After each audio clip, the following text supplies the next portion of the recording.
My wife had passed away 3 or 4 days earlier. I'm standing in the kitchen at the stove and my daughter's behind me. All of a sudden I turn around real quick and say to her, "Did you just touch my back?" And that's when I see that she couldn't have, because she's at the sink, at least 5 feet away. It felt like a hand had rested itself right on the small of my back. I know what I felt that day, and I still don't know for sure what it was. But in my mind, I'll always be convinced it was my wife.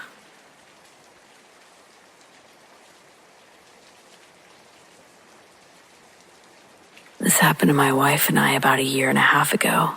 We were sitting in the living room on a sunny day with all of the curtains open when everything just blinked out of existence.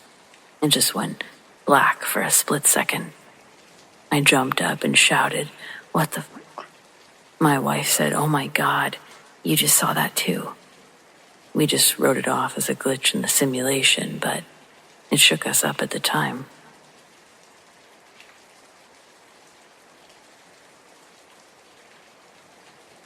When I was younger, I always had the same dream.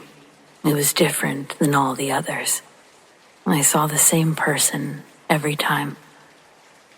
It wasn't just anyone, and it wasn't that generic hat man that I've seen all over the internet. This person was hunched over, much more than normal, and they had massive teeth and eyes. These dreams slowly turned to nightmares, and I was very scared when I'd have them. Sometimes I felt like I was actually awake. One morning, I woke up after having a normal, not scary dream, and there he was, for a split second. After I had that experience, I never saw him again. So, that's good, I guess.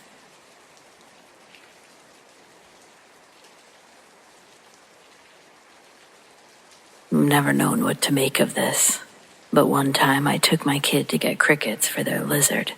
The road to the pet store had construction for about 2 blocks, then maybe 2 more until the shop, with no construction. We drove slowly through it, workers, signs, etc. everywhere. We got to the store.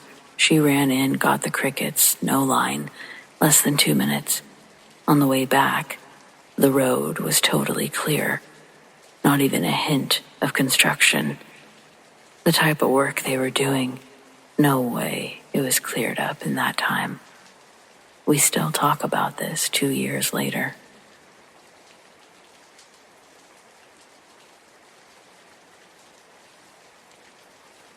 I woke up and my bed was soaked. I thought maybe I'd peed myself. I was 19 at the time, but my clothes were 100% dry. So maybe I thought my clothes had dried, so I checked my underwear and it was dry. Okay, so then maybe I sweat a lot and it just dried up too. Normally, I have night sweats, and I'll have a distinct smell of like salt or stickiness, but nope, I was clean. As a last resort, I smelled the bed where it was wet. It was straight up water, just literally water. It didn't smell like pee. It didn't smell like sweat. It was water. I never found an explanation. To this day, it still kind of haunts me. Like even if someone was playing a prank on me, I would have been wet. Why wasn't I wet? I don't necessarily think it was paranormal, but I have no idea how something like that could happen.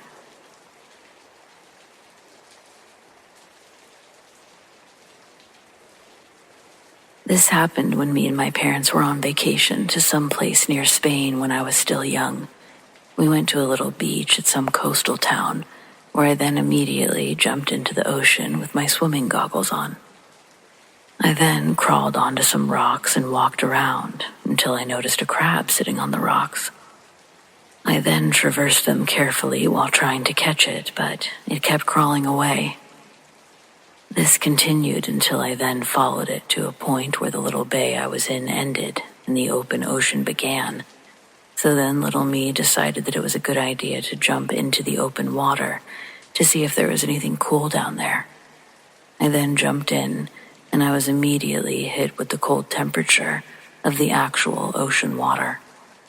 But the worst part was that even with my goggles on, I couldn't see anything down there. I was met with a giant black void. No fish, no plants, no rocks, nothing. I then immediately turned around, began swimming back as quick as I could, and since that moment, I haven't gone beyond the shallows ever again.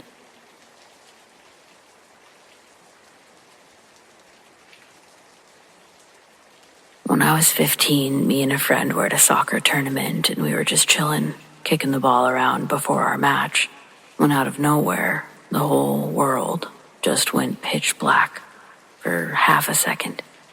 Me and my friend looked at each other and he said to me, "What the f*** just happened? You saw that too, right?" I looked around and no one else even reacted or seemed to notice what had occurred. It was for sure the strangest thing that's ever happened to me.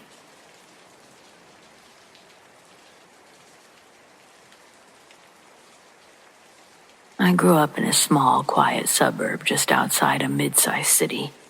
Our neighborhood was fairly new at the time. Most of the houses built within a few years of each other. Cookie-cutter homes with trimmed lawns, white mailboxes, and friendly neighbors who all waved when they drove by. Behind our house, though, was something different. Our backyard backed into a large forested ravine, not the kind of deep ravine with cliffs or running water, but a wild, overgrown stretch of trees and brush that dipped down sharply from the edge of our yard. It stretched on for what seemed like miles, twisting and narrowing until it disappeared into the distance. No trails, no playgrounds, just thick woods and whatever animals called it home. My bedroom was on the ground floor at the back of the house, which meant my window looked directly into the trees. During the day, it was actually kind of beautiful. Sunlight filtered through the leaves. Deer wandered close to the fence, birds nearby. But at night, the ravine felt like a different place. It was always too quiet, and the trees would press in just enough that you couldn't really see what was out there. The kind of dark that made you hesitate before opening the curtains. Over the span of 5 years, I saw the same man walk through my bedroom 4 separate times. He always appeared the same way, just there. 1 second the room would be still. The next, he was walking through it like it was a hallway he'd been down 100 times before. Middle-aged, flannel shirt, blue jeans, red baseball cap, always holding a dog leash in his right hand. No dog. Each time, he'd stop in the exact same spot, just past the foot of my bed. He'd look around like he was searching for something or listening. His expression wasn't angry or sad, just focused, intent. Then, without a word or sound, he'd turn and walk toward the back wall of my room, through it, right toward the ravine, and then he would be gone. I never heard a sound, no footsteps, no rustle of fabric, just movement, presence. The first time it happened, I was maybe 10 or 11. I was terrified, screamed for my parents. My dad came rushing in, but of course, no one was there. He searched the house, checked the locks, even walked outside with a flashlight just to be sure. Nothing. They told me it was a dream, that I must have been half asleep. Maybe I would have believed that, until it happened again, and again. Every few years, same man, same clothes, same path. By the last time, I wasn't even scared anymore, just uneasy, watching him stop, look around, and disappear toward the woods like he always did. The only detail that ever changed was the look on his face.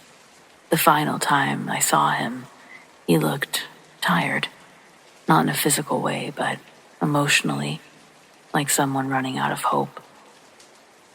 I always got the sense that he had lost something important.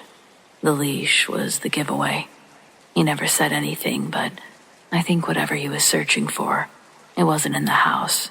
It was in the ravine. My theory is simple.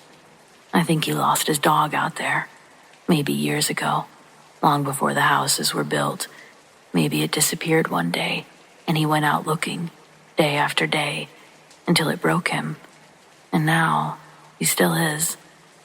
Whatever he was, spirit, memory, imprint, he didn't feel threatening, just stuck, wandering through places that no longer exist, following the same path that he used to take when he had hope of finding what he had lost.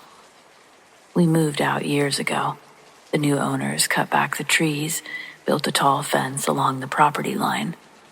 Every time I drive past the neighborhood, I wonder if he still walks that same path, if he's still looking.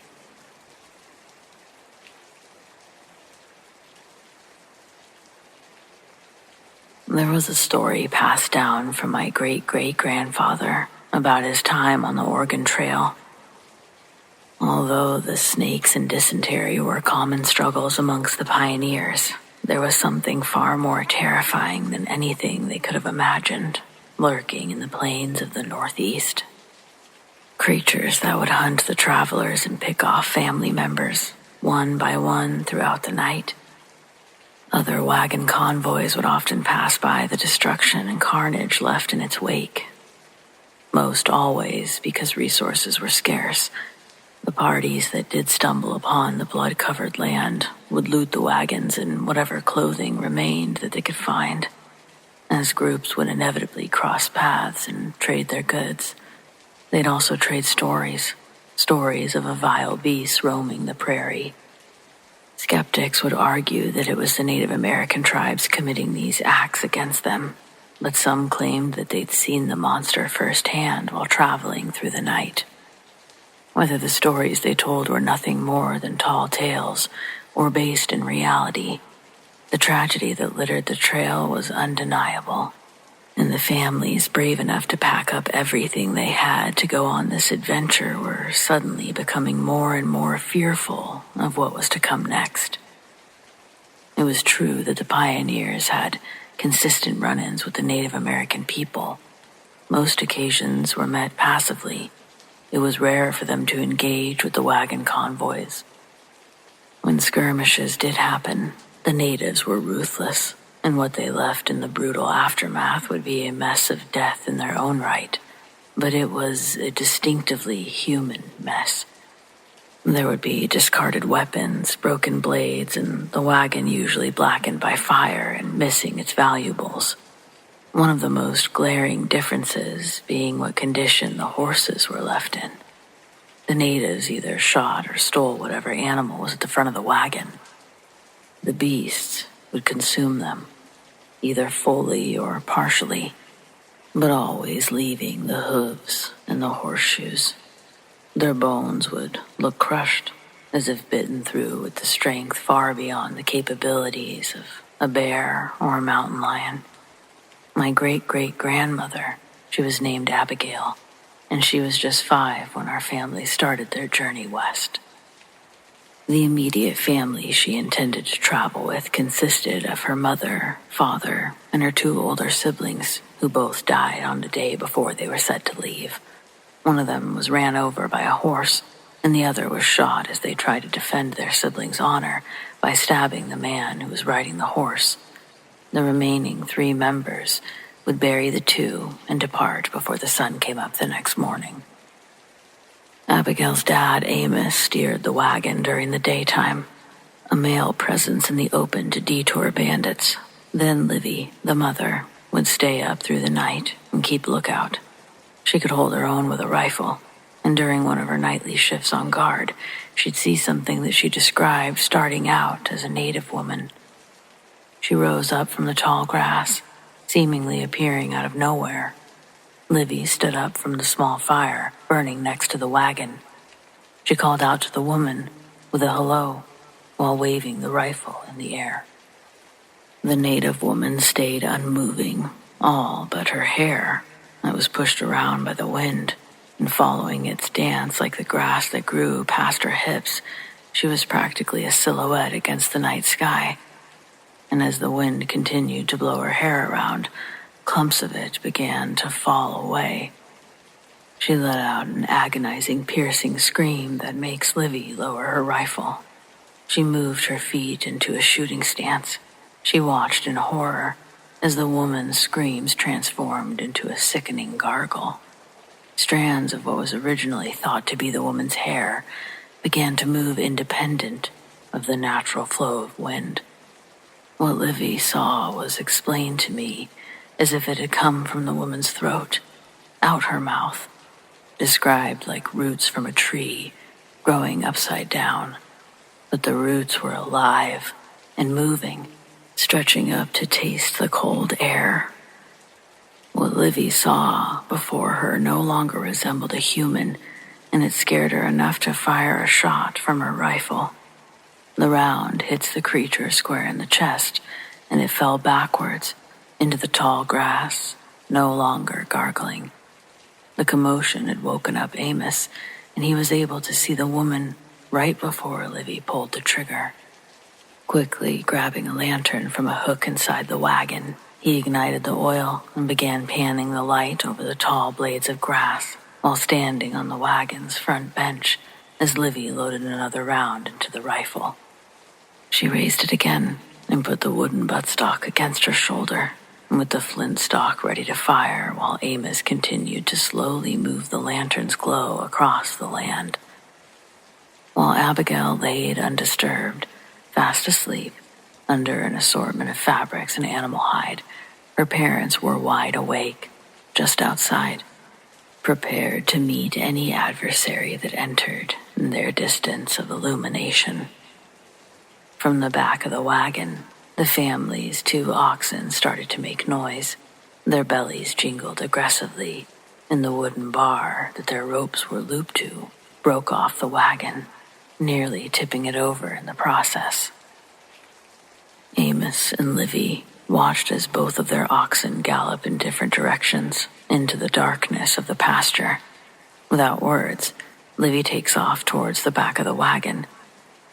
Amos, who's still on the wagon, turns and faces the lantern into the covered wagon. Before Livy's able to get all the way around, she hears Amos scream.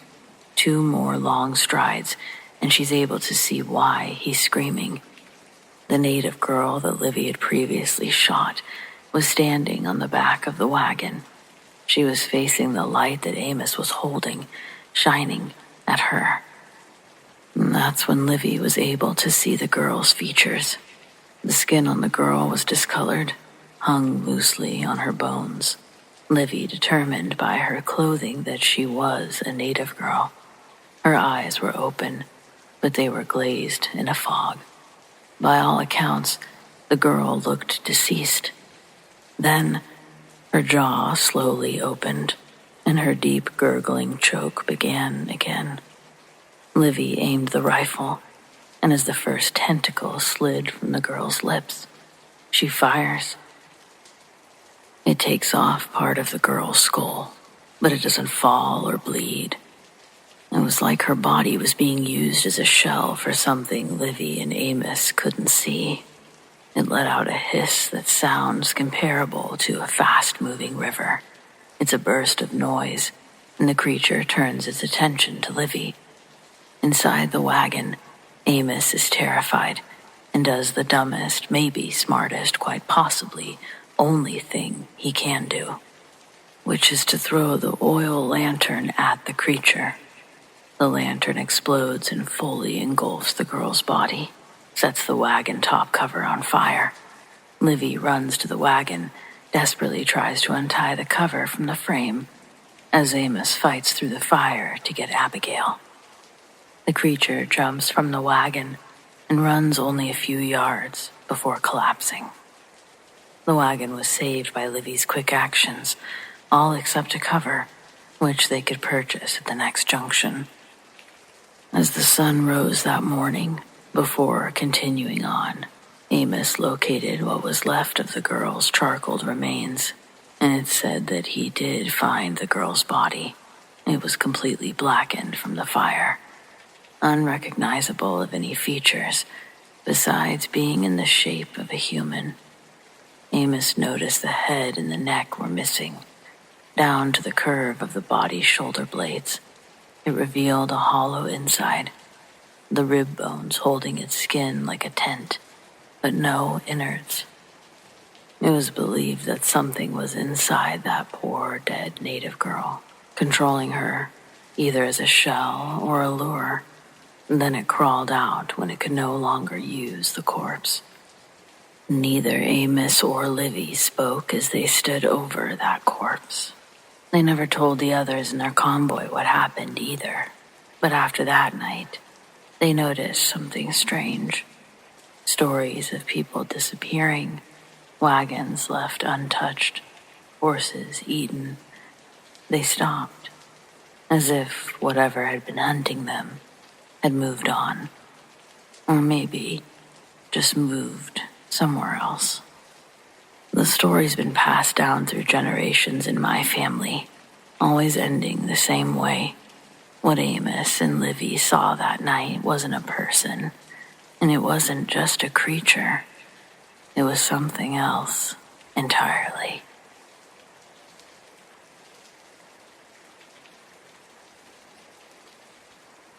I was never one to believe in ghosts, let alone Ouija boards. But when you're 17 at a friend's house in the middle of nowhere, and someone pulls out the board, you just play along. It was me, my best friend Jess, her cousin Nate, and his girlfriend Emily. We were in Jess's basement, the kind that was never finished. Concrete floors, exposed beams, old furniture covered in sheets. We lit a couple candles for the vibe, of course, and we put our hands on the planchette. At first, it was the usual nonsense. Is anyone here? Slow, shaky, yes. What's your name? Gibberish. We all accused each other of moving it, laughing every time it spelled something dumb. But then Nate, being the skeptic he was, rolled his eyes and asked something different. Tell us something only one of us would know. The planchette didn't move for a long time, and just as Emily was going to call it quits, it slid. It took its sweet time, but eventually we could see that it had spelled, sorry about the clock. Jess went pale. She pulled her hands away. Nope, I'm done. We all asked what that meant, but she refused to answer. We tried to keep going, but she wouldn't put her hand back on the board, so we said goodbye and packed it up. Later that night, after we were all camped out in the living room, Jess finally told us. Her grandfather had passed away earlier that year. The last time she saw him, he'd been fixing an old clock for her, one that hadn't worked for decades. He was halfway through the repairs when he had a stroke and passed away 2 days later. She still had the clock, untouched, sitting in the basement. I wish that was the end of it. But around 3 a.m., I woke up to this quiet, ticking, slow, rhythmic sound. I figured everyone had left their phone alarms on, but when I sat up, I realized it was coming from the basement. I was not about to investigate alone, so I shook Jess awake. She was groggy and annoyed, but when I told her to just listen, her expression changed. We woke up Nate and Emily. None of us wanted to go down there, but we also couldn't just ignore it. So with our phone flashlights cutting through the dark, we made our way to the basement floor. The moment Jess pulled it open, the ticking stopped. We stood there, silent, and then Jess muttered, "It's coming from the workbench." We inched forward, and sure enough, the clock, her grandfather's unfinished project, was sitting there, and the second hand was moving. The thing was working. None of us knew what to say. Jess walked up to it, hesitated, and then reached out and picked it up. She turned it over in her hands, eyes wide, and whispered, "It's not wound." The thing had no batteries, no working mechanism. It had been broken for years, and yet it had ticked. I don't think it was evil. I don't think it was even trying to scare us, but I do think it was real. And I'll never touch a Ouija board again, because sometimes the dead are still listening, and sometimes it might not be somebody's grandpa. I guess in this case, we just got lucky.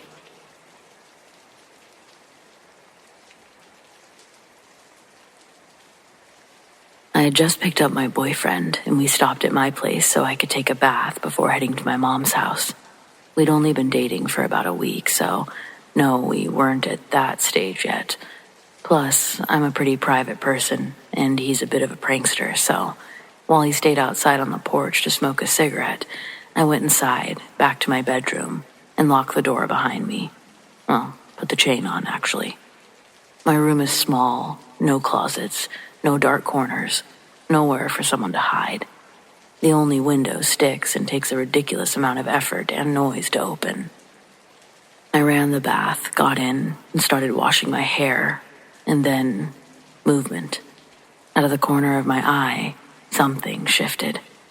Before I could fully turn my head, a hand, shot out and grabbed the handle of the bathroom door, slamming it shut. For a second, I didn't react, didn't scream, didn't panic, I just laughed. Thought my boyfriend had somehow slipped in behind me and was messing around. I stepped out of the tub, yanked the door. No one was there.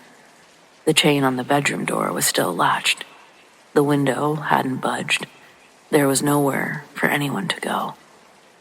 I walked the room in circles, checking everything. My stomach slowly sinking with that awful, skin-prickling feeling of wrongness. When I finally made it outside, my boyfriend was still exactly where I had left him, on the porch, finishing his cigarette. And that was only the beginning.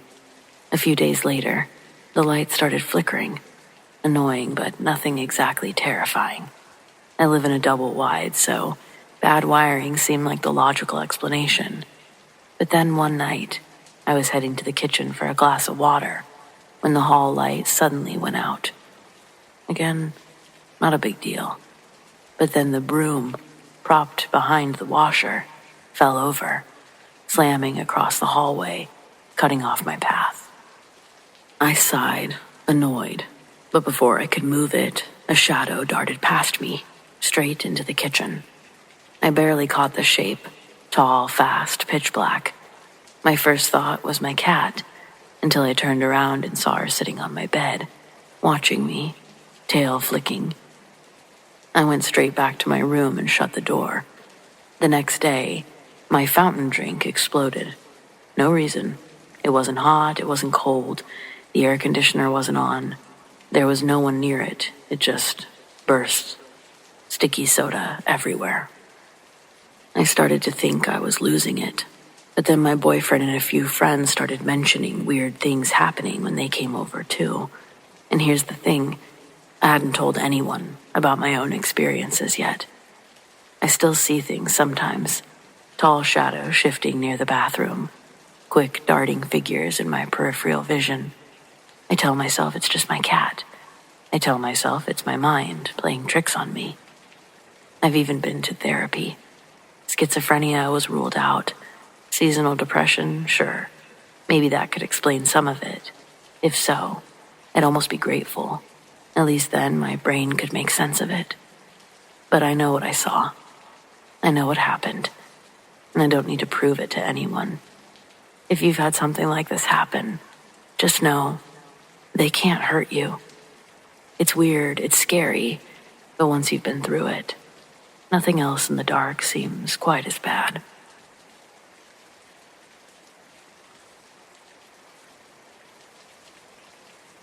When my mom was a little kid, her dad was killed in a road accident.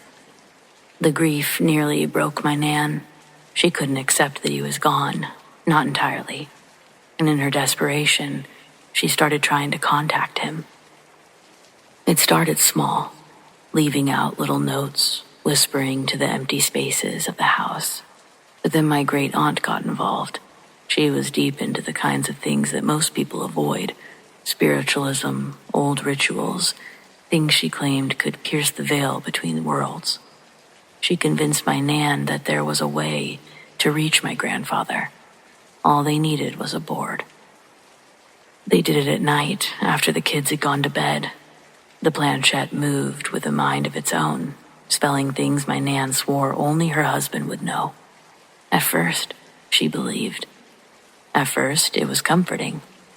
But then, the messages changed. The tone turned cruel. The thing on the board knew too much. Things it shouldn't have known.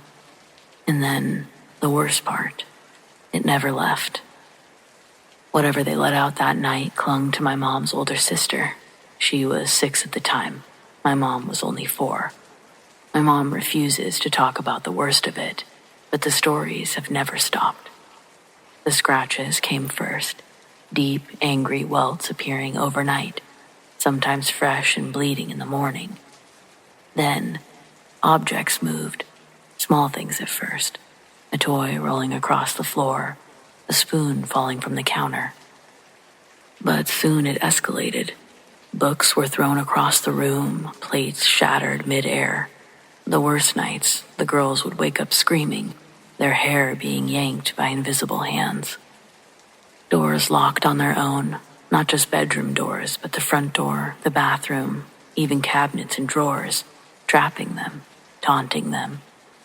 My Nan would have to fight with the locks, sometimes taking them clean off with a hammer, just to free her children.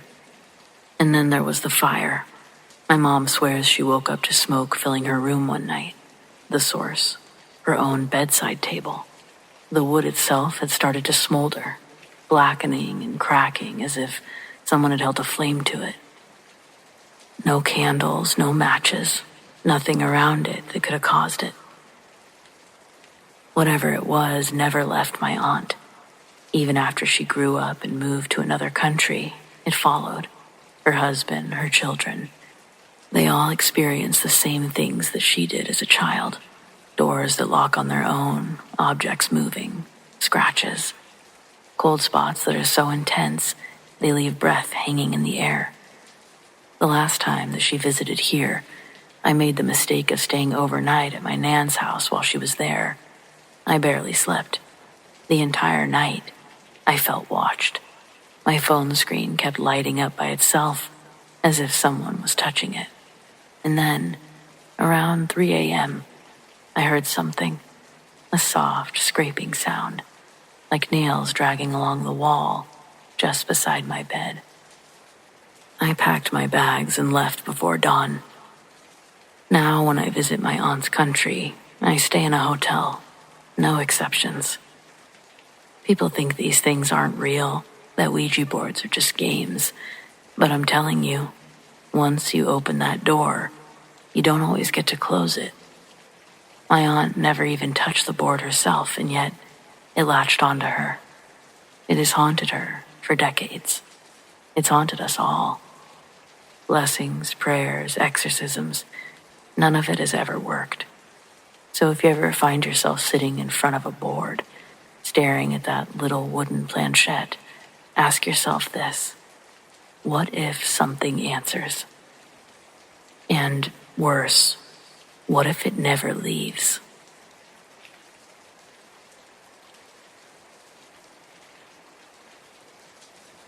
I'm diving right into the middle of this one. If you set aside your skepticism, this will be easier to digest, but it's only right that I start here.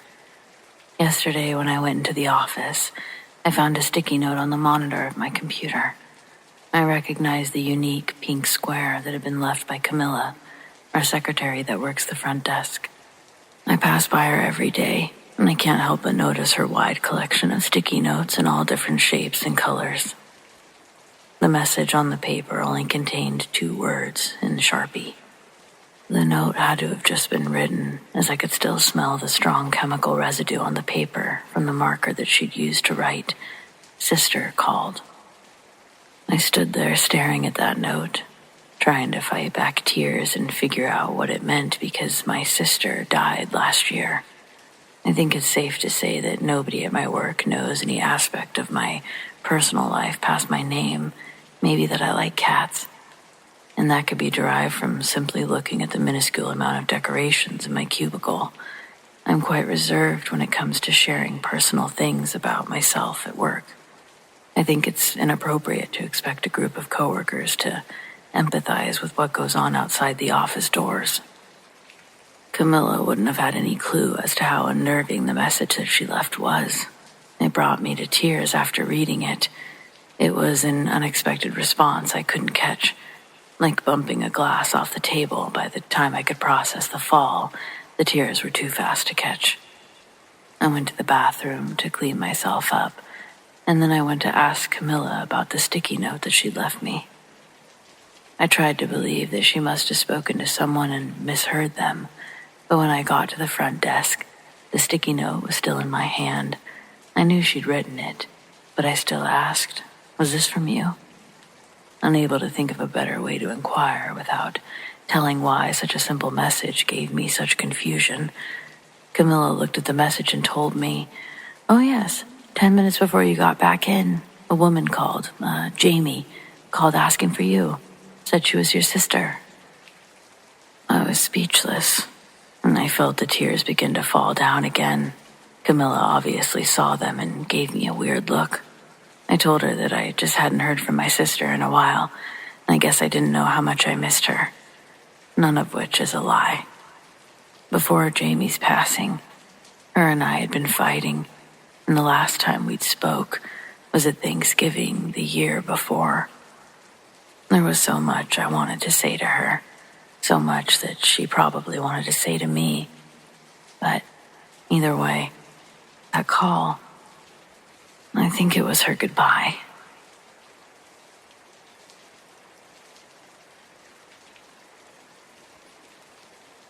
One day in August 2013, I went to Mastic Beach in Long Island, New Jersey. Mastic was extremely far from being safe, and someone like me was definitely the minority there. Now this beach is extremely filthy and has rarely ever been cleaned. It was the closest beach from where I lived. The other closest beach was over 35 minutes away, and I only had a learner's permit at the time. I really wasn't supposed to be driving alone at all, but the beach was only 5 minutes away, and there were no police in that area. I arrived at the beach. I saw that there were no cars in sight. I took a chair, towel, handbag out of my car and placed it on the sand. After placing these items down, I walked my way over to the water, put my feet in there. I walked further into the water. Now my knees were in there. I thought about swimming for a second, but I saw that the water was all murky and had algae in it. So what I did was walk out of the water, walk back to the shore. I grabbed my chair, dried myself off with a towel. I wasn't planning on leaving anytime soon because it was hot out and it was very sunny. It was nice. Instead of going back in the water, I decided that I would walk along the Long Beach area. So I proceeded. About 10 minutes into my walk, I started to smell something. At first, I figured that it was just some trash lying around near, or some dead fish. As I continued to walk forward, the smell kept getting stronger and stronger.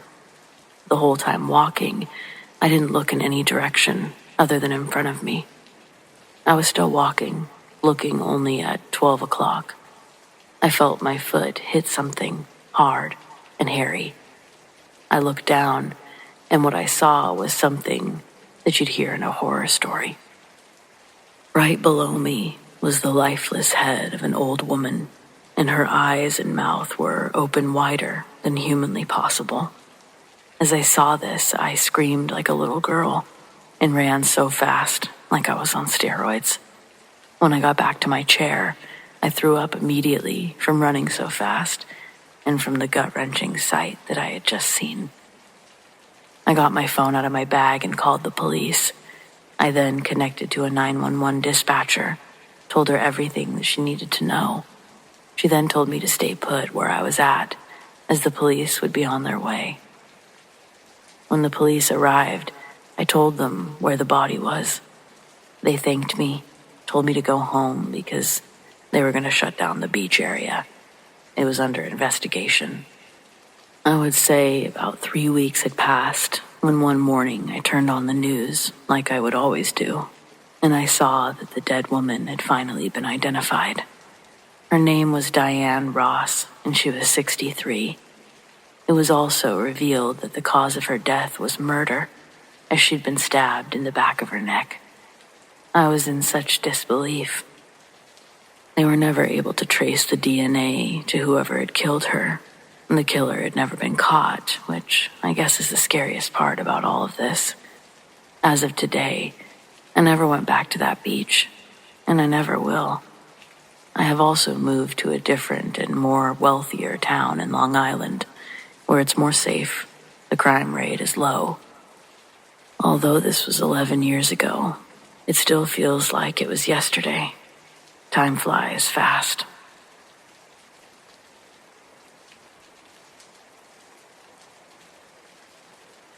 In the early 90s, my dad worked at a Missouri bottling factory. He was on the line where the bottles were filled while his friend Paul operated the machine that took empty bottles off their pallets. When a new stack was placed into the machine, a large arm with vacuum suction cups lowered to remove a thin board atop the bottles, which were then stacked to the side, while a sweeper arm pushed the bottles onto the conveyor. One night, there was a gap in production, and my dad was sent to check on the problem. He discovered Paul trapped in the machine from the waist up. He was being held there by part of his shirt getting tangled in one of the machine's suction cups. Several men disassembled the safety doors just to reach Paul, but he was already dead. His face was pale, covered in blood, while his chest was completely caved in. They think he reached in to retrieve a fallen board, something the machine should be off for, when the arm returned and crushed him.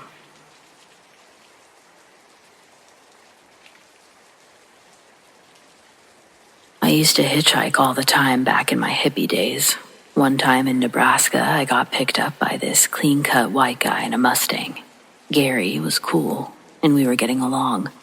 15 minutes into the ride, a cop got behind us, and Gary got nervous. Beads of sweat began running down his temples. I made a joke like, "Hey man, you got warrants or something?" He said it was, or something, and that made me nervous. Sure, the cop hit his lights, but instead of slowing down, Gary floors it. The high-speed chase lasted 8 minutes until one of the officers got us with a pit maneuver. We spun into a ditch, and Gary tried to run. So I got to watch a canine take him down. It turns out there was a dead woman in the trunk. He tortured her for 3 days and was trying to dispose of the body. He only picked me up because he hoped to look less suspicious with another person in the car.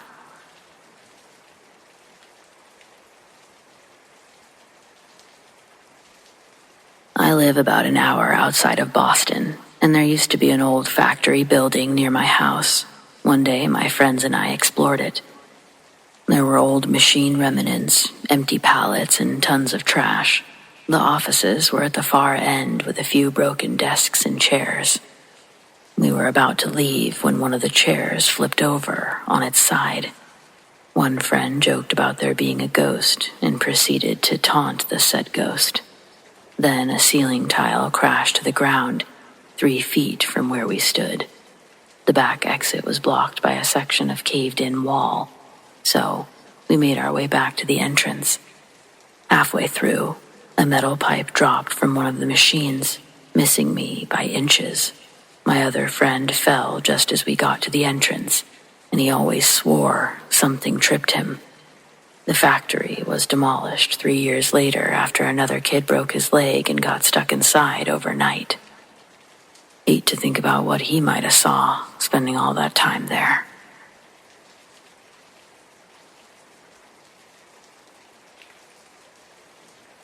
Greetings from Ohio. I'm a 31-year-old female who enjoyed late-night drives in the early 2000s. I rode around in the middle of nowhere places listening to my favorite music. It was relaxing, until I ended up in a shady part of some random backwoods town. I stopped at a red light and almost jumped out of my skin when someone began lightly tapping on my window. I don't know where he came from, but there was suddenly a man pointing a gun at me. He screamed for me to get out, that he was taking the car. I reacted out of pure instinct and floored it. There were at least 3 shots, maybe 4, I don't know. The first one went through the middle of my right forearm. I reflexively flung myself over the steering wheel and drove to the nearest hospital. The police said that there was also a bullet hole through the driver's headrest. Had I not leaned forward after being hit by the first shot, I'd be dead.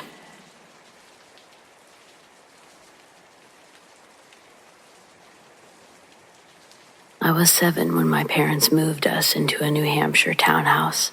My brother, David, was 5. We made friends with a little girl around the same age and thought she was a neighbor. We'd play in my room or in the backyard, but any time our mom came around, the girl disappeared. We spoke of her enough that our parents considered her an imaginary friend. One day, the girl asked David to walk her home. Mom saw him leaving and caught him just before he made it to the street. They didn't think our imaginary friend was so cute after that. A few days later, we moved out with no explanation. Earlier this year, Mom confessed that she and Dad had woken up to see a little girl standing at the foot of their bed. Only she had a severely burned face, and most of her skin was peeling off. Eventually, she faded into a cloud of black smoke that smelled like death. They didn't even go back to sleep. Once they could move again, they started packing.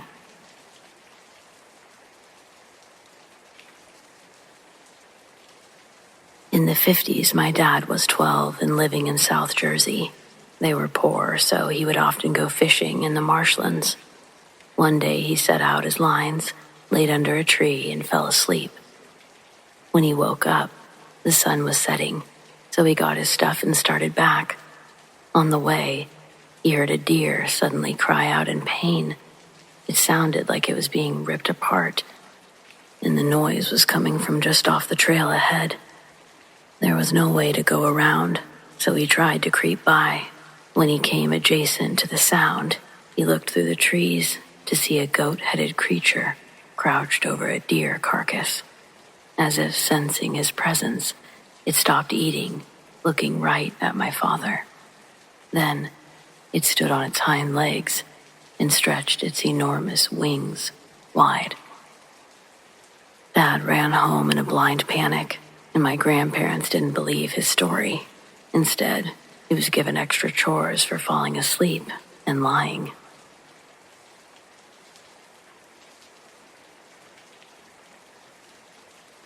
I worked for the Rockwood Mansion in Wilmington, Delaware. It's a museum, and around here everyone knows it's believed to be haunted by the spirit of Joseph Shipley, the original owner of the mansion. I can attest to hearing unexplained footsteps, doors opening and closing on their own, all during my time working there. Some staff claim to witness the apparition of Joseph Shipley himself, dressed in his signature attire, walking through the halls of the mansion. Though I never saw it myself, I don't have a hard time believing it. Once, as a coworker recounted their experience seeing Joseph, there was a sudden and obvious drop in temperature. I knew there was no logical explanation for a change in climate. We stopped talking about Joseph, and the room's normal temperature was restored. You'll have to decide for yourself if it's haunted or not. I do recommend a visit.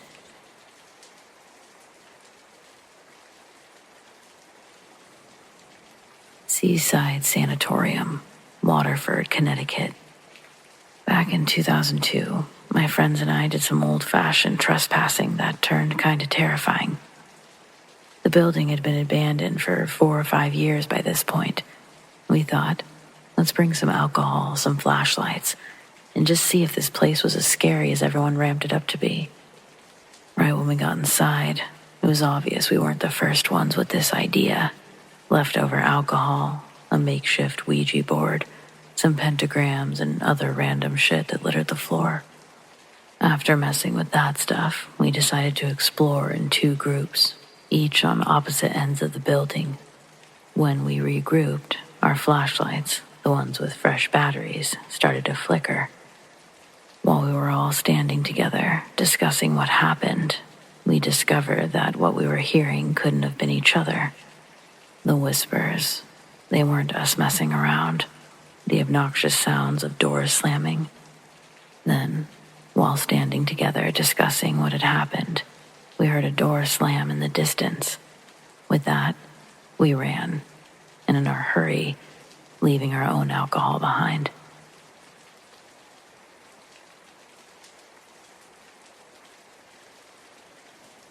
My first couple of years out of nursing school, I worked for a hospital near Pleasant Hill, Iowa.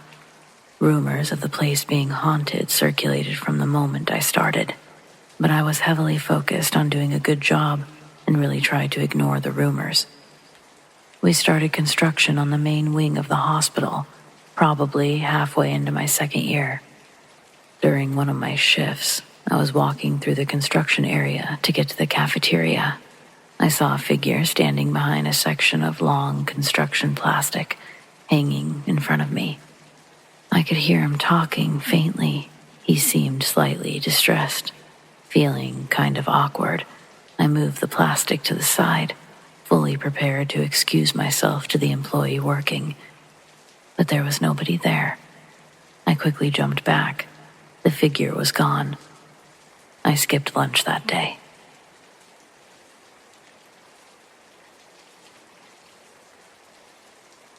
At age 8, I woke from a vivid nightmare at 4 a.m. It was about bright green locusts and porcelain dolls. I laid awake for a while, too spooked to go back to sleep, but eventually I went downstairs to watch TV before school. I was sitting on the sofa, and to my right was the glass door leading upstairs. From the corner of my eye, I see a light up there. And when I turned, I saw a figure. It was a glowing, pale blue shape with an open robe and hood. There were no facial features, just two shiny red eyes. It was beckoning me forward with its left hand. I've never felt terror like that before. I slapped my hands to my face, hiding my eyes from the figure. I felt trapped. I didn't want to open my eyes, but I had nowhere to go. My only options were upstairs, past the figure, or through the kitchen behind me. With a rush of adrenaline, I ran straight upstairs with my eyes closed, right by whatever might have been standing in the doorway.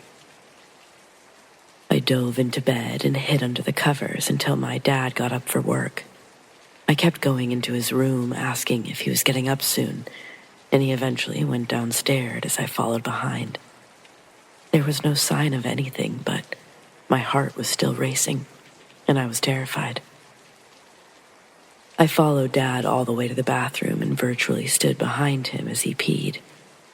Finally, I found the courage to tell him what I saw, but he was a skeptic and said it was just my imagination. I could almost believe him. I was a pretty weird kid. I loved horror and the paranormal, but I'd never experienced anything like this. The whole feeling of it was strange. I still remember it like it was yesterday, even all these years later. I thought the nightmare could have sent my imagination into overdrive. Or that light was reflecting off of the glass panels, and my brain processed that image of the phantom. There's only one thing that doesn't let me dismiss it completely. When I came downstairs that night, I wasn't alone. Our cat was there too. Fugly was a big silver Persian that my dad thought was hideous, hence the name. This was a very docile cat. You could do anything to her and she would just keep purring. She didn't have a bad bone in her body. When I followed Dad through the kitchen, I saw Fugly on one of the dining room chairs, tucked under the table. When I bent down to look at her, she was severely spooked. Her eyes were saucers, her fur standing up straight. She was nearly twice her size. I put my hand towards her, but she hissed and scratched my hand hard enough to draw blood. This really stayed with me. She'd never acted like that before, nor did she ever display that behavior again after. So, that's my only experience. I love the paranormal and pretty open-minded. What's your opinion? Do I have an overactive imagination, or could it have been something else? Has anyone seen something similar?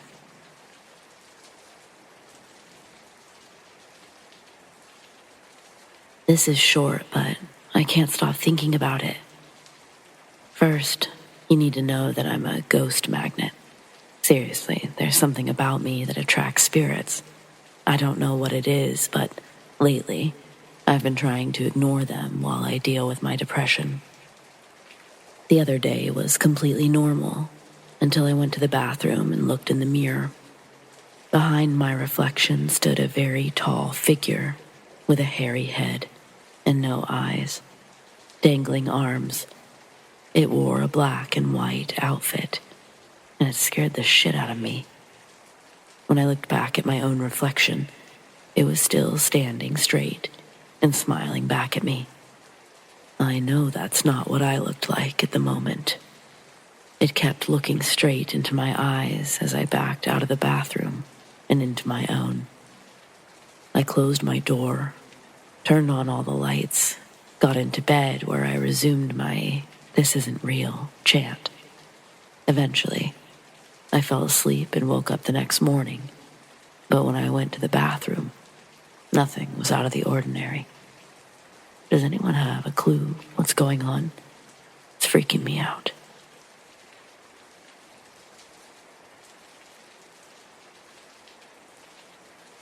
I grew up and still live close to a pretty haunted beach in Alabama. Several summers ago, while visiting the beach, my brother and I saw something in one of the large homes they were building. The thing is, no one was occupying the homes at the time. The entire area was completely closed off, and there's no way for a car to get into the development from the side street. My brother stops us in our tracks, and he asks me if I see that thing on the second-story deck. My eyes move quickly to what I think is the second-story deck, and there's a woman. She's wearing all white. She almost appears to be lit up somehow, as if she herself were glowing. I don't know where the moon was that night, but she emitted a similar shade of light. Suddenly, and yet slowly, she disappeared. It was darker now. Without a word, we ran back to our house and silently wondered what we saw. Several months later, when walking the same beach during the day, I heard my brother tell our cousin, "That's where I saw the guy." "What guy?" I interjected, and he said, "You saw too, remember? The soldier." Only, I didn't see a soldier. I'd seen a woman. So, did my brother and I see two different ghosts in the same place? I live in the Louisiana swamplands and learned about Rougarou early. They have a man's body and a wolf's head, so they often are mistaken for skinwalkers. My superstitious grandmother raised me, but she's gone now. Last Saturday night, I found myself outside. The moon and stars gave off just enough light to see. I wasn't afraid until I heard footsteps nearby, something walking on two legs. This was unusual. I don't know why, but something compelled me to walk towards the sound. When I was 20 feet away from the tree line, I noticed a bulky, humanoid figure coming closer. At 10 feet, the figure stepped into the moonbeam, revealing the head of a wolf. Its gray fur was matted with blood, and its eyes were pitch black. I wanted to run, but my body wouldn't obey. Then, at 5 feet, my phone rang, breaking the trance. I immediately turned and ran without looking back.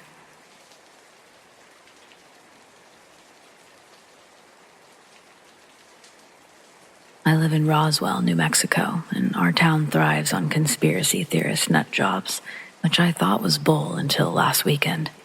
My friend and I took a telescope for one of our overnight camping trips, but this wasn't like other times.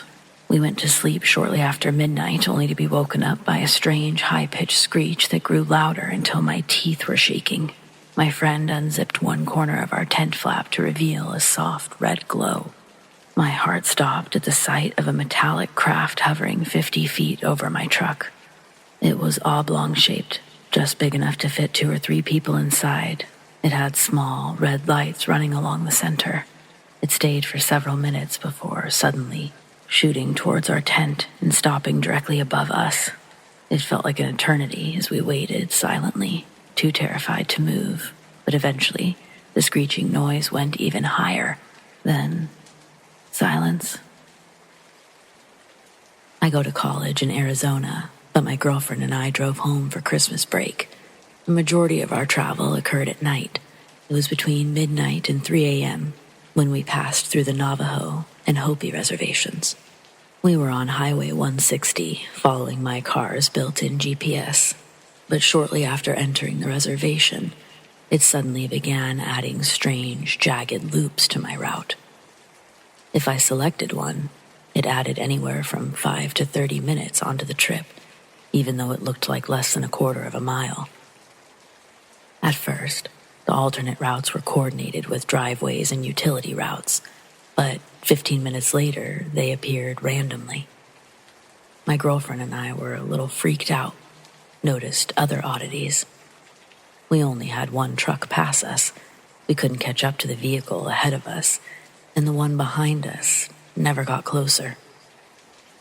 I'm only speculating, but the routes looked suspiciously like a written language, not roads. There were sharp edges, triangles at the end of straight lines, zigzags, and weird knot shapes. I can't find anything similar online, but a family friend said she had something similar happen on the same highway 4 months ago.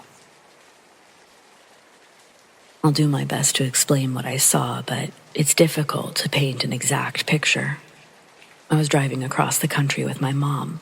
We'd just entered California a little before 11 p.m. We were in a rural area. There were other cars around, but not what you would call traffic. I saw an item glowing in the dark, neon blue. It was just off the side of the road. Somehow, it was very bright, without lighting up the area around it. It was roughly 5 feet tall, 2 feet wide with ribbed sides. It was also shaped like some kind of energy cell from a sci-fi movie. And it was moving in a very strange way, like it was glued to the ground and tracing the hilly terrain. After a few seconds, it disappeared into the freaking ground, and 2 small spotlights pointing to the sky appeared in its place. They were moving really fast, but the light didn't reach very far. It looked like they were being stopped by an invisible dome. Inside the dome, everything was lit up, and it almost looked like fog, but I could still see the spotlights turning in the middle. We kept driving past it. Not 5 seconds later, Mom screamed, "What the hell is that?" I never saw what she was referring to, but she basically described black stickmen. They were about 12 feet tall, stick-thin, didn't have discernible heads. They also walked with a bounce or a waddle in their step. At first, there was only one, and another appeared close by. I can't shake the feeling that the blue light has something to do with the government going after these things. As we fled, we saw lights flashing in the distant sky. They were too close together to be an aircraft. I graduated from SCU in 1998. Though people always talked about how the university was haunted due to it being buried on an ancient Indian burial ground, it wasn't until my 3rd year I actually experienced something myself. Inching towards finals, I'd been studying later than normal, and not in the student housing building because that was nearly impossible. And the thing about this school is it doesn't look spooky or dilapidated, not even at night. But this night, it for sure was spooky. I was sitting with my back to the bookshelves. Behind me, I heard movement on the shelf. I remember thinking, I didn't see anyone go back there. It suddenly sounded like a book fell, and almost immediately, many books. I turned to see if someone needed help, but I didn't see anyone or any books. Incredibly curious, I walked over to the other side of the bookcase, and sure enough, there were about 5 books on the floor, but there was no sign of an actual person. However, someone would have had to pass me to leave the library. I saw no one. To make matters worse, when I went back to where I was seated, my pencil all but disappeared, and still, I had never seen anyone walk by or near me.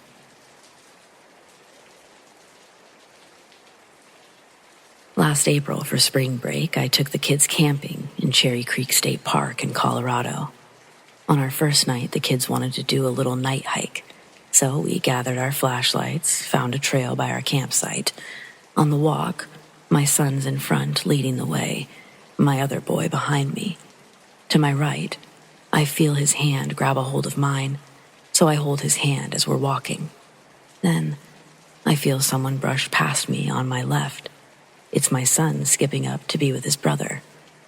Then I realized I still had the sensation of holding someone's hand. I let go and quickly reel my hand back while simultaneously spinning around with my flashlight, only to see an empty trail behind me.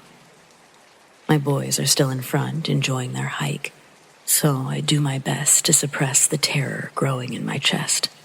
I jog to catch up with them, pretend nothing happened. One of the most oddly horrifying things that's ever happened to me.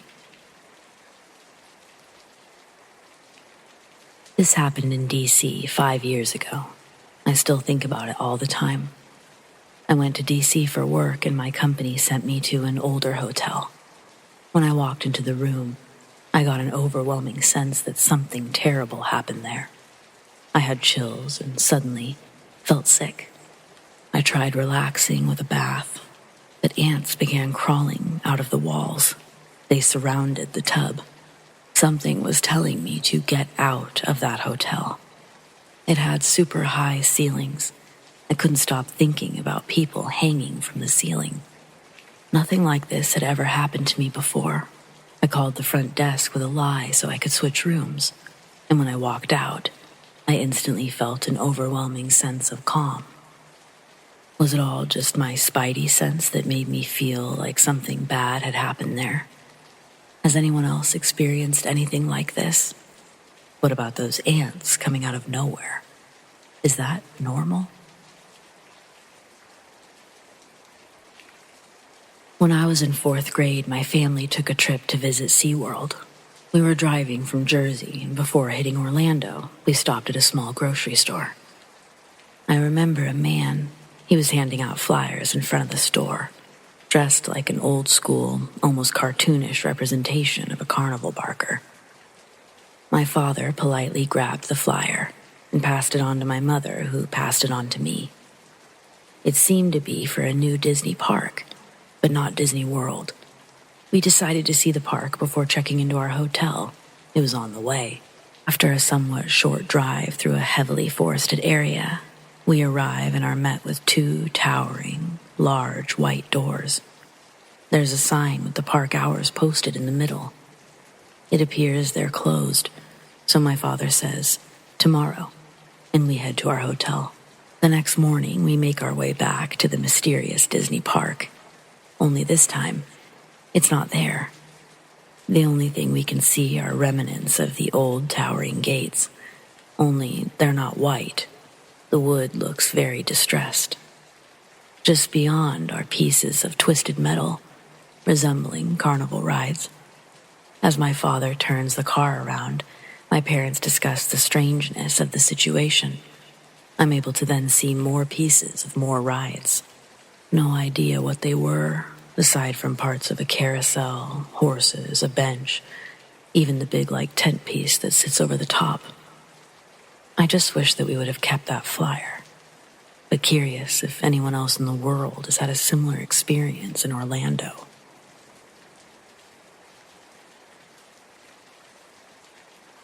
I live in a rural southeast Georgia town, and I have 2 friendly dogs who love to play. One sunny day, I had the dogs in the yard when a strange stray showed up. It was running around the yard while my dogs chased it. All 3 seemed to be enjoying their game, and it lasted for almost 15 minutes before the strange dog ran into the side of my house at full speed and disappeared. Dogs were also running at top speed, and they had trouble stopping before they slammed into the siding. They stayed in that area, frantically searching for the other dog. They were running in circles while whining and sniffing. I saw the whole thing from 100 feet away. Went over to check myself. There was no place the dog could have gone. There was no hole under the house. It didn't make any sense. The dog just vanished into thin air. Maybe it was a ghost. I'd never seen it before, and I haven't seen it since. Did anyone else see that huge UFO driving on I-84 near Twin Falls, Idaho, last night? I've seen plenty of UFOs around here, but this was the biggest I'd ever seen. It was close, too. As I was driving round the bends heading towards Boise, the usual dark highway had one stretch of road illuminated like it was daytime. I could see the bright patch of road a little over a mile before I slammed on my brakes, trying to figure out where this light was coming from. Then I looked up. This thing was massive. I'd say at least 2 football fields in length. One circular white light in the center. It was projecting down onto the highway. Please tell me if anyone else saw this. I'm sure if looking in the right direction, this could have been seen by the whole county. Especially the way it was glowing on the bottom. I didn't go further into the lit-up highway. I did the opposite and flipped a U-turn so that I wouldn't have to drive through it. Added an extra 40 minutes onto my drive, but wow, I definitely didn't want to tempt fate by crossing its path.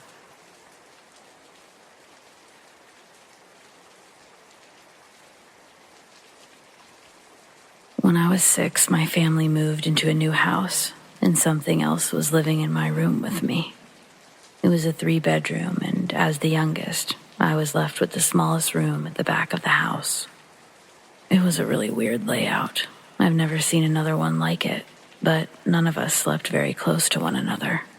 Normally, the master bedroom will be on one side and the others will be down some hallway with a bathroom and maybe a closet, but not this place. My parents' room was off the kitchen at one end, and my sister was down the hall, while mine was just all by itself on the other side of the den at the opposite end of the house. This is because my sister's room used to be the master until the previous owners had built the new addition off the kitchen. Nothing weird ever happened anywhere else in that house, just my room. I quickly learned to avoid it at all costs during the day, but I'd still have to sleep in there. And that's when things got really bad. It was one thing when something on a shelf fell over by itself, but the shadow figure scared me to death. In the corner, there was an old spinning green chair, like a small recliner that didn't recline. It made a certain sound when someone sat or spun around, and I heard it on the very first night. I was already having trouble staying asleep just because it was a new place, but I would drift in and out. When I first heard someone sit down, it was almost a jump scare because I hadn't heard the door open or anyone cross the room, and that surprised me unto itself. Assuming it must be my mom, I opened my eyes, wondering what she could possibly be doing, and that's when the true terror began. Even though this was over 30 years ago, I still remember each of these instances like it just happened. I may not recall what I did for my birthday or where the school took us on field trips, but these are crystal clear. Well, for the first night, my very dim nightlight was on one side of the room, and this chair was on the opposite corner by the closet, so literally the darkest spot in there. I couldn't make out any details about the figure sitting in the chair. It was just a solid, human-shaped black mass. slowly spinning back and forth. The head remained fixed, as if watching me sleep, while the rest of its body moved with the chair. I'd been pretty warm all night, but now it was cold enough to make me shiver, and I wanted so badly to call out for my parents. No matter how hard I tried, my voice wouldn't come. If it knew that I was awake, it might get up. Or what if it spoke? Oh, I also didn't have a way to tell time, so I had no clue how long it was until daylight. It could have been minutes or hours for all I knew. Same goes for how long that thing was there. Eventually, the squeaking sound stopped, and I went into an even higher state of alert. What if it was bored watching me sleep and about to pounce? But the sound of it standing up never came. When I finally worked up the courage to crack open my eyes, it was gone. I threw off the covers and ran to my parents, telling them everything. Obviously, they assumed someone had broken in. I guess I should have too, but the cold dread I felt was so extreme that the idea it could be human never even occurred to me. Dad searched my room and then the house, but found no sign that anyone could have been inside. Ultimately, it was concluded that I must have had a nightmare, and I was allowed to sleep with them for the short hours remaining of the night. I actually ended up spending a few nights in their room, but then I had to go back. I cried for the first hour of trying to fall asleep, but the rest of my things were unpacked by then, so at least I had a clock and a better nightlight. It had been placed in the center of the room. I stayed awake, frightened until sometime around midnight when I finally fell asleep. Then I woke up the next morning and everything was completely fine. The same thing happened once again the next night, and the one after that. At the 1 week mark, I began to wonder if it actually had been a nightmare. But I didn't have to contemplate that theory for long. It was only a few more nights before it happened again. The sound of someone heavy sitting in that chair woke me from a dead sleep, and the slight spinning motion began immediately. I could feel everything run cold, and I pinched my arm until it left bruises, but I never woke up from any nightmare. It all happened exactly like it had the first time. It was almost 3 when it came, and it stayed for 47 minutes before vanishing. Even though the new nightlight should have illuminated anyone or anything in that chair, the figure was still just a black shadow person, turning side to side. This thing watched me sleep off and on throughout my childhood until I went to college. After that, I never slept there again. My parents moved out when I was 25, and I've always wondered about the new homeowners, but never had the courage to make contact.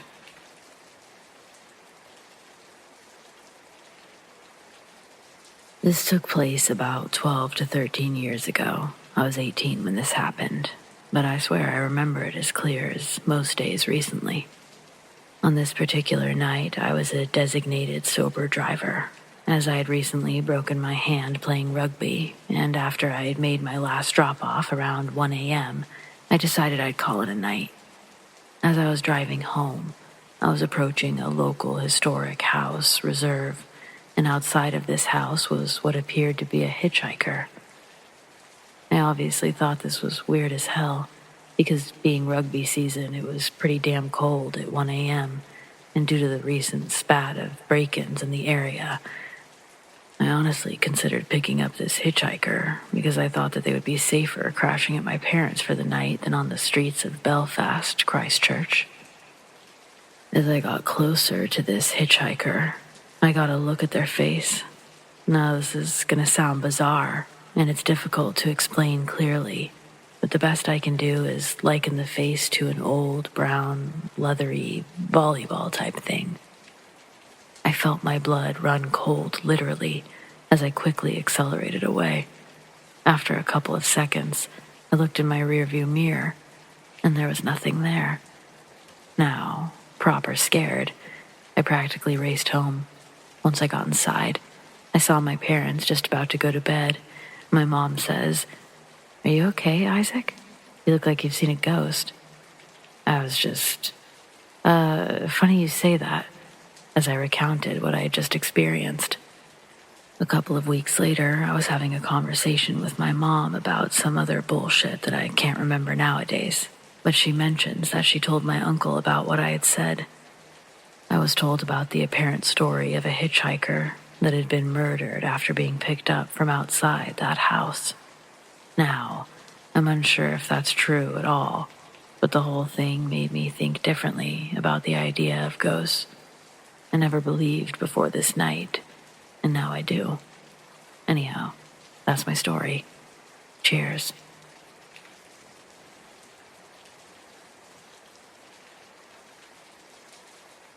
I can't help but wonder if a spirit is somehow making its presence known in our apartment. It all started when I suddenly felt a chilling sensation on my lower legs.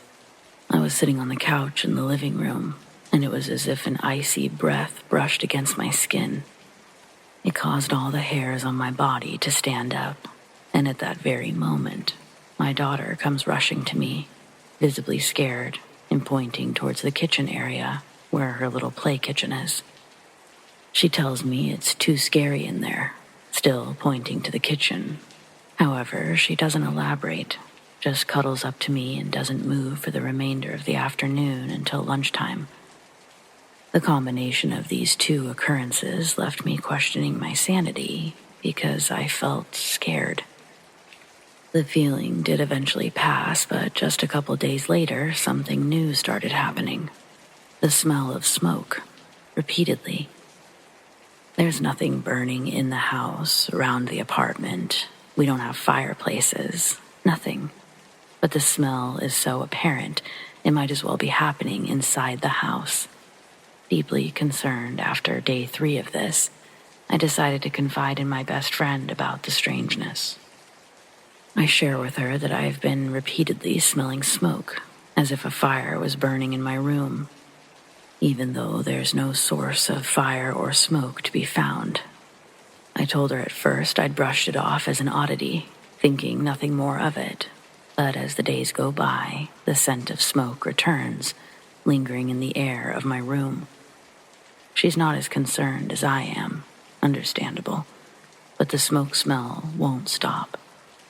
The persistent phenomenon urges me to try and dive deeper into any possibilities, driven by madness, curiosity, fear. No, it's fear. I researched online the best that I could for all possible explanations as to why I can smell smoke in my room when there's no logical source. As I immerse myself in the research, I get past all the obvious explanations that just don't fit my situation, and I'm led down a more paranormal path. Reading, I'm forced to imagine that it's possible we might have a ghost attached to our apartment, or worse, something attached to one of us. Last night, my daughter was in bed, and while I was busy feeding the dog, something extraordinary caught my attention. I glanced towards the entrance gate to our apartments, which I can see from my window, and there it is, a flickering flame, both big and small, just dancing in the darkness. This next part, I can't explain in a way that doesn't make me sound crazy, but it feels as if the ghostly entity is attempting to convey a message to me, using this display, or using fire as its medium. Witnessing this, I'm spinning in thoughts of both awe and apprehension. As I got closer to the window, the flame seemed to grow greatly before disappearing entirely. Now, as a mother, I find myself standing at a bit of a crossroads. I'm for sure unsure about next steps. Part of me wonders if I should embrace this connection and even try to decipher potential messages being sent my way. But the other part of me says that I need to seek assistance in banishing this presence from our lives. The uncertainty weighs surprisingly heavily on my mind. I want to protect my family, provide a safe environment for my daughter. I can't afford to move right now, so what should I do? Any advice would be greatly appreciated as I navigate through this situation. Thank you.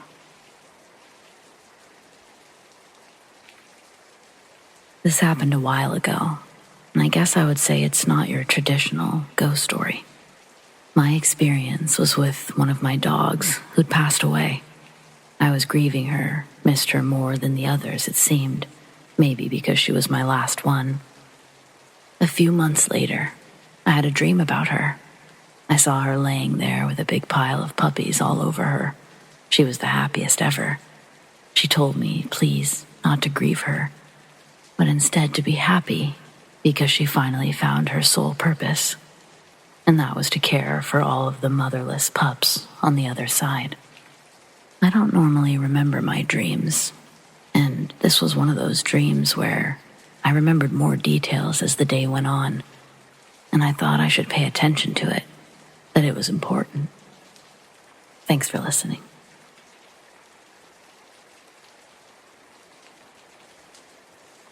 So I live in a little farming community in Virginia. Nothing out here but cotton and peanuts and, well, apparently ghosts.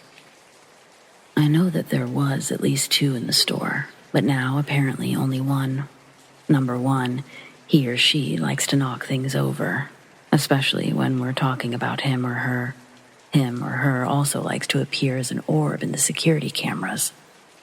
Number 2, the one I'm fairly sure isn't there anymore, was a kind of, what's the word?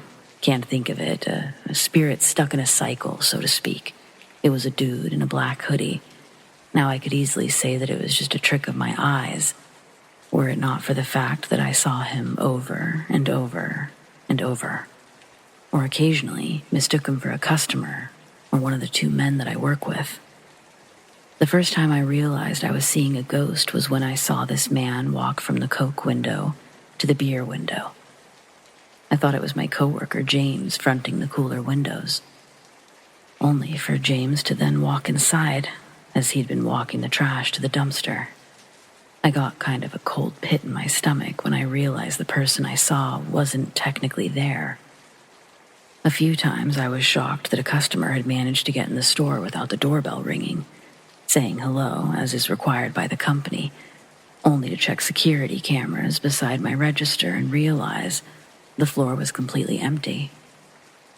So I began to be more cognizant of what I was seeing. The pattern happens like this.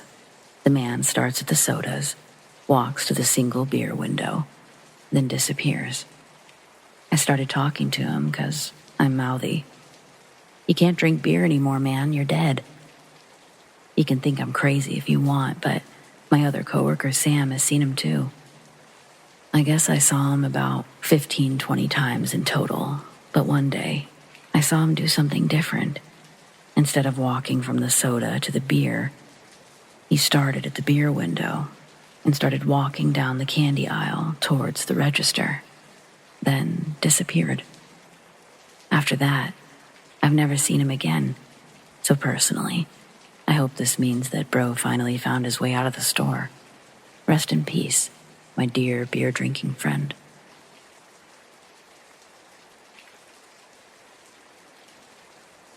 I'm a 20-year-old female and I just started my junior year of college.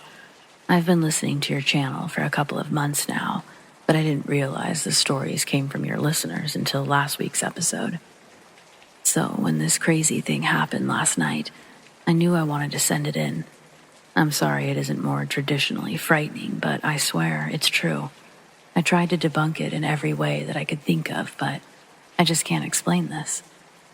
Now, you might be mistakenly thinking that I'm almost finished with school, but I'm a psych major here on a scholarship, so I still have a long road ahead of me.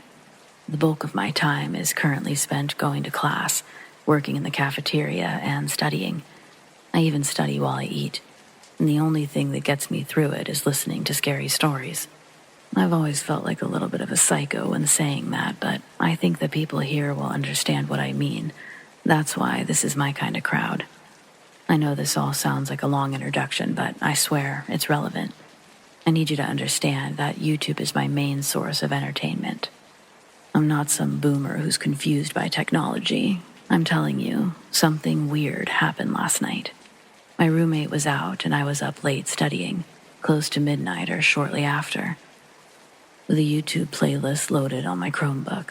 It had been playing with no trouble for over 3 hours, and the current video had just ended.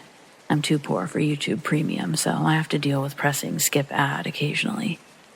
It's normally not worth mentioning, but this time, the second I pressed it, a female voice screamed, "Get out," loud enough to make me fall out of my seat. That part I'm certain of. The part I'm slightly less sure of is what I think I saw as I was falling. It looked an awful lot like a pale, transparent face had appeared on the screen. From the extremely brief glimpse I got, it looked feminine, but her eyes were missing. Or maybe they were just black.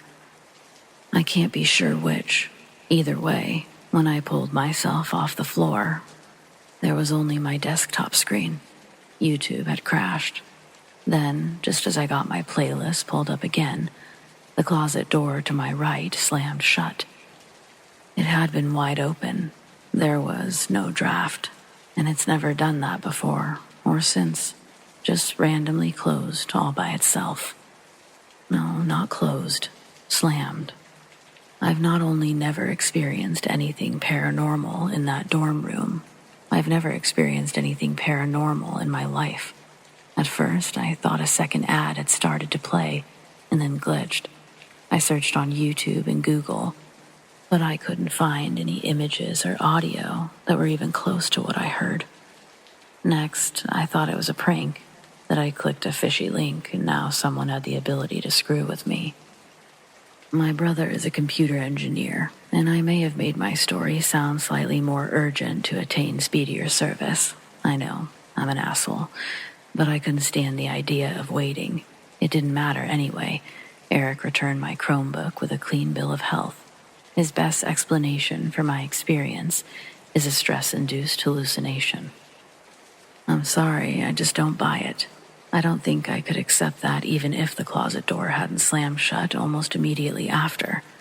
I don't really mind the door or the voice as much as I do the face. That thing haunts me. I swear those eyes were blank sockets. I'm going to try to find out if anyone has ever died in my building, but I'm afraid to tell my friends about this.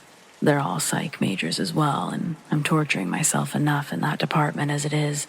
I really don't need them piling on. Half of me thinks I must be cracking, while the other half knows what I saw. It's maddening. Anyway, I'll send an update if anything new happens, or if I learn that some girl's eyes were brutally removed in my room. Meanwhile, thanks for reading my story.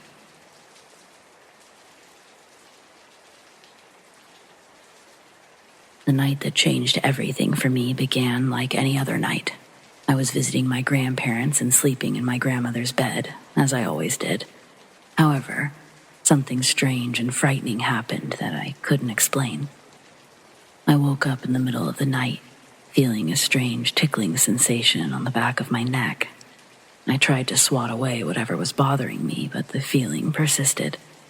That's when I turned around and saw it. A pale, human hand with long, sharp black nails.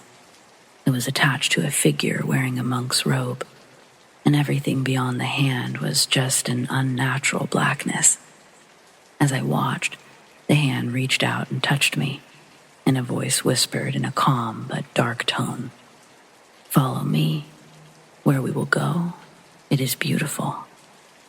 Despite feeling scared, I somehow remained calm and replied, "No, I don't want to." But the figure was persistent, responded with a more forceful voice. "Believe me, you want to come with me." And that's when I screamed, turned to my grandmother, who was dazed and claimed that I was dreaming. But the encounters didn't stop there. On another occasion, I was in bed. My mom had just left the room with the light still on. When I turned back to the door, I saw a figure made out of pure blackness, with bright green glowing eyes. I called out to my grandmother, but there was no answer. I turned away and back, but the figure was still there. And then suddenly, it was gone. It wasn't until 12 years later that I would hear a similar story from my stepfather. He told me that he had been up in the middle of the night to use the bathroom when a shadowy figure with glowing green eyes had touched him. He even had a red handprint on his shoulder as proof. He had no knowledge of my experiences, which made it more eerie. To this day, I still don't know what I encountered and why, but I do know that those experiences left an indelible mark on me, and I'll never forget them.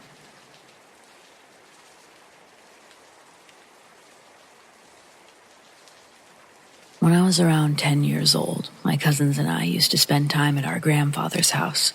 We would play at scaring each other in his dark room. The last person to leave would win the game. One August day, after we had just started playing, I saw a figure in a black cloak walk right by me before disappearing into thin air. I was obsessed with ghosts, so we tried to communicate with the entity. I told the others that everyone needed to wait outside, except for myself and one other person to serve as a witness. The others were only supposed to come in and turn on the lights when they heard me say the word lamp.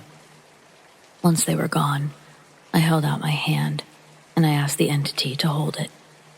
After a few seconds, I felt something long and sharp touch my thumb. I panicked, started repeating lamp, until the others came in and turned on the lights. My 6-year-old cousin who had stayed in the room was sitting on the bed, trembling. When I asked him what was wrong, he said he saw a figure with very long nails holding my hand. Apparently, something from another world touched me. I was so scared that I've never tried to communicate with it again.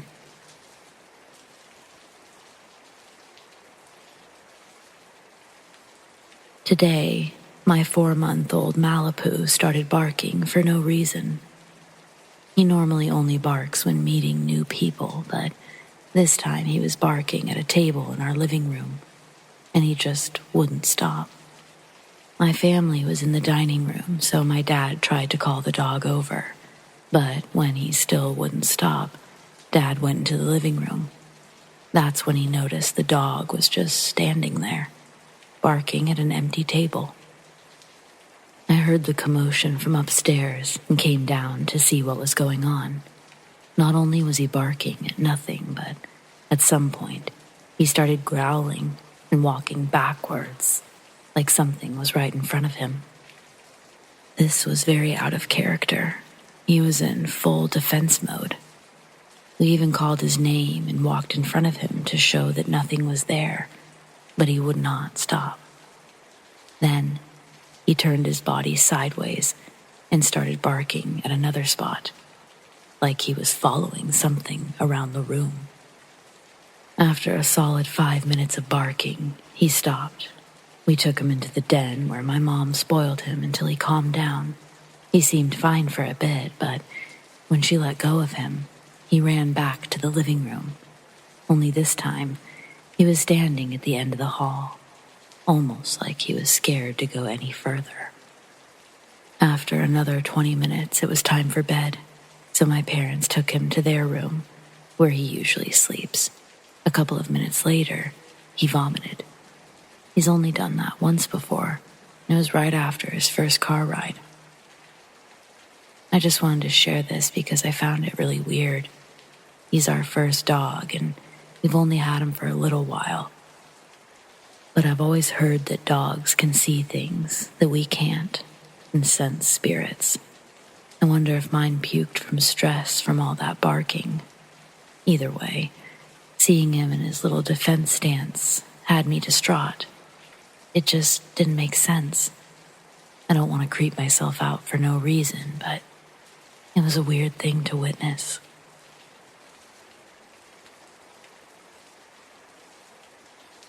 For years, I've taught elementary school, but this year, I'll be teaching middle school. I'll be starting at a new school in less than a month. I've been really excited about it, actually. Orientation for me was actually just before summer started, so I've been able to get my classroom set up and I've been familiarizing myself with the school. I've been the only one there on most days, especially in the beginning. I think the novelty is worn off for some of the teachers, so They're not as inclined to show up more than they need to. I sort of enjoyed the quiet.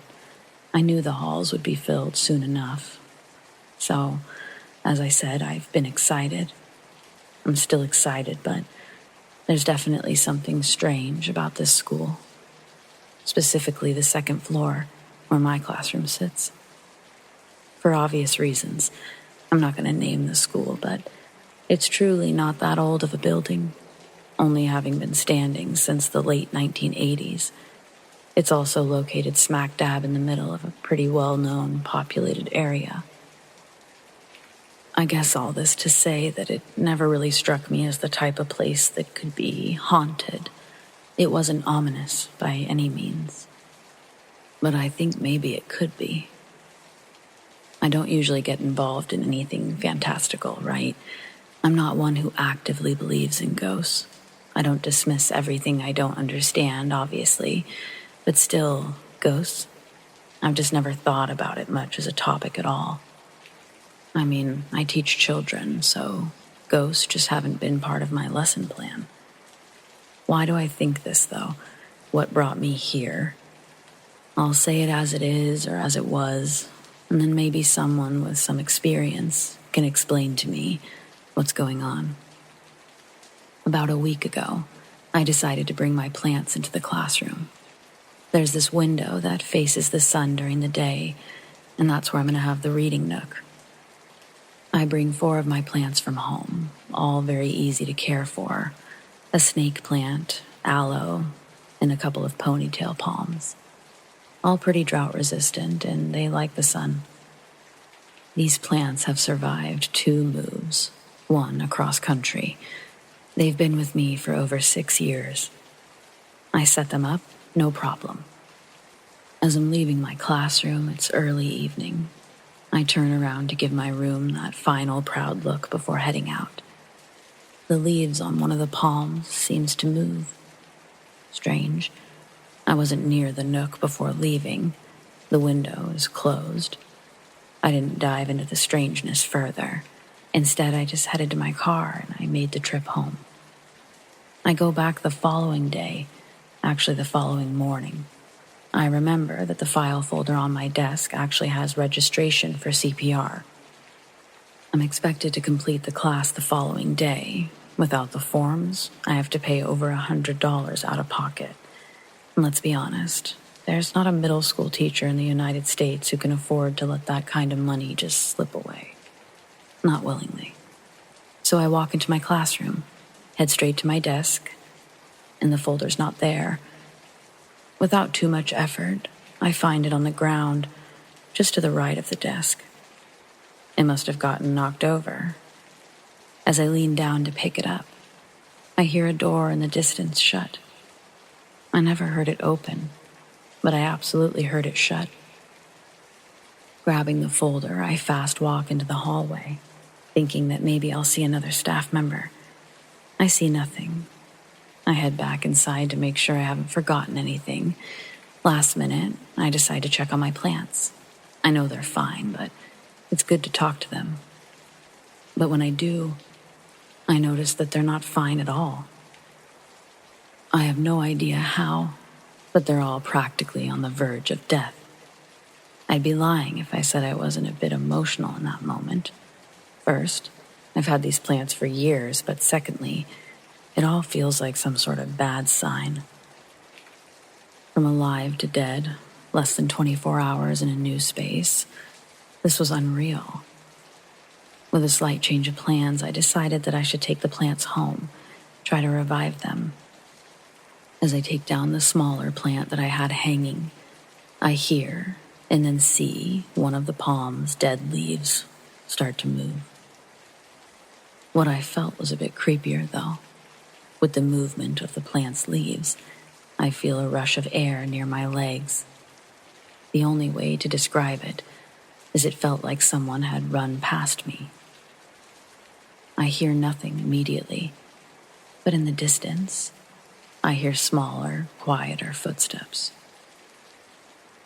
I keep removing the plants and I place them in the large box I use to transport them. I start my walk down the long hallway towards the stairs. As I do, I peek through each classroom, searching for my mystery person. But the school, it's empty. Just to be sure, I go to the main custodial area. On one occasion, I've seen the janitor there, but when I arrive, it's clear that they haven't made it in yet. Outside of the sun filtering through the various windows, the school is still dark. Realizing that I'm alone, but that I've been hearing things, feeling things, I quicken my pace and I make my way down the stairs. As I do, several pairs of footsteps build behind me. I don't turn around, but I do run. Right as I hit the last step, I feel coldness touch my legs. I feel a rush of wind past, not by me, but through me. As it passes, I lose the grip on the box that I'm holding, and by no control of my own, I drop it, and the box lands on the floor, spilling the contents all over the bottom of the stairs. I sat in the parking lot for almost an hour, just waiting for the janitor to show up. They never did show up, and I never did go back inside that day. The following day, I went back, this time around noon, hoping that others might be there and hoping to run into the janitor. When I went inside, everything near the bottom of the stairs had been cleaned up. I figured that the janitors must have shown up and taken care of the mess. I couldn't really bring myself to go back to my classroom that day. So, seeing that the mess had been cleaned up, I feel better about leaving, and I head to my CPR class. In the class, there are 3 teachers from my school. During class, they ask how I'm liking my classroom. Do I have everything I need? Aside from telling them how excited I am, I mention the mishap with my plants, mainly the part where they all died. I left out the other piece to avoid being the crazy new teacher. But it's interesting that when I mention the plants, one of them offers some strange advice. If you're putting them on the windowsill, that could be part of the problem. Try hanging them higher or keeping them away from that window. I tell him that these are drought-resistant plants, that they actually like full sun. Look, it could be superstition, but people have always had issues when trying to block that window, if you will. Plants die, shelves fall. It's just something I've noticed, that's all. The other 2 teachers sort of dismiss him. They certainly don't seem to agree with this man or take him very seriously. But I think I do. As much as I have no idea what to think, I'm also sound of mind. My experiences are my experiences, and you can't tell me that I didn't feel what I felt. Maybe you could debunk it, but can you explain how 2 of my plants ended up back in my classroom? Our janitor said that they had cleaned them up, but they'd set the plants in their very sad state in the office staff lounge area. Yet, 2 of my plants were sitting in my classroom. Not near the window, but just beside my desk. Each time I've gone back since, I haven't been alone. Other staff members have been present, so the noises I've heard could be explained as someone else. But the footsteps, they're not like the ones I heard on the stairs. Even the doors closing don't sound the same. So, is someone, or a group of someones, severely messing with me? Or is my new school haunted?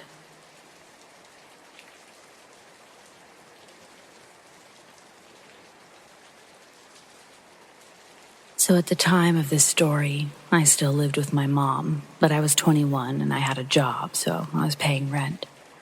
My mom went to Europe on a trip, so I invited my best friend, who was also 21, to sleep over. Usually we drink and play video games, but we both had to wake up early for work. We also happened to work at the same place, so we went off to bed in the guest room. And yes, we both sleep in the same bed because we've both had too many ghost experiences to sleep alone. Hence why I invited him over to begin with. Anyway, we were laying down and trying to sleep with my dog sleeping next to us. It's around 3 o'clock in the morning when all of a sudden we both hear a weeping, crying sound coming from the door or the closet. We both sit up immediately and we look at each other. And then to my dog to see who it was, but it wasn't any of us. We just sit there, listening in, and finally my friend says, "What the fuck, bro?" And it stops. I then get up to turn on the lights, and we proceed to cautiously look throughout the entire house to see who or what it could have been, and no one. It was 3 a.m., and it was only us, so we got dressed in our work clothes and left the house to go to a 24/7 Walmart near the house. And we just hung out at Walmart until our shift started, which was around 7 a.m. To this day, we don't know what the fuck it was, and my mom didn't believe us when we told her what happened. It was crystal clear, a girl's voice, and she sounded like she was crying, mixed with laughing. Creepy as fuck. Also, another friend I have who doesn't believe in ghosts was over at my house one day, and at night, he was leaving to go home, and in our driveway, he heard a girl calling out to him, and he told me he looked around, and he saw no one. He ran to his car and sped off. It was around 1 a.m. when he left, so I doubt any of my neighbors would be out at that time. What if it was the same girl? Well, thank God I don't live there anymore.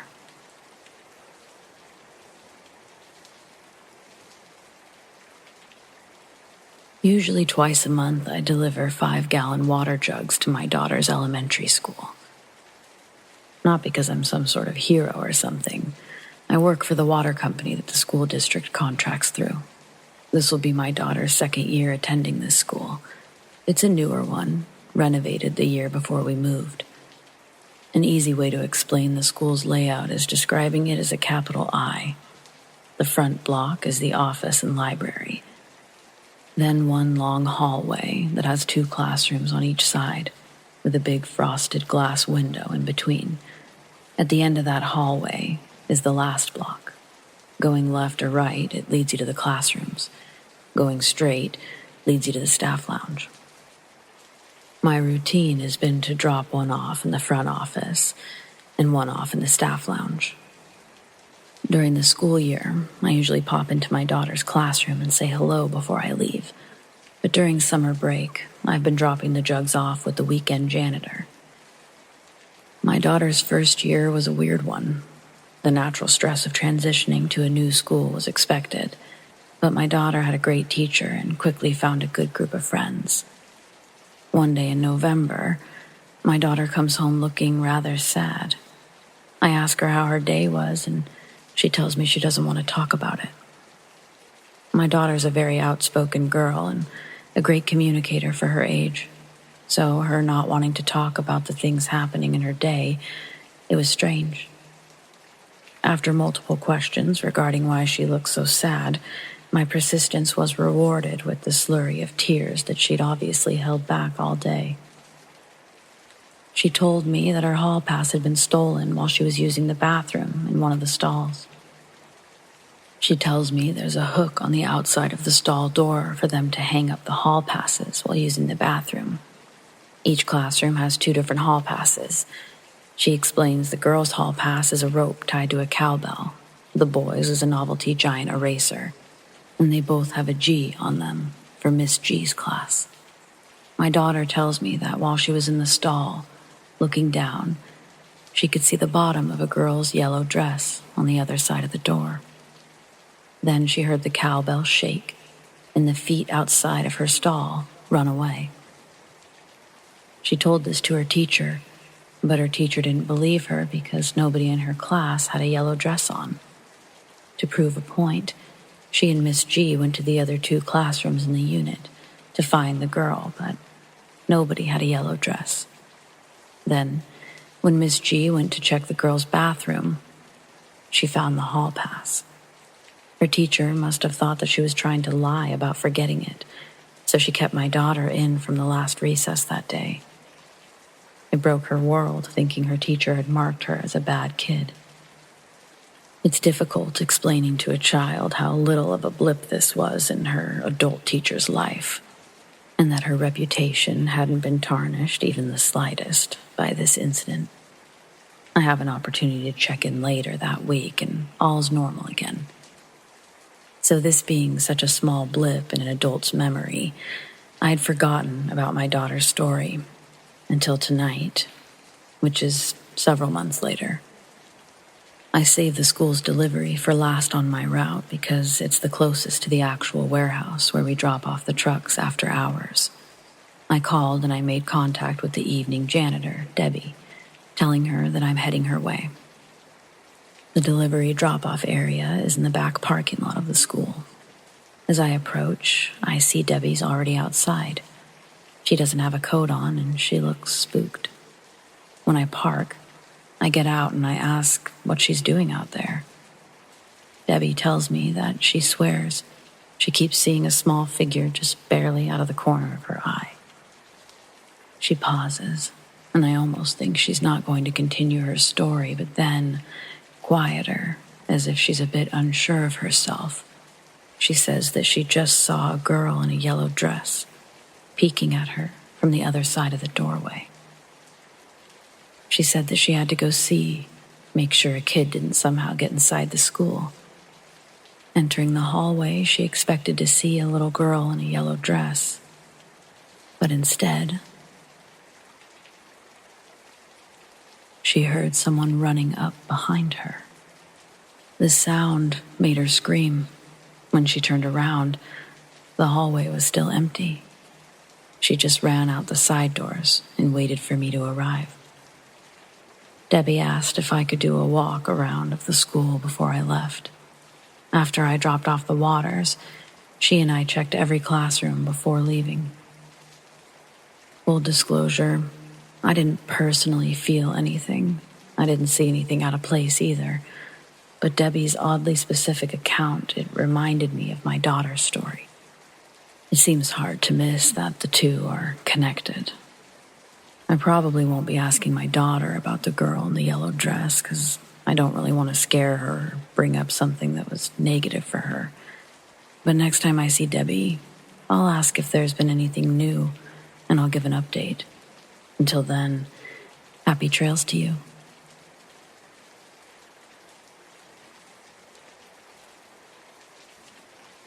This summer, I had the opportunity to intern for a little record studio in town. I'm currently going to art school for sound design. This internship, it's a really good way for me to get some experience under my belt, actually working in a studio, hands-on. I've been able to work nights with my mentor. His name is John. He's been working in the record business since the late 70s. Really great guy. My first project was assisting with a local metal band. They were recording a 3-song EP. Drum tracks go first, and the next night we have the rhythm guitarist and the bass player lay down their licks. Bass goes first, then rhythm. Rhythm guitarist's name is Ace, and I guess this story's really about him. Anyway, they're both proficient when hitting these tracks, and we wrap up the night early. When they're all done loading their gear back into their cars, we all listen to the playthroughs and put them on the big speakers. It all sounds fat, and so they dip out. John and I now get down to the panning and mixing of these tracks. He goes back and forth between headphone listens and speaker listens while I slowly break down the mics and roll up the chords. All while he's trying to explain to me what he's doing on Pro Tools. We go through bass fast, and he decides to sit me in front of the big screen monitors and mix one of the rhythm guitar tracks. I put on my headphones, and he watches over my shoulder as I try to emulate what I saw him doing earlier. As I dialed in the EQ, I began to hear something in the higher frequencies that I couldn't seem to cut out of the mix. John's sitting right behind me, so I take off my headphones and I ask him what he thinks it is. He puts them on, and as I play the clip back, I see him get a confused look on his face, too. We play it on the big speakers, and the sound is still audible over the raw guitar track. The sound isn't a fuzz or a reverb issue, although that's how I originally tried to troubleshoot the issue. But replaying the track with the effects muted, it yielded the same results. A woman's voice in a thick Spanish accent saying, "Alexander." You can only hear it clearly in one of the guitar's chugging patterns, but that's obviously enough to make the track unusable. We mic up the amp in a small, soundproof room next to where the guitarist lays down takes. I don't think I have to say this, but I will, just in case anyone asks if there was a woman standing next to the microphone in the amp booth. There wasn't. And no amount of fucking with the mix could cut it. Next day, the lead guitarist shows up and we start recording. The rest of the band shows up later through the night, and John tells the rhythm guitarist that he's going to need him to redo a couple of takes. A couple of jokes are thrown his way amongst the band members, but John sits everyone down and has them listen to the weird sound in the take we recorded last night. We play the clip, and all except the rhythm guitarist and drummer are joking about the strange voice in the audio. The drummer says, "That sounded like Cassidy, homie." The other members get quiet, and from my position in the back, I can see the rhythm guitarist's eyes start to tear up before he says, "I'll be right back," and exits the studio. The drummer follows after him, and it's just the other members, John and I, sitting in the quiet studio, as if Ace took the air with him on his departure. We all just sit there until John goes, "So, who's Cassidy?" Lead singer tells us that Cassidy was Ace's wife and that his real name is Alexander. She died of a brain tumor a couple of years ago when they lived in Houston. Really sad shit. Drummer comes in and gathers his and Ace's stuff and says that they're gonna head out. The rest of the band all filter out, and then it's just John and I sitting in the studio. I almost asked him if he could play the clip for me one more time so I could record it on my phone the best I could, but I chickened out. I thought it would be weird if he wasn't down for that, so I guess no one has to hear a man's deceased wife to know that I did. So I just let it be. I went back to the studio a few times after that this summer. Nothing crazy happened. Different artists filtered through, but their tracks were fine. So I'm inclined to think that it's what people would call an EVP. And in that case, rest in peace, Ace's wife, Cassidy. And thanks, everyone, for listening.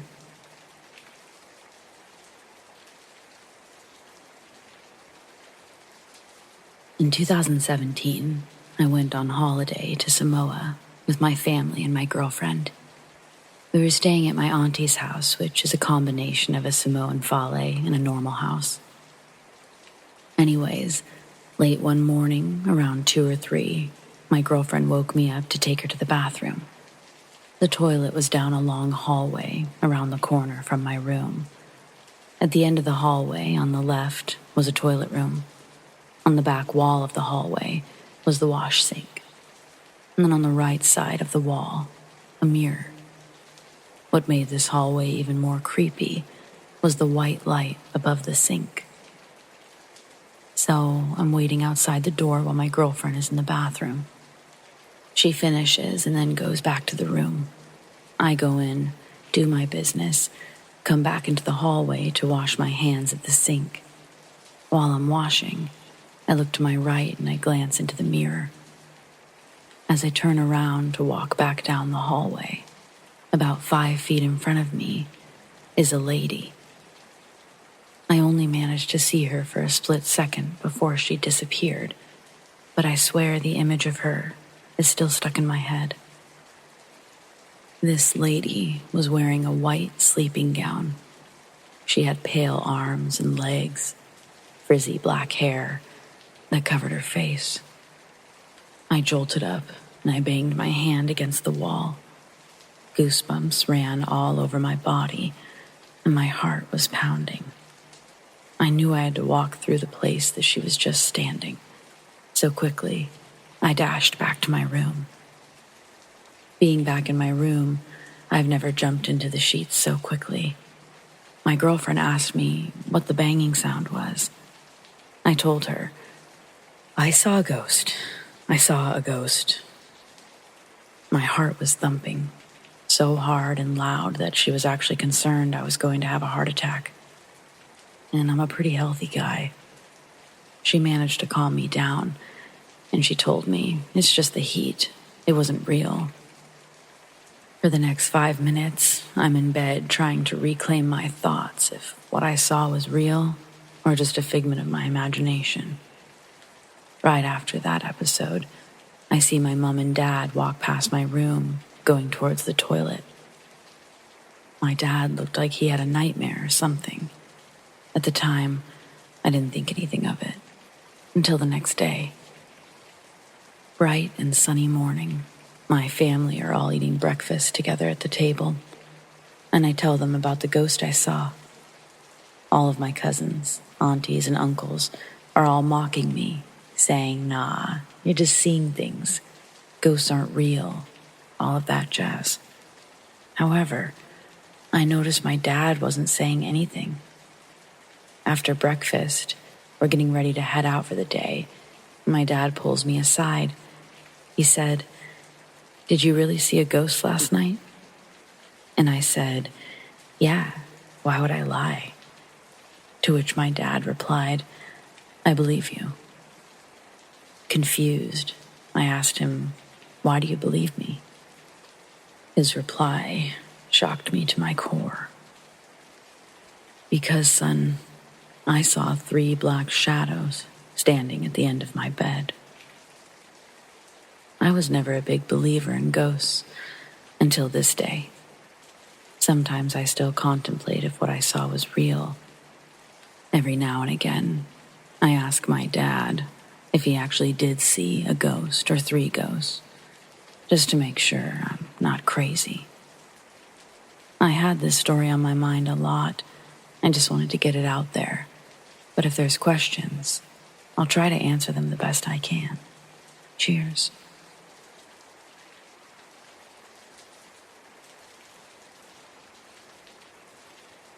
Almost 20 years ago, I was in the midst of a divorce, and I'd been living with my parents for a few months. I managed to buy myself a cute 2-bedroom Victorian house for me and my 13-year-old daughter. And eventually, moving day arrived. Over the 5 months I'd lived with my parents, I'd been buying new things for our home. Essentials, saucepans, crockery, towels, bed linens, etc. I didn't want anything from my ex, so everything I had I bought new. When moving day came, I had the beds for me and my daughter coming from a furniture shop, and a washing machine, a fridge, a sofa. Everything else I got into my car and drove from my parents' house with boxes full of new pots and everything else. My mom was at the house unpacking and putting things away.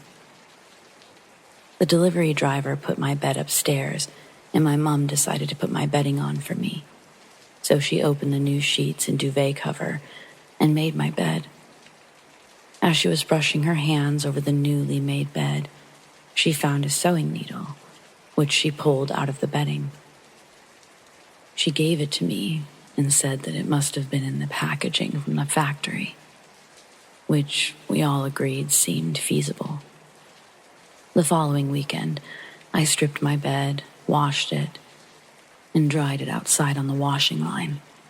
I fetched it in the late afternoon, and I remade my bed.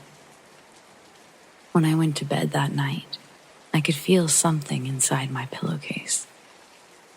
I thought it was a small twig that had gotten caught in the washing while it's on the line near some shrubs. I put on the bedside lamp, and inside the pillowcase was another needle. I put it on the bedside cabinet and decided I'd worry about that tomorrow. The next day was Sunday, and as always, I went to my parents' house for lunch. I told them about finding a second needle in my bed.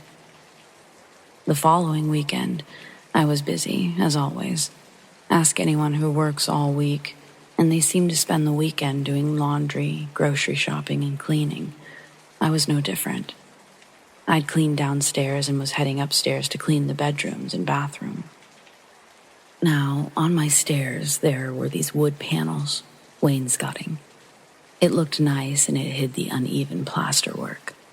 The top of the wainscoting was waist high and was about an inch deep. Just wide enough to gather dust, so I wiped the wainscoting as I cleaned the downstairs.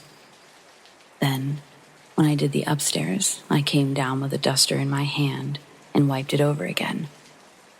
After running up and down the stairs a few times, bringing laundry down, taking clean clothes up, emptying the bathroom bin, etc., I finally finished, but I'd wiped that wainscoting ledge every time I'd passed it. I guess I was just so proud of my own lovely little place. Anyway, final trip downstairs, I noticed another sewing needle. Sitting on top of the wainscoting ledge, there was a needle. Now, this is getting decidedly weird. So I added it to the other two on my bedside table. The next morning, I look at the 3 needles and think, wait until I tell Mom about this one. And I notice there's not 3 needles as there should be, but 4. Weirder and weirder. Several years later, my daughter was by then an adult with a baby of her own, and I was moving across country, so I sold my darling house and obviously packed up. In a cupboard, by the back door, there was a broiler, and I kept a few folding garden chairs and some old curtains in there. I pulled out the curtains, and I saw for the first time ever a tin, like a biscuit tin or a Quality Street chocolate tin, and inside there was some unfinished embroidery, and suddenly all the needles made sense. So I pack the tin with the unfinished embroidery and decide I'll make it my job to finish it. But I never did finish it, as when I unpacked my house, the tin had vanished. Maybe it isn't the creepiest of stories, but every word here is exactly how it happened. I never felt creeped out or spooked in my house, though. I hope you enjoy my needle ghost story.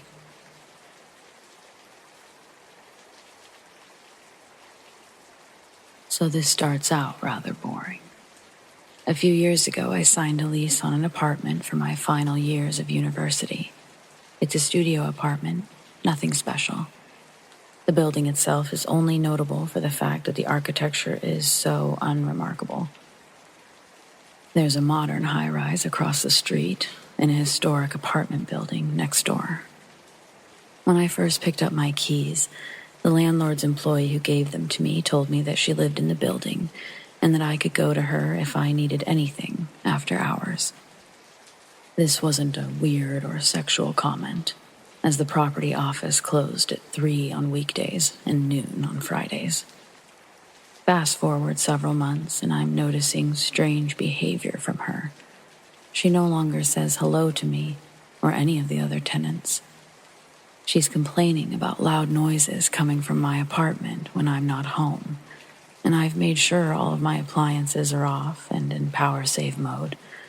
She'd also wake up at an ungodly early hour, 4 a.m., and have an extensive phone call, 2 hours, and then go back to sleep, only to wake up crying loudly by 9 a.m.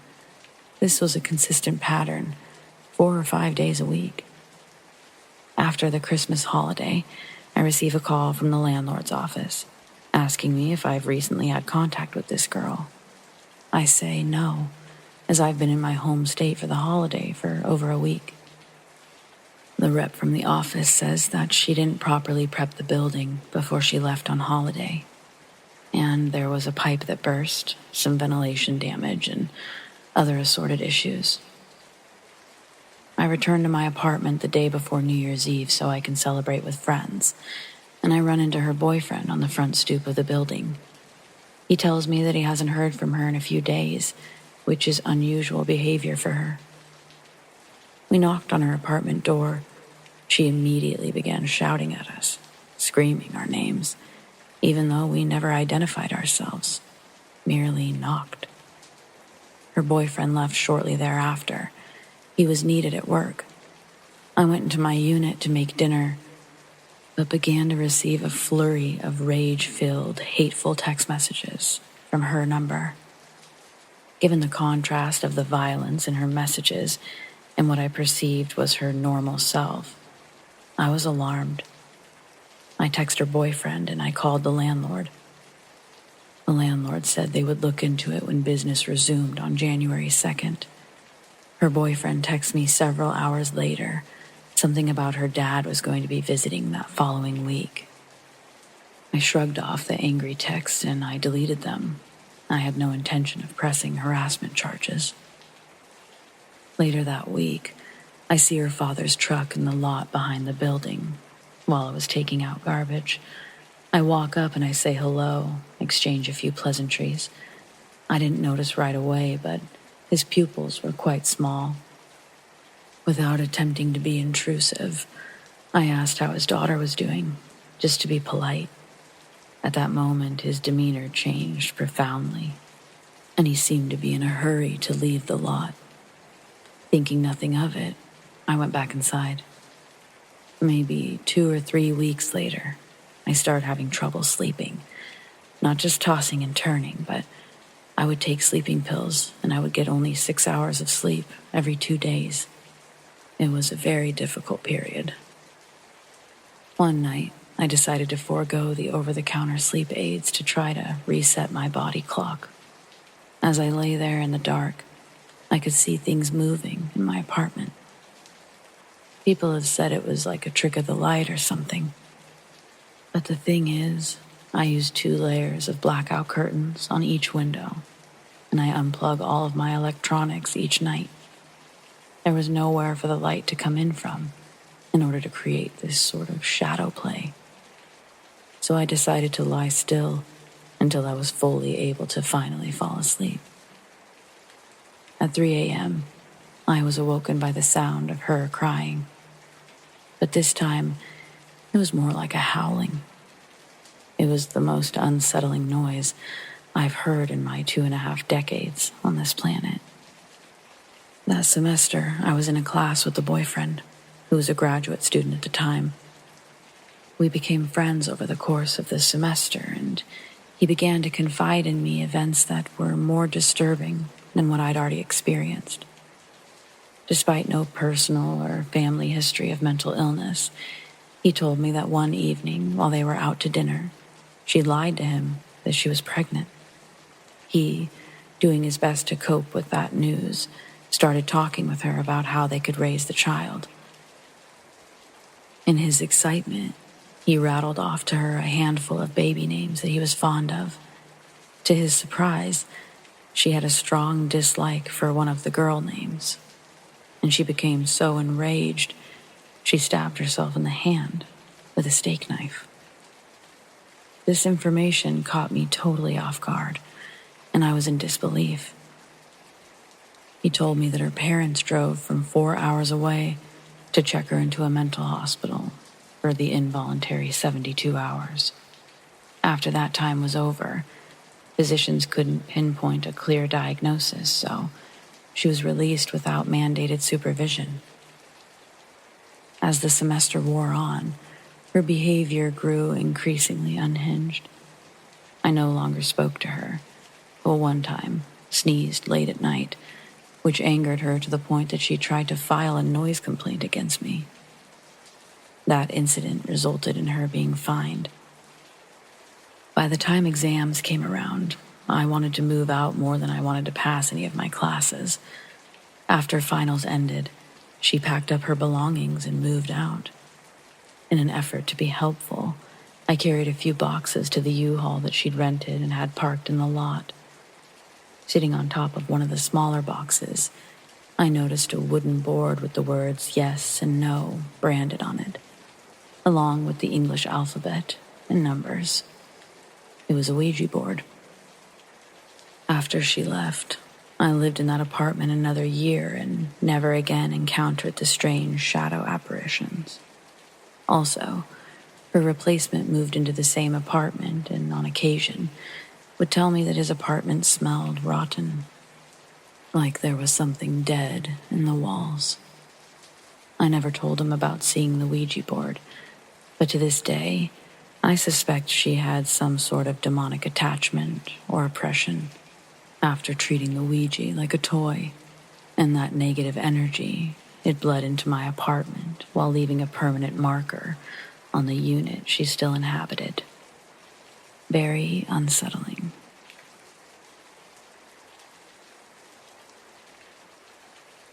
So when I was 9 months pregnant with my son, 2 years ago, for 3 weeks, every single night, I woke up at 3:38 a.m. Not a second sooner, not a second later. When I'd wake up, it felt like someone was near me, like I felt like someone was there, but not physically felt. It felt like someone was just in my room. But it wasn't a scary feeling, so I brushed it off, went back to sleep. I used to watch this psychic medium live on Facebook, so one night, something told me to tell him about it and ask him what it meant. He told me that he's sensing a father figure around me. He said that he's sensing that I have the gift of mediumship, which he said is a rarer gift. He said that that time of night, when I'm sleeping, is when I'm most open and my light is the brightest. When he said father figure, I assumed he meant my godfather, who passed away in 2015. I started looking up ways to be more open to these connections, and I practiced each night. 3 nights later, I had a dream. I'm friends with this girl on Facebook. She doesn't ever share anything personal about her life, so I really don't know her. But I had a dream about her. In my dream, I was a man in his mid-30s. I had dark brown hair and dark brown 5 o'clock shadow, stubble. So anyways, it was the man, me, the girl, and her mom. We were at a lake, and the man is in the water, and the girl had just gotten in. The bottom was slimy and full of algae, so the mom didn't want to get in. The man, me, was playfully calling her names and telling her to get in. Then we are all in the water, and a turtle swims by. Then we're in the water, and the man and the mom start arguing. He tells her that she deserves more. She deserves to be loved and happy, and that she could find someone else. When I woke up, those are the parts that stood out to me, and something told me to contact this girl and tell her about it. Y'all, this girl told me that her mom's fiance had passed away a few years ago, and the last thing they did as a family was go to the lake, and that her mom was scared to get in the water because the bottom was slimy, and her fiance was teasing her, calling her names and telling her to get in. They caught a turtle while they were there, and she still has it.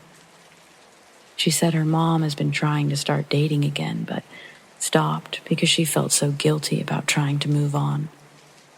Fast forward, the last 2 weeks I've been waking up at 3:38 a.m., but this time, when I wake up, I have this horrible feeling in my stomach and in my chest. My chest will hurt so badly because of the anxiety it gives me.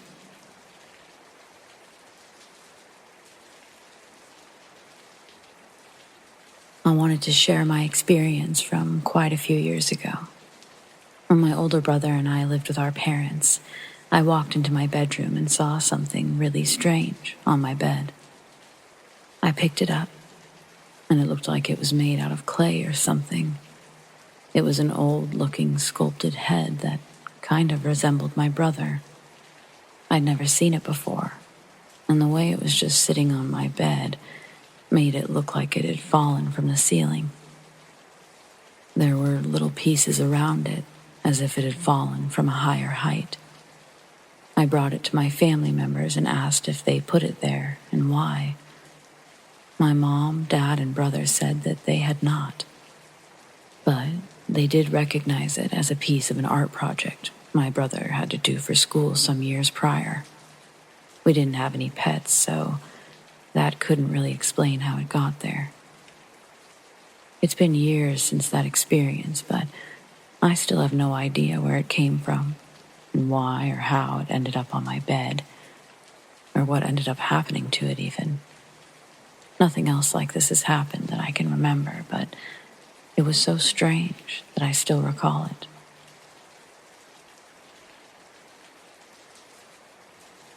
When I was a little kid, I lived in a haunted house, somewhere right outside of LA. I don't remember much, but I do remember my siblings being scared of this house. We once heard my oldest brother struggling to breathe, and when we walked in, we witnessed that he had bruises around his neck, as if he was choked. We even witnessed a figure walking around the house and sitting on our couch during the night. This story is about something that stuck with me. When I was around 4, I was wandering around the house one night, and I recall hearing a noise from the vents, as if something was shuffling in there. I knew something was in there, and I yelled for it to come out. The shuffling, it got louder and louder, until the vent opens up. What came out would quite literally stick with me my entire life. It was a very pale girl with black hair that reached her back. She was crawling on the ceiling, and you know that feeling of utter fear and danger. Well, that made me start to run. I ran into my room, and it followed me. Me and my brother shared a room, and as I ran, he looked up, and he had a look of fear on his face. I remember managing to evade this thing, and I made it to my mom's room. But honestly, I don't recall it ever chasing me out of my room. I'd believe it was my crazy imagination if it wasn't for my brother, who to this day still asks me if what he saw, I saw. Since that day, however, it kind of followed me throughout my life. I'd always see it in the corner of my eye, just staring at me, from corners of rooms, always just hiding and staring. Not surprisingly enough, it's always in my times of peril or depression when I see her most. I know she feeds off the negativity in my life. She's been seen by my family member and also a friend, all while I was present.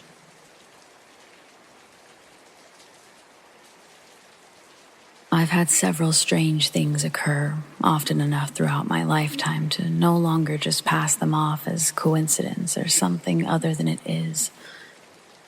I grew up in households of many different religions, and from a young age I showed great interest in spirituality and other religions.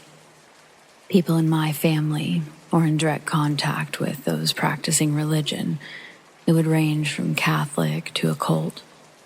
My grandmother was overly religious, and she spent nights awake reading the Bible and praying. This is just some background on how I grew up. Spiritually, I spent a great deal of time with other families who practiced occult and Wiccan practices. Anyway, whatever, you get the point. So, I love nature. Water is soothing, and the woods. I collect crystal quartz and stones that are meant for different uses, such as healing. My husband and I were at a state rec type area, way out of our area, looking for such stones. As I was sitting on the ground, digging away, a woman and a younger girl approached and questioned what I was doing. The young girl lost interest fast, but the older woman she was with, she had remained. I showed her what I had collected and even offered one as a gift. Her face kind of washed over like she was dazed out a bit. She took the stone and said how she would keep it and forever remember the moment. She went on to tell me how beautiful I was and how my eyes radiated life and light, and how I'm such an inspiration for some people. She went on about my eyes and other things. I was rather surprised, but remained humble and managed to appear not as dumbfounded by her as I was. I never really experienced anything like it before. She really did seem like she'd gone into a daze, though, prior to. Another odd encounter, well, 2 odd encounters. My husband and I frequent a local weekly farmer's market. We generally start up at the top of the building so that he can run to use the bathroom. I stand outside and patiently wait. I'm an anxious and empathetic person, so I try to just keep to myself as I wait. So I'm just standing there, probably staring at the floor or something, and this guy comes out of the bathroom and just stands beside me. Okay, whatever. I look up and he looks at me and says, "Going to be a full moon tonight." Said something else about luck, and I just sort of stood there, looking at him. Husband comes out of the bathroom and we head off. A short while later, this man and another man walk by. The man who spoke to me earlier looked my way and said something to the other guy I couldn't catch, and then said, "I'd know her anywhere."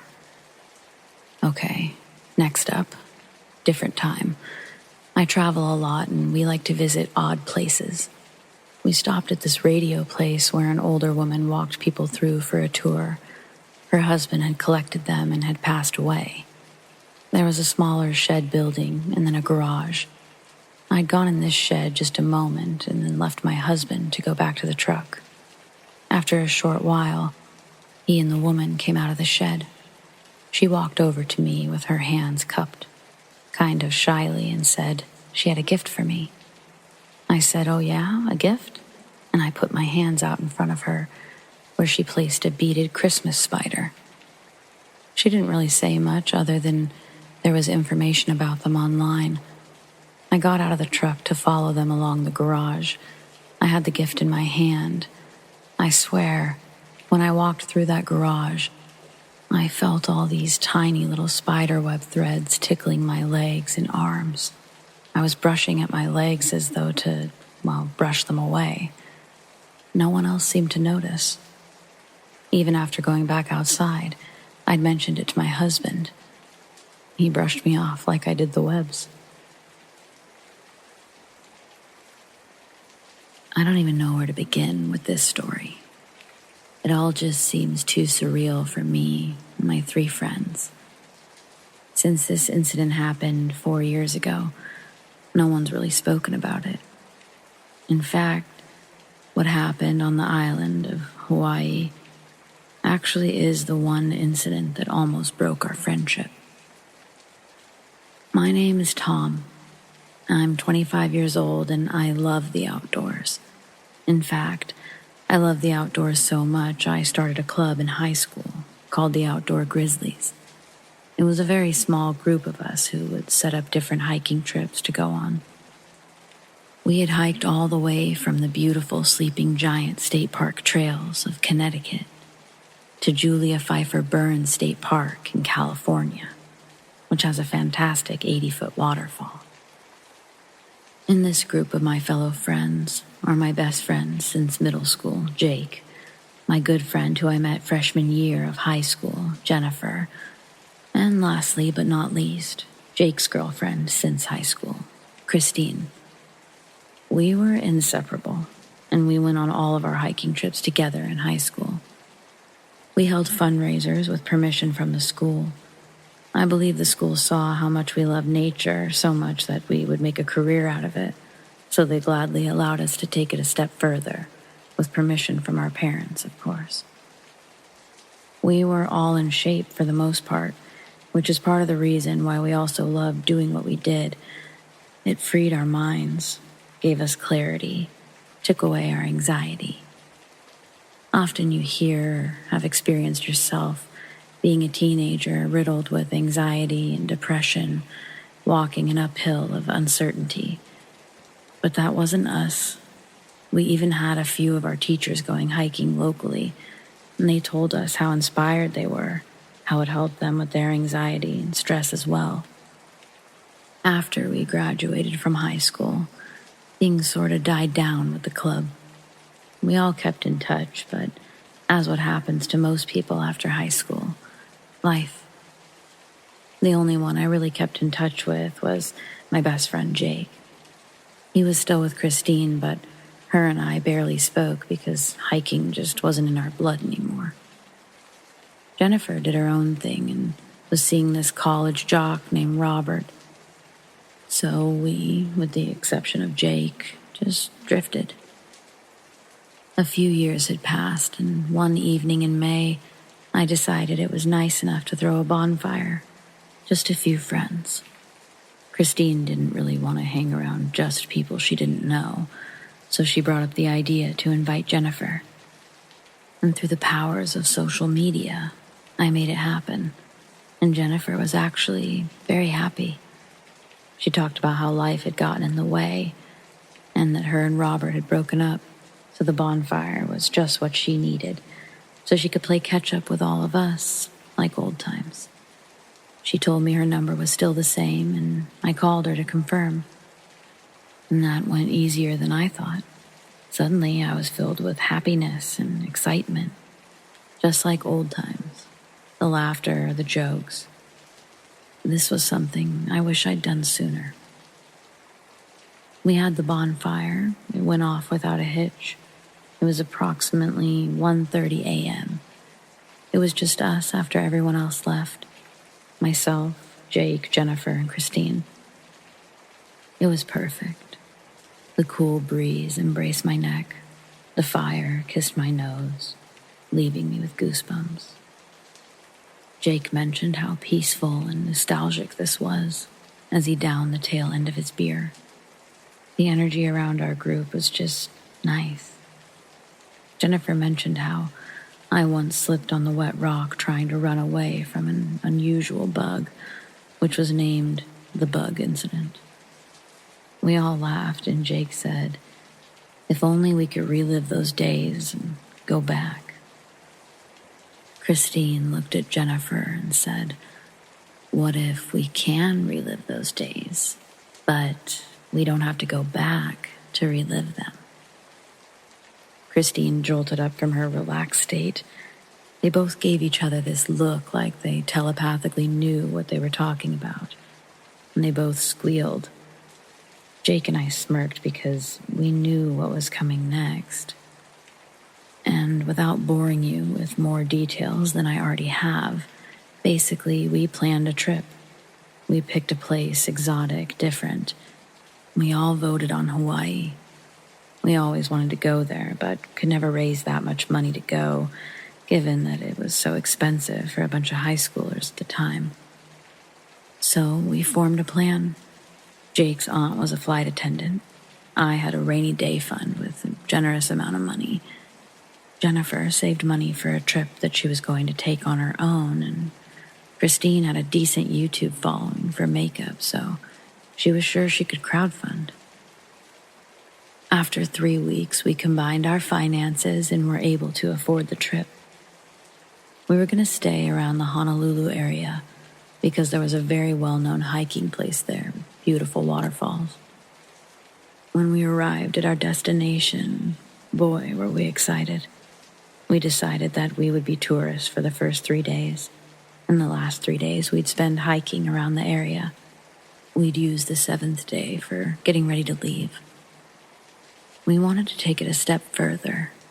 We wanted to camp out in the area. When the time came, we felt like we were ready. We had all done it before, camping while hiking, and were very well versed in general in both. So we had experience, and we felt like we could take this on. We made our way deeper and deeper into the forest. We saw people along the way. A couple of tourists that we spoke to, a few friendly locals, and then we began to notice how much more isolated it became. Christine had said that we seemed far away, that we didn't have any signal on our phones anymore. She bought a compass and a map, so she said we should just find a place around the area we were in. We all agreed. We found a beautiful place. It was like it was waiting for us. It was on a cliffside, looking over almost the entire island. We didn't realize how far up we'd hiked, but it was relatively safe. There was a fence made of bamboo, so you really couldn't fall unless you purposely threw yourself over the fence. But even then, there was a big enough rock protruding out, so you couldn't fall too far and die, basically. It really was the most magnificent view I'd ever seen. We set up one of the tents, and then we had set up some lanterns around, and we made a fire to keep away the insects. Jennifer decided to go with Christine to explore around while Jake and I were setting up.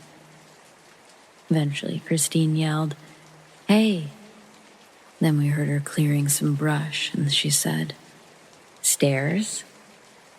I thought she was just imagining it or joking, and she said, "No, guys, come on, look." They looked pretty worn, but they led to that piece of the rock at the bottom. To put it into better perspective for you, the reader, picture Pride Rock from The Lion King. We were standing on that flat piece, and then imagine another flat piece on the bottom of that, but with stairs that wrapped around to let you get to the bottom. Jennifer was against going down the worn steps because she was afraid someone might get hurt. But we had to know what the stairs led to. What if it was a treasure, an artifact? Jake and I decided to go, and the girls could stay. The stairs in the beginning were made of stone and were worn, but once we got to the middle of the steps, it wasn't as bad. We finally got down and saw that it was a piece of the rock that we were standing on, like on the upper level, minus the forest. It was like a cave. We'd made our way into the cave, and we could hear our footsteps crushing broken coconut shells and sand grit. Jake took his flashlight and lit up the inside. We were amazed. There seemed to be drawings on the walls and what looked like a burial site. It looked disturbed, but the drawings are what made us intrigued. I lit my flashlight and I pointed it to the wall. We were able to make out bodies and very tiny heads. We carefully swept the debris from the wall. We needed more light to understand the carvings, so we called the girls, and reluctantly they came. We asked them to point their flashlights at the wall, and then we all did the same at the same time, and they were just as amazed. We took photos, and we said at the end of our trip, we'll let the information desk know about this place. Maybe we discovered something that no one else has ever seen. Christine said, "Wait a minute. It seems like these carvings tell a sequence of events from right to left." As we looked at these carvings, we saw what looked like a figure pushing someone off a ledge. We immediately got the chills and collectively decided to head back. Jake broke the silence and said, "Remember, this was thousands of years ago. It was just a part of history."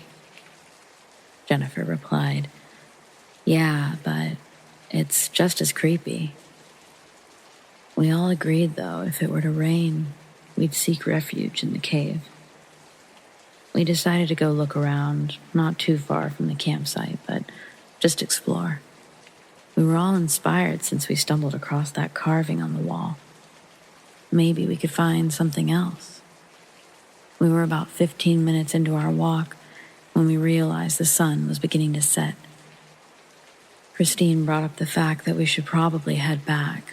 We don't want to get caught out in the dark. It would make things harder for us. We all decided to head back.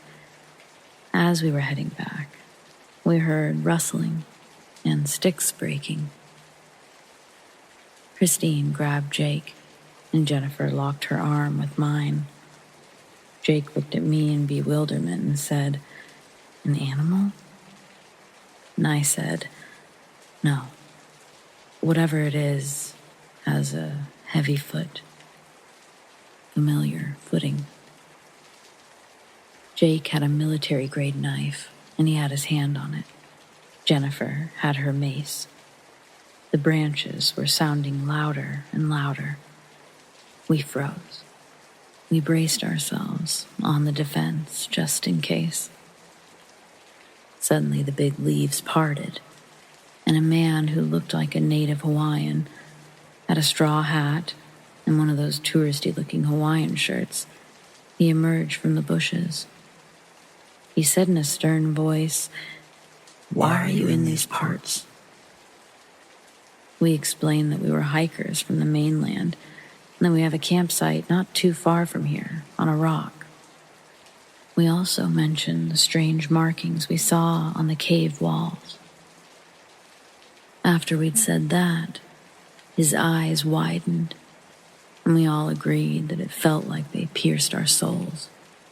And he said, "I'm going to give you advice from one human being to another."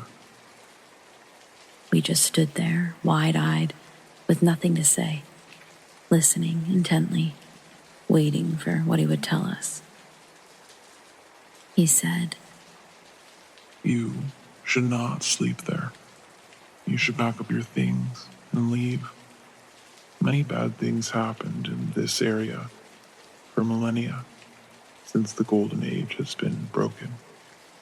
A curse that's been cast on this sacred land, and it would be foolish for you to stay here." Jennifer said with a knot in her throat, "Why?" The man said, "The night marchers. Poe approaches. Get somewhere safe. And whatever you do, don't look him in the eye." And then he took off. We all looked at one another, and Jake said, "Did we really come all this way to leave?" We decided it's only going to be one night, and dusk was already approaching. As soon as the morning comes, we'll pack up and leave. We just won't touch anything. So we made our way back to the campsite. When we finally got back, Jennifer remembered she'd brought a pot and 2 cans of clam chowder. So we relit the fire, put the pot over the fire, and heated up our food. We enjoyed a decent dinner. It was one of the best nights we had hiking since our high school days. Christine looked at her watch and noticed it was 12:45 a.m. I'll never forget that time, because it was the start of the night from hell. We decided to get ourselves ready to sleep. 2 people could fit in one tent. Since it was beautiful outside, and Jennifer and I admired the stars, we decided to lay out and fall asleep under the stars. I remember thinking to myself, I only see skies like this on the wallpaper for my computer. It was just so magical. I dozed off. I remember waking up to use the bathroom. Of course, there really was no bathroom, so I decided to go into the woods. I remember it was silent. No animals making noise, no insects, nothing. It was eerily quiet outside. It was like time stopped. I quietly walked behind the tent and into some bushes to release. And then I heard a horn. I'm not sure that that's what it was, but it sounded like a horn. I just passed it off as me hallucinating. I headed back to sleep. As I was drifting back off, suddenly I heard what sounded like a drum. My finger tapped the ground with each beat of the drum. It began to get louder and louder. Jake woke up and peeked outside the tent, and he looked at me and said, How do you have service up here to watch a movie? Turn it down, man. I said, Jake, that's not me. Now, if you knew Jake, you'd know that he only uses my full name when he's really serious with me. And he said, Thomas, stop joking and go to bed. You know we have to get up early and leave. He rubbed his eyes and looked at his Apple Watch. And then, just as suddenly as all the others, a horn noise went off again, and it was even louder. Jennifer sat up and said, Okay, the prank isn't funny, not cool. Immediately, it sounded louder, and the drum was getting closer and closer. Christine was fast asleep in the tent. Just when we thought we were cornered, it went silent. All you could hear were our own heartbeats. We were frozen, looking at one another. I gave Jake a look like we had a plan, and we nodded at one another like we knew what to do. Jake slowly went back into the tent, and you could hear him whisper, Christine, Christine, followed by a soft, Yeah? Is it time to get up? I looked at Jennifer, and she was in what seemed like a daze. I motioned to her to grab her bag, but she wasn't moving. She looked like she was moving her mouth, but nothing was coming out. I broke out of my fright, and I went up to her and I said, What's wrong? We have to go. She lifted her shaking arm and half pointed behind me, and I grabbed her arm and said, What? In an angry whisper. And she said, Behind. My breath shook, and I slowly turned. Behind me, I can hear Jake getting things together in the tent, and as I turned around, this was the part that scared me to my core. My fight or flight kicked in, and I barely remember anything else. I saw a tall man, at least 6 feet tall, with a machete. But that's not what scared me. It was his head. It was very small. He had what looked like a coconut shell for armor, with eyes cut out for holes, and a small hole for the mouth. His body looked normal, but his head, the size of a coconut. Jennifer screamed. Christine and Jake came out and froze in fear. I immediately pushed Jennifer away from looking at this monster, this thing. She snapped out of it, got up, grabbed me, and ran. Jake and Christine followed. We didn't know where we were going or which direction. We just ran. We left everything. We heard footsteps, branches breaking, as if there were like 10 of them following, just cutting down the branches like nothing. I don't know how we got through the forest, but Christine noticed a strong river of water, and we figured we could lose them if we crossed it. We all jumped in, started making our way through, but it just kept getting deeper. Before we knew it, the river overpowered us. As it carried us, I looked back and I saw 5 of those beings with various weapons in their hands. They stopped following us. They just stared at us. I kept looking, and I'll never forget seeing these people. Being of average height, with small heads. I don't know, but I passed out. I woke up to the sun on my face and Christine hitting my face. She'd had a gash on her head, and Jake and the rest of us, we all had scratches and bruises all over our bodies. Before we could even talk, we heard a helicopter over us. They came and airlifted all of us to the island nursing triage to get us checked out. I asked the guy, "How did you find us?" He said that an individual's Apple Watch sent them coordinates at 4:55 a.m. They'd been looking for us for about 4 hours because it wasn't easy to get to where we were. Christine just cried, and Jennifer hugged her. Jake and I looked at one another. The guy added that we shouldn't have been where we were and that we were way off the path. Local authorities came to speak to us and ask us what happened. I told them everything, from the drawings to the strange men with small heads. Officers went on to explain that that's just folklore. But then he continues, saying that people get so frightened of the night marchers that they end their life because their minds can't take what they've seen.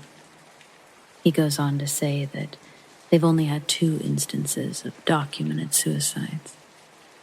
One was a 19-year-old girl who jumped off the rock cliff we were camping at.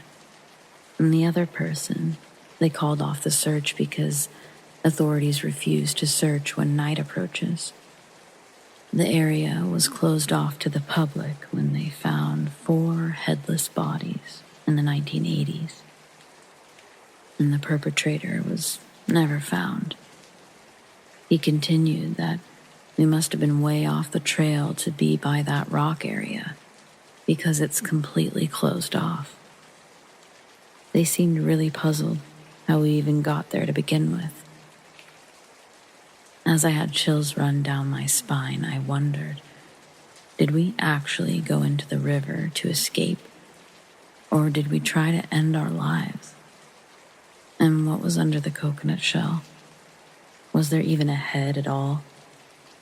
But how could they breathe or see?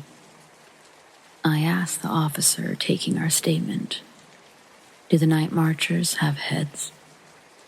And he said, according to folklore, since you're alive to tell the tale, they didn't remove their coconut shell. But had you died and jumped off the cliff, you, like the young girl who did, would have known the answer for yourself. We decided to take a very long break from hiking or camping. Instead, we would just meet at the bar. And though I can't help but wonder what a head the size of a coconut looks like, no one really wants to talk about it.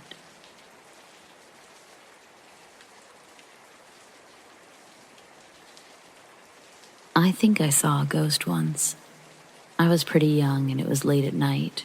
Young, tired, dark room, old house. So I could have just imagined it, but I saw a figure, lighter than a person should have been in that light, eerily quiet, and dressed in something that resembled a 40s suit. He came out of my closet, which were also the stairs to the attic. He walked across the end of my bed towards the door, stopped, and kind of looked in my direction. He sat on the corner of my bed, sort of looking at his feet. He looked like he let out a sigh, got up, walked through the door. As soon as he passed through the door, the phone rang. I had a ghost experience in my last house. I was 13, and my bedroom was on the bottom floor of my raised ranch house. The rest of my family had bedrooms upstairs. The very first night I slept down here, it was extremely eerie, and I always had the feeling that something or someone was watching me. I'd had weird things happen every now and then, like hearing footsteps, random knocks, things moved, etc. Maybe 2 months later, I go to sleep one night. I've turned off all the lights, shut the door, and I've fallen asleep. I woke up at 2 a.m. with every single hair on my body standing up, and I immediately noticed the light outside my door is on, and my bedroom door is open. I turn over slowly, and I start to hear footsteps which sound like they're in front of my room, walking down the hall. So I'm terrified, staring at my open doorway with the light on, hearing these footsteps and I hear 2 jiggles on the locked door down the hall. Not a doubt in my mind what the sound was. I use that door every day, and that door leads to the garage, which was closed, so it was jiggled from the inside. To this day, I've never felt as absolutely fucking petrified as I was when I heard this. I literally couldn't move. Then I heard the footsteps again, maybe 5 or 6 of them, walk over from the door, back to in front of my room. I could just feel a presence there. I was aware of what was happening. I did what any 13-year-old would do.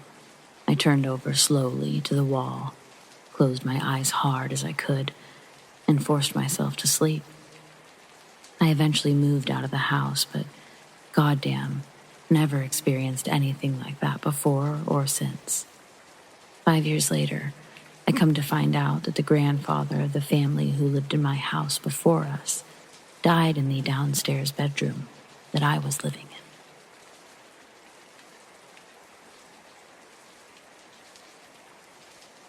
So a couple of weeks ago, I was working on the electrical wiring at a church, and I got into a pretty crazy conversation with the pastor there. It seemed pretty far-fetched, but as I listened to him, he never smiled. And he's also an older man. I'd assume he'd have no reason to tell such a lie in such detail. You tell me. So he tells me that like 30 years ago, he and some members of the church went to volunteer and spread the word of God to the villages of the African Congo. It was nearly a 2-month trip, and the gist of what they would bring was a lot of Bibles, English Bibles. There was about 30 people, 15 adults, 15 young adults, and they would ship supplies to build small structures. Their mission was to provide education, which the pastor clarified was teaching prayer, not math and reading.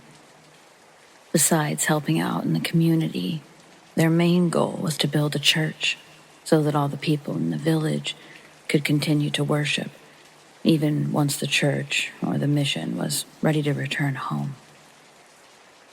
So the pastor says one day he went with a couple of military-type guides into the rainforest to gather resources. The pastor tells me that the rainforest alone was an impending spectacle. Behind the tree line hides an unforgiving place.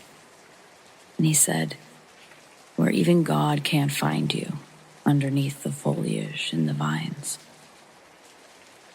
Through what he described as sweltering and humid air by midday, they'd all just traveled 1 to 2 miles deep into the Congo. Still, they were areas only touched by villagers on rare excursions. The pastor also emphasizes how odd the younger guide was acting the whole time, how he'd been giving him an uneasy feeling from the start of their trip, continuously looking over his shoulder, speaking quietly to the other guide in their native tongue. The pastor says he even asks if there was something wrong with this kid. The guide leading the way tells him that he's very superstitious, and he thinks that this area of the rainforest is cursed. It's not. Don't worry about him. So they continue deeper. Eventually they make it to a water source and take a break. They all set their backpacks down or whatever they were carrying and drink and eat food that they packed. The younger guide is looking more and more uncomfortable while whispering to the second guide. The pastor asks, "What's he saying?" The guide does his best to translate his buddy's concern, but basically saying he doesn't want to be hiking back in the dark. Guide number 1 reassures both the younger guide and the confused pastor that they should be out by sunset. Don't worry, he tells the pastor. The pastor tells me that he takes this opportunity to remind them that God is on their side, protecting them. Guide number 1 translates that back, and they all prayed together. Moments after, he says that the rainforest went silent. So noticeably quiet that even with the language barrier, an exchange of glances confirmed they were all feeling the same unsettling knot form in their stomachs. The ground starts to vibrate beneath them and then stops. The lead guide explains that they're above a winding cave system called the TESDAHL Caves. One of the tunnels may have collapsed, and that was probably the cause of the sudden quake. I ask the pastor what he's feeling when he's hearing this. Did he know there was going to be random earthquakes? He explains that he was truly freaked out, and at that point was firmly gripping the cross around his neck. He suggests to the group that they wrap up what they're doing and start the trek back. The guide says that they need to collect a fishing trapper net that they had a little ways up the river. They can't leave it out. So, reluctantly, they proceed to follow the river up about a mile until they reach the mouth of a huge cave, dark and deep. Its entrance swallowed any light that the trees didn't block. The pastor tells me that from a distance, it looked like huge patches of webs were stuck on the walls and rocks, resembling what some caterpillars do in trees in the summer. He says that that kind of stuff was all over the mouth of this cave. Approaching, the pastor makes it clear he wants nothing to do with this, telling them, "I'm not going in there." But the guide tells him that's fine, that he can wait at the edge.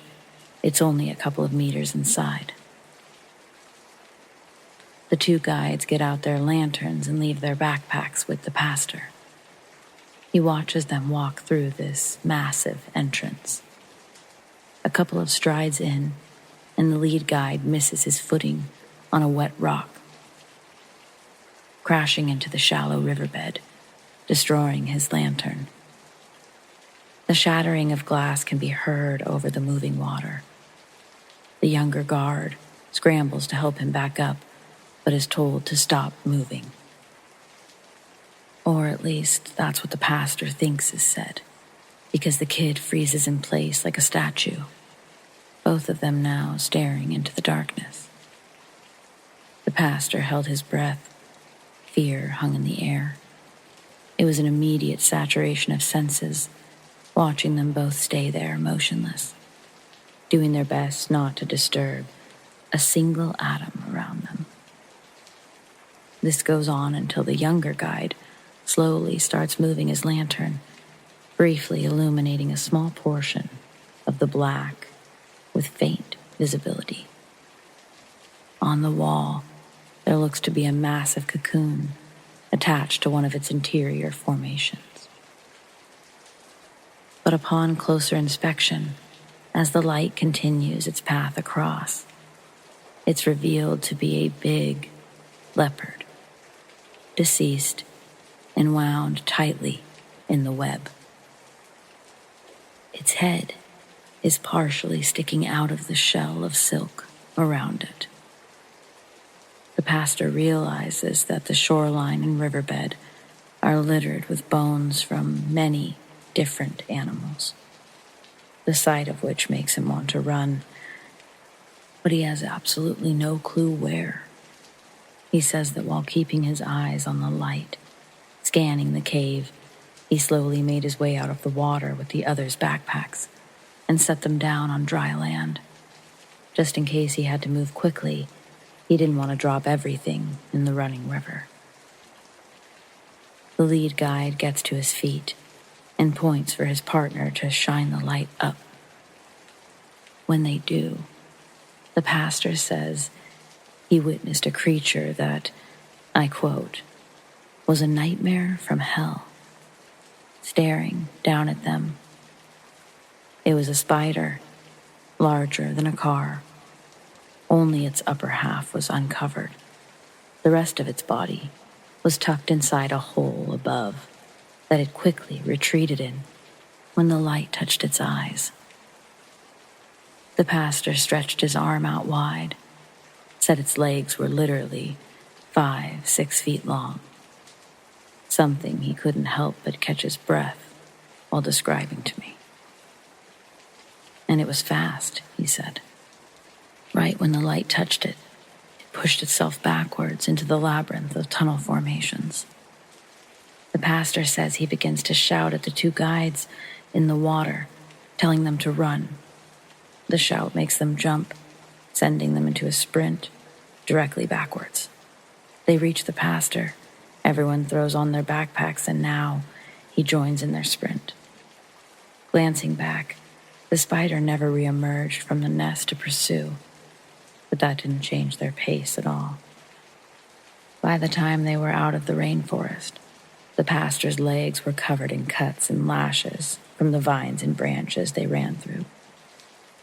He lifted up his pant leg and pulled down his sock to show me his old wrinkled scars on his shins, just to prove it. He says they got back in their truck, and well before sunset, they drove back to the village. En route, the lead guide is talking on the radio with some haste. When they arrive, they're at the village center, and the truck doors are being swung open by more military men. These ones have guns, and they look more official than the two guides the pastor was hiking with. They direct them out of the truck, bring them to a small wooden one-room building. Inside the building is a well-dressed man. He says he's sitting behind a table, smoking. When they enter, he puts out the cigarette, and he stands up to greet them. The pastor says that this man's attention was mainly focused on him, and he spoke fluently in English, telling the pastor that what he saw will never reach Western media.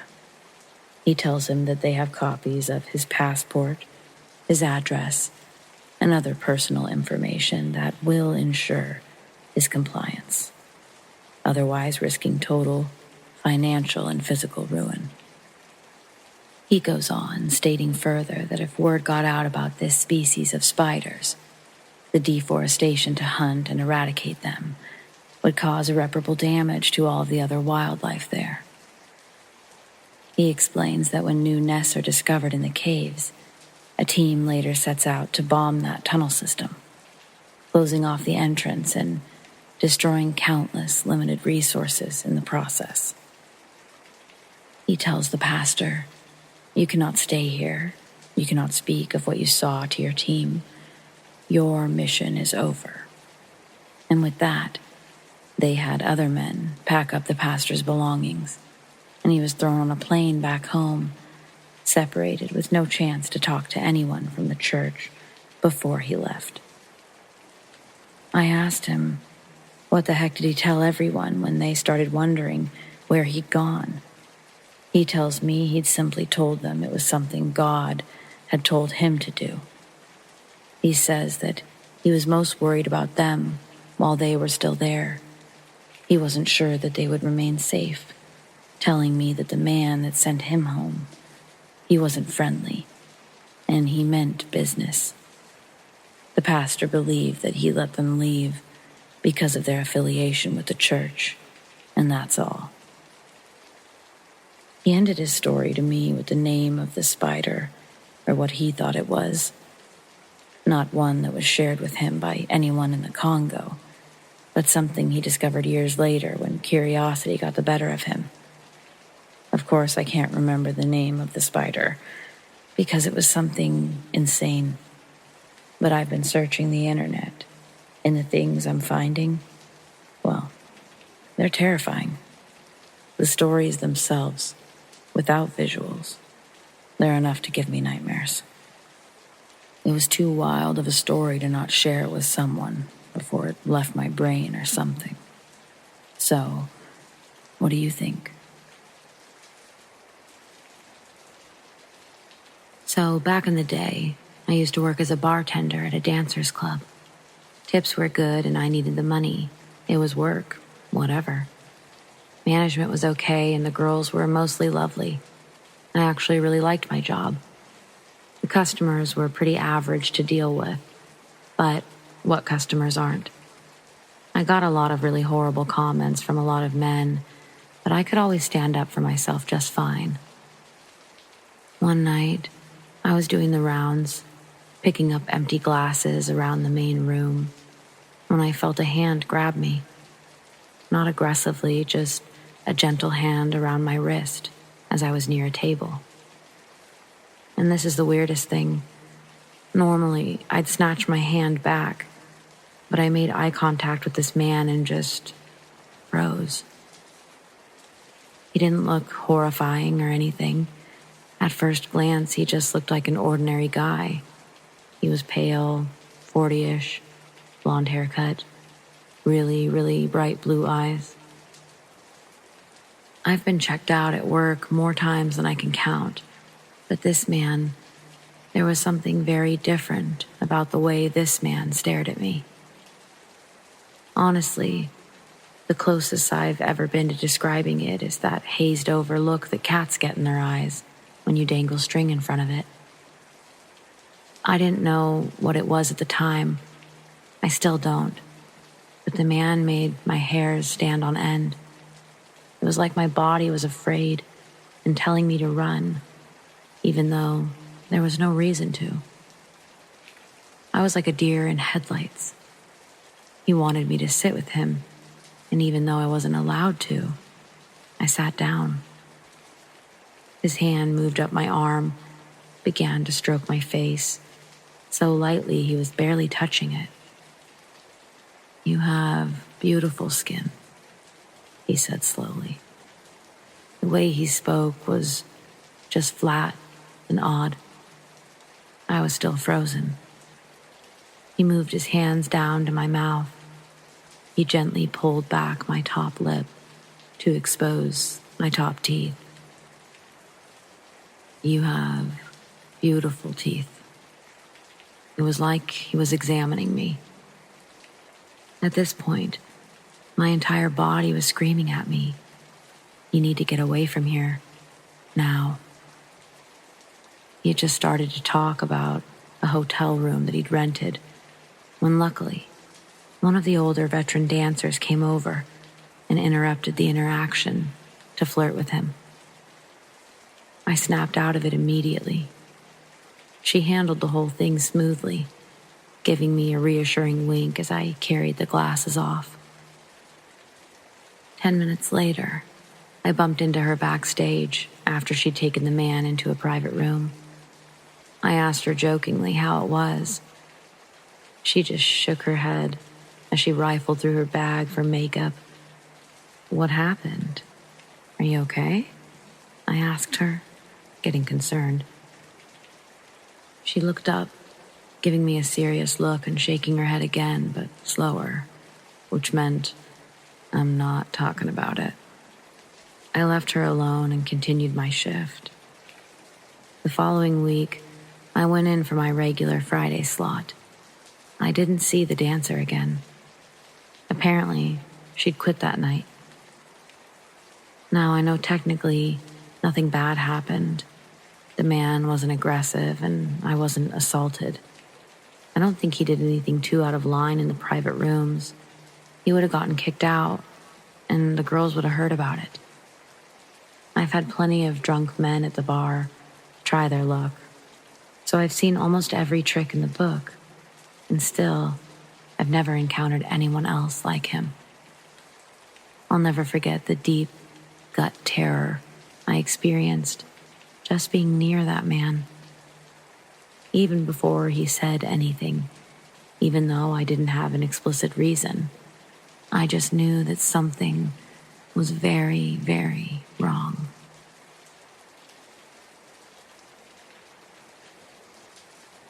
One hot summer day near Northern California, a friend and I were driving to a party that was happening about 2.5 hours away from where we lived. We knew the party host, so we were heading there early afternoon to hang out, help set up. We were just cruising down the highway with the AC pumping, as it was over 100 degrees that day. As I leaned forward and broke my highway-induced trance to turn on the radio, I happened to look up and notice that we had caught up to a couple of motorcycles. A guy was riding his own bike, and a woman with her own as well, cruising a little ways behind him. My friend was from New York and super used to bumper-to-bumper traffic, so when I noticed that he was driving a little too close to the bikes, I spoke up and warned him to give motorcycles extra space because you just never know. Rolling his eyes, he did back off. As I continued to absent-mindedly watch the two motorcyclists, I suddenly took notice of the woman's bike directly in front of us. I had started to see what looked like the faintest hint of smoke coming from her rear wheel. As I leaned forward and looked closer, the smoke began to get thicker and more obvious. Then, all of a sudden, her back tire began to wobble. At first, a little. Then, the wheel really started to wobble bad. The events that were to follow took place in only a few seconds, but those few seconds seemed to just stretch on and on. I watched helplessly as her rear wheel began to wobble out of control. The smoking and wobbling rear wheel caused her to start losing control of the heavy bike. Then, the rear wheel just locked up. That caused the front of the bike to swerve out of control. Her front wheel then jerked to the left, causing her to completely lose her balance on the bike. Because she was riding at about 60 miles an hour, the loss of control completely threw her off her bike. I watched in horror as her bike went sideways in the lane and tipped over, going right out underneath her legs. As the powerful, still speeding motorcycle turned and fell out from beneath her legs, she clung onto the handlebars until she was almost doing a handstand on the bike. Her stick-straight arms started to twist opposite of her lower body. That twisting motion finally forced her to release the handlebars. I remember watching the giant bike fall, the glint from the sun on the bike's chrome, blinding me for a split second. As my vision faded back in, though, I watched the woman do a backflip and twist mid-air. Then she hit the hot blacktop head first and did another final spin before her limp and unconscious body toppled over onto the blacktop. Thankfully, she had a full-faced helmet on, but no leathers. The woman was only wearing a tank top and jeans, probably due to the heat that day. I knew that when she woke up, she was going to be in serious pain from that road burn alone. We stopped immediately to help. It was then that I remembered there had been a man riding in front of her, but slightly ahead of her, so he must not have realized right away what had happened over his loud bike. Of course, we and some other people who had stopped called 911 right away. A few seconds later, her riding buddy came back for her. He hastily parked his bike, then ran over to her in a panic. A couple bystanders shouted for him to not touch her or move her. I spoke up right then and agreed, telling him that she could very well have a severe head or spinal injury. She came to just before emergency personnel arrived. She started to scream in pure agony and pain, while I tried to gently and matter-of-factly tell her not to move at all. I told her she had been in an accident and that she was unconscious for over 2 minutes, and the help would be there in a second. Help arrived less than 3 minutes after the woman regained consciousness. My friend and I left after that. We didn't speak of it to anyone at the party, and I haven't really talked about it until now. But the moral of the story, for me at least, was that you should always trust your gut instincts. If I hadn't mentioned to my friend to back off, not even 2 minutes before that happened, let's just say, who knows how bad that situation could have turned out. So nothing too crazy, but I do have a little story about my childhood home. It was the summer of 2012. Life was good, and I was up at 2 a.m. watching Teen Nick in my house's den. The whole house was always fascinating to me.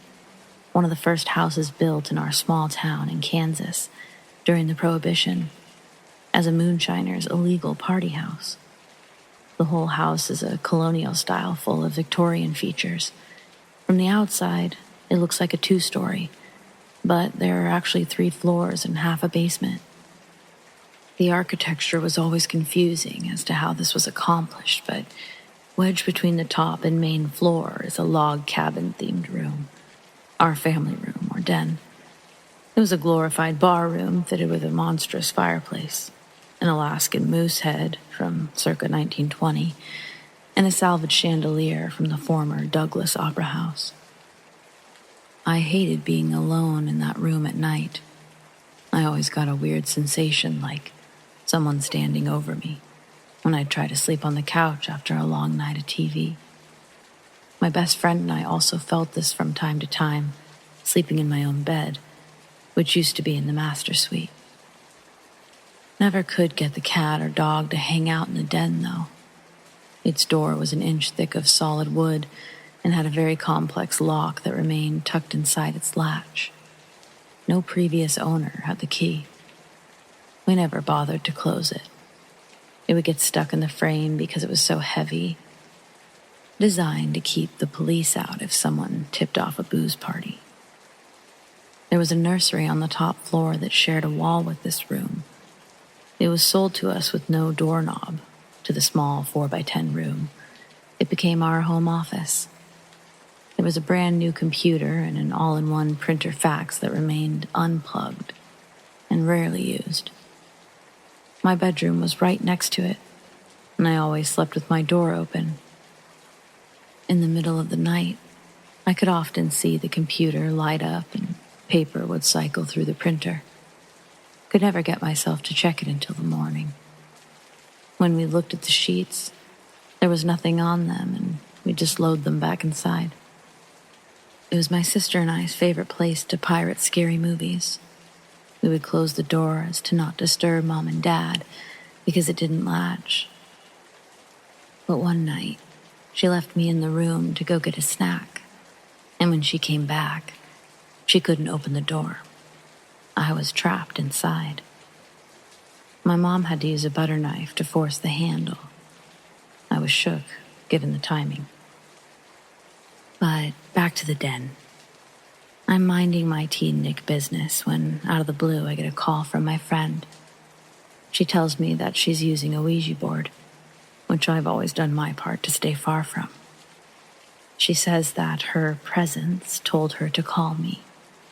She informed me that I was wearing a black shirt, which I was, and I only own one.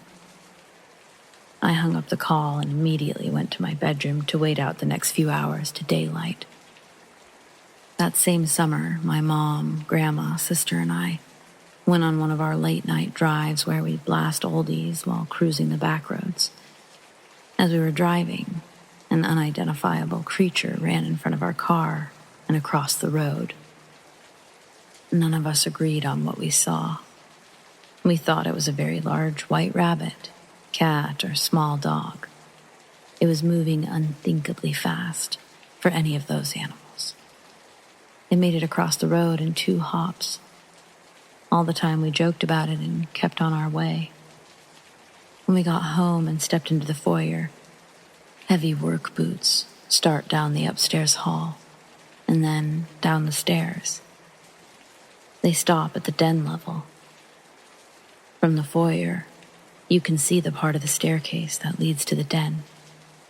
No one is there. We're all looking at each other, waiting for my father to continue his trip down the stairs. He then comes up from the basement, followed by our dog. The cat is chilling in the window on the main floor. We sent my dad upstairs to investigate. He checked everywhere, even the attic. Nothing. It could all be coincidence. When we moved into an apartment that fall, nothing else strange seemed to happen. I am tempted to ask the family who lives there now if they've ever experienced anything. The original owners are buried in the morgue just down the street.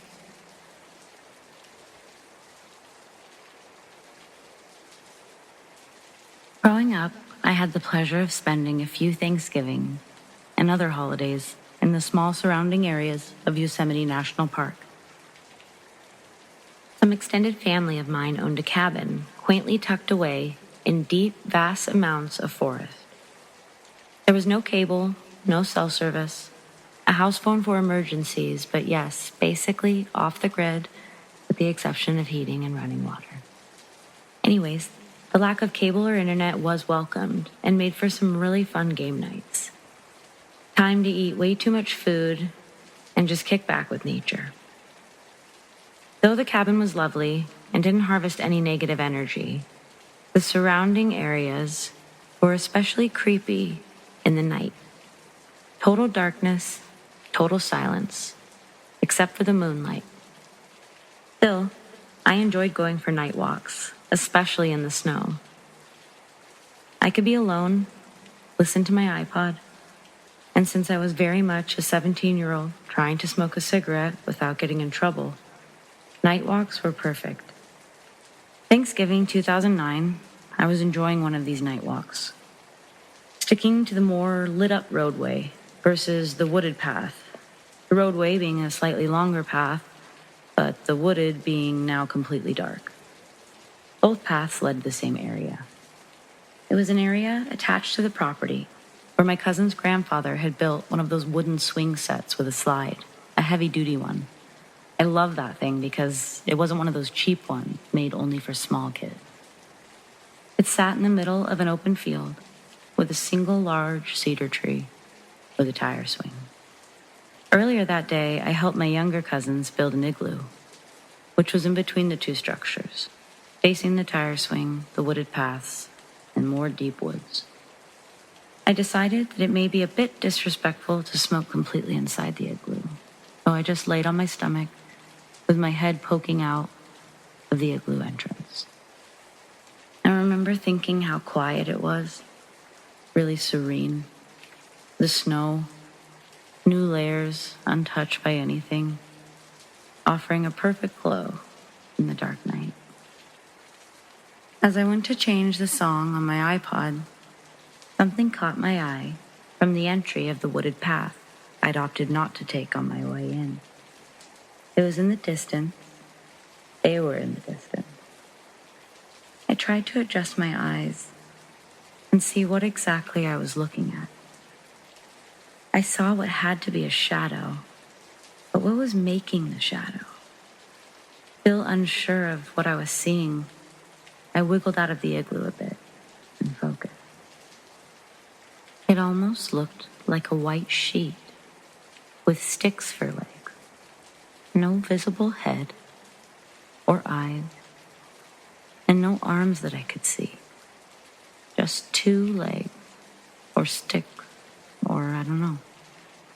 There were two of them, one larger than the other, but identical in shape, blending in almost perfectly with the snow, all with their shadow. I remember I wasn't afraid of them. I even thought maybe they were a mother and child of some kind. But I was so unsure of what I was seeing that I couldn't bring myself to move closer to those things. As I watched, they just kept moving along their way, across the field, seemingly unaware of my presence, till they disappeared into the woods just on the other side. Over the years, my curiosity has gotten the better of me. And thanks to the internet, my description, two entities looking like white sheets with sticks for legs, I found claims of the same sightings in California at Yosemite National Park just a year after my experience in 2010. I'm pretty sure what I saw that night was a night crawler. I don't know much about them, and I don't know if anybody else does either, whether they're good or bad. I just know that I wasn't afraid of it, but I had never seen anything like it, and I don't know if I'd want to see it again.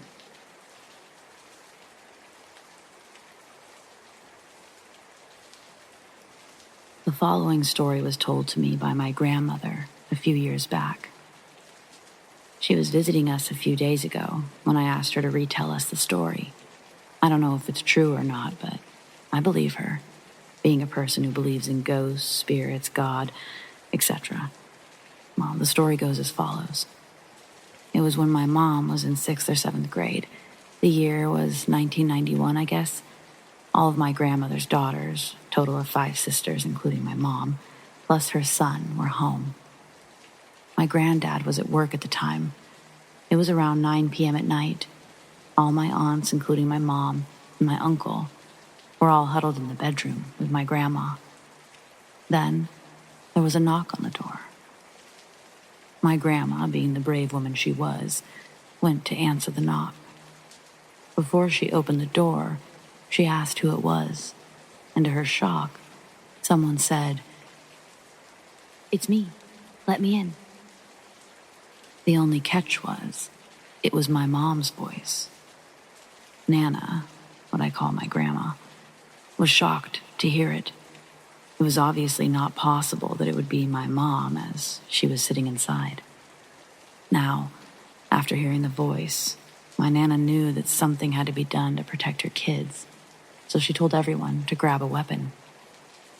When everyone was armed with either kitchen knives or long wooden sticks, they went to the door, and my Nana shouted, "Who's there? I know you're not my daughter." There was silence, and then they heard a very, very, very creepy laugh. Way creepier than any horror movie. They waited a few minutes.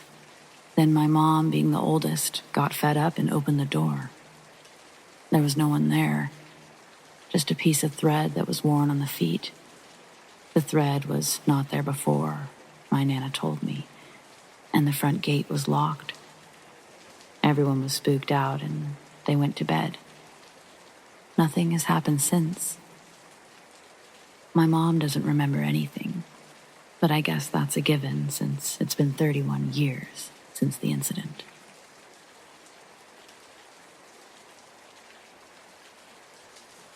So I went ghost hunting last night and had an experience I will never forget. I'm 23 and I go to college with my best friend who's 20. We joined a local club on campus. Upon meeting the other people in our club, we soon realized that we all shared an interest in folklore and the supernatural. So we decided that the club should meet up for a ghost hunting night on campus just for fun. We met around 9 at night and visited a few hot spots known on campus. While we did get a little bit of interaction, it was nothing major, mostly small EVPs and some captures on Snapchat. The group was having a blast, including my friend and I. By 11:30, the group had dwindled down to less than 6 of us, as most of the group had gone home to go to bed. It was at that point we decided to visit the most active place on campus, which is a residential hall. The residential hall is haunted by a rather famous ghost who I will call Jay. Jay was a young baker who worked at his family's bakery that had been on campus. Jay unfortunately died when he fell and got locked into the large oven and burned to death. The hall is built on top of where the bakery used to be. Jay is known around the hall for pulling pranks, like hiding keys and turning on radios. Our group leader, who I'll call Kay, is an RA at the building and knows all of the spots that Jay frequents. She took us inside and led us to one of the hot spots, which was a computer lab. We all took seats in different rows in the lab. Where I sat, there was nobody around me, and we were quite a few seats apart from one another. This is important. So we sit there. Kay has a spirit box app going on her phone. We start talking to Jay and tell him to move stuff around us to prove that he's there. Every time we do, The spirit box responds with no or not a good idea. I was getting bored and tired at this point, so I started egging Jay on more by telling him to knock stuff over or even mess with me. Finally, I tell Jay to open the closet, to which we get no response. Kay starts talking about how a lot of the activity relates to the closet. It was at that moment that the back of my chair was smacked, hard enough that it let out an audible smack. It was also hard enough that it sent vibrations through my body. I scream immediately and book it to the door, and so does everybody else.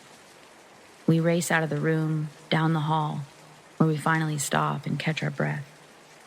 I've never been so shaken in my entire life. There's no way that any of us could have smacked my chair because we were so far apart. I was also sitting completely still, and there was nothing behind me that could have fallen and hit my chair. I also felt a direct strike, straight to my back. I've always believed in ghosts, but I've never had an experience until last night. My friend was recording the whole thing with an audio recorder and caught the moment it happened. Needless to say, I won't be returning to that residential hall anytime soon.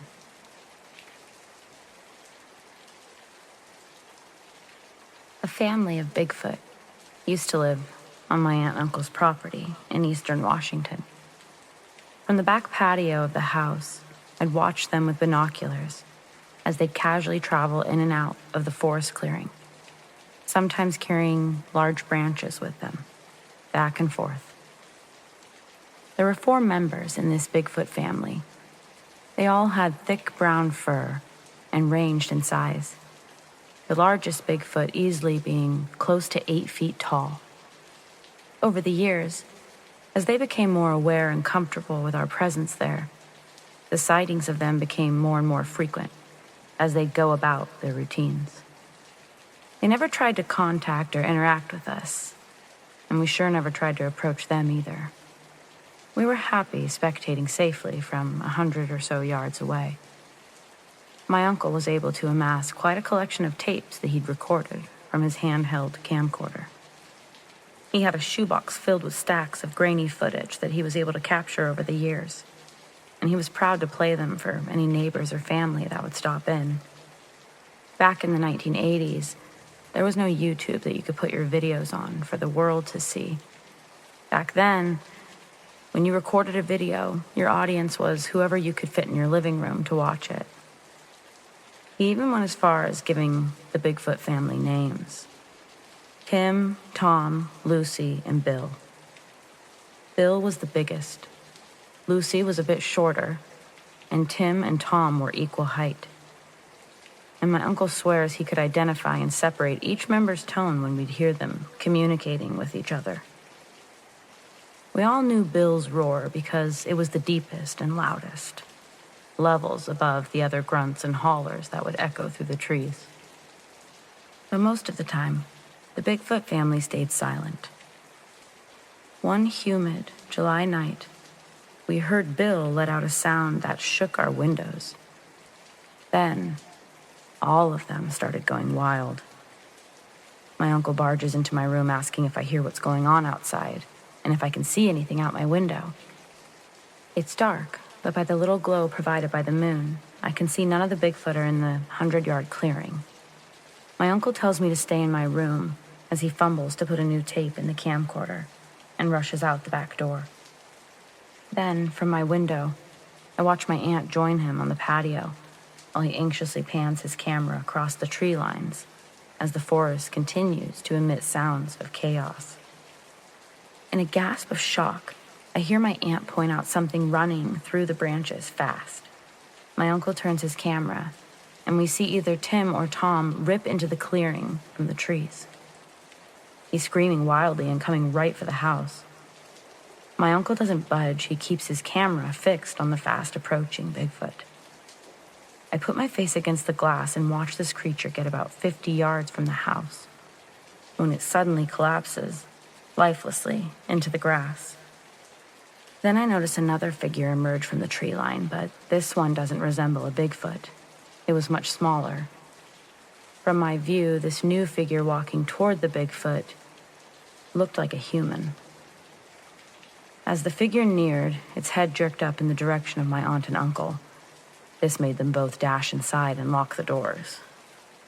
They both came into my room, and we watched as this figure grabbed the Bigfoot's legs and dragged it back into the darkness. One by one, the shouts and roars became fewer and fewer, until the forest was silent again. The next day, there's a knock on the front door. I'm sitting in the kitchen eating cereal, and my uncle answers it. From the kitchen table, I see standing in the doorway are two men in black suits and fedoras. They look identical to one another. Pale skin, sunken blue eyes, no eyebrows. Their faces completely hairless. Their appearance scares me enough that I take my cereal into my uncle's room to eat it in there.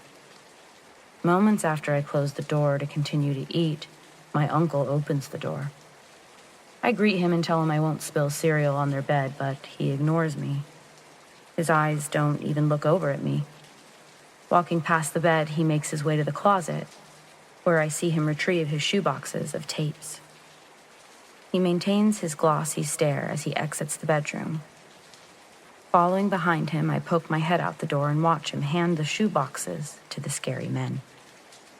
When they leave, the dazed look on my uncle's face fades away, but he immediately becomes violently ill and spends the remainder of the day asleep on the couch. Later, when I tried to ask about the two men in suits, my uncle wouldn't give me any more information besides those men needed my tapes. Any further questions of mine were met with, "I don't know, but it's best we don't concern ourselves with it." My aunt and uncle passed away in the early 2000s, without me ever getting more answers. We didn't talk about the event or the Bigfoots after that. I still live on the property in eastern Washington, but have never had a Bigfoot encounter since that night. And if I do, I don't think I'll be filming it.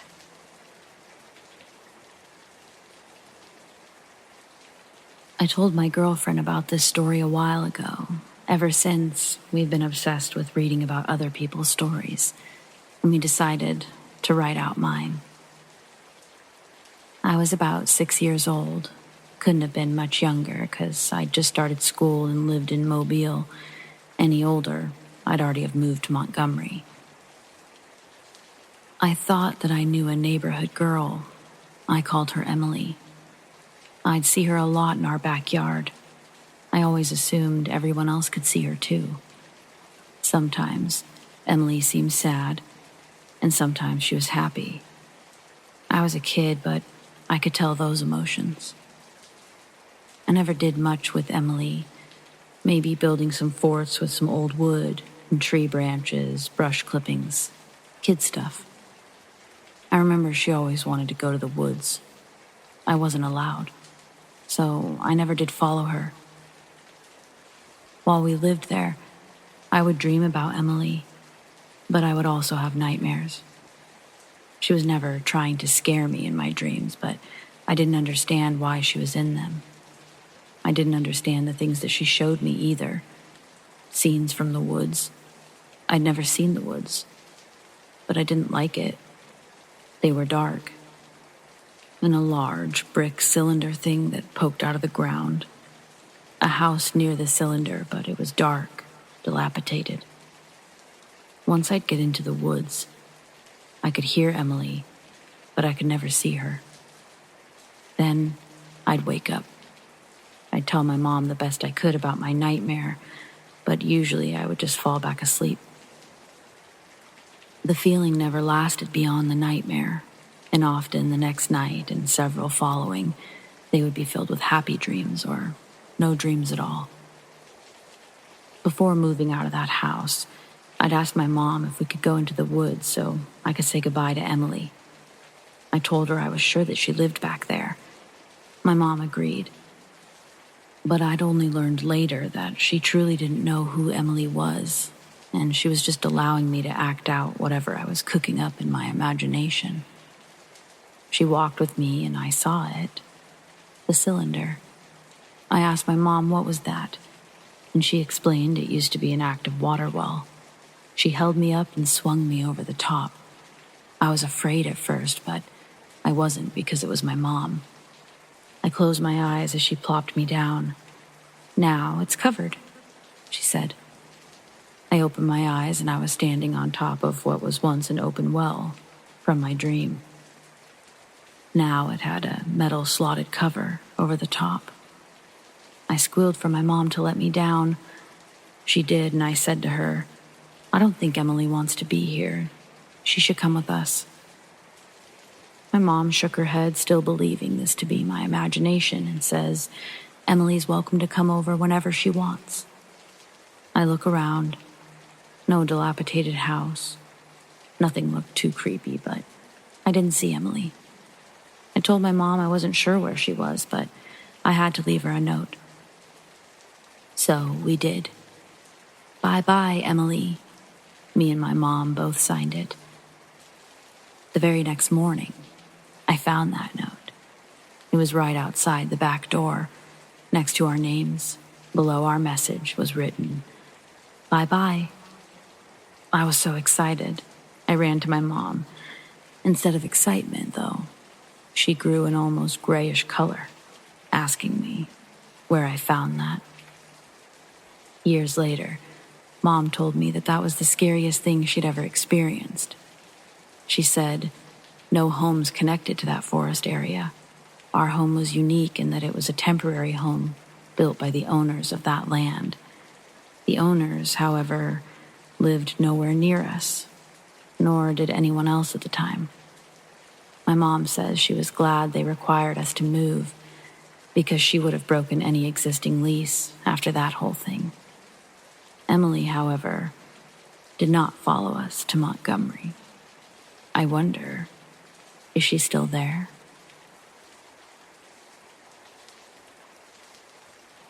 Still trying to figure this one out. For the record, I'm a skeptic. I've had strange experiences in the past, but I'm not someone who will instantly jump to, well, it's gotta be a ghost then. With that out of the way, I want to share what happened last week and ask for some outside opinions.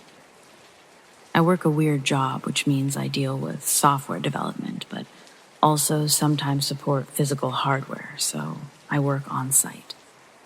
My job is based all around problem solving, and I'm good at my job, which is why this puzzle is frustrating me so much. I'm based in an older building. It was built in the 1600s, I believe, with a modern extension that was added about 30 years ago. No one in the new part of the building experiences anything, but many staff who work in the old part are adamant that there are things here. I've had a couple of experiences happen to myself, but I also thought that they were things which could be put down to the mind playing tricks on you. A horrible stink of urine in the old cells in the basement, and a horrible feeling that I was about to be attacked. I decided to leave the basement at that point. Footsteps in the rafters on the main hall. Hearing doors shut from rooms upstairs that you know aren't occupied. Hearing screams coming from the locker rooms, etc. However, last week I saw something happen in front of me.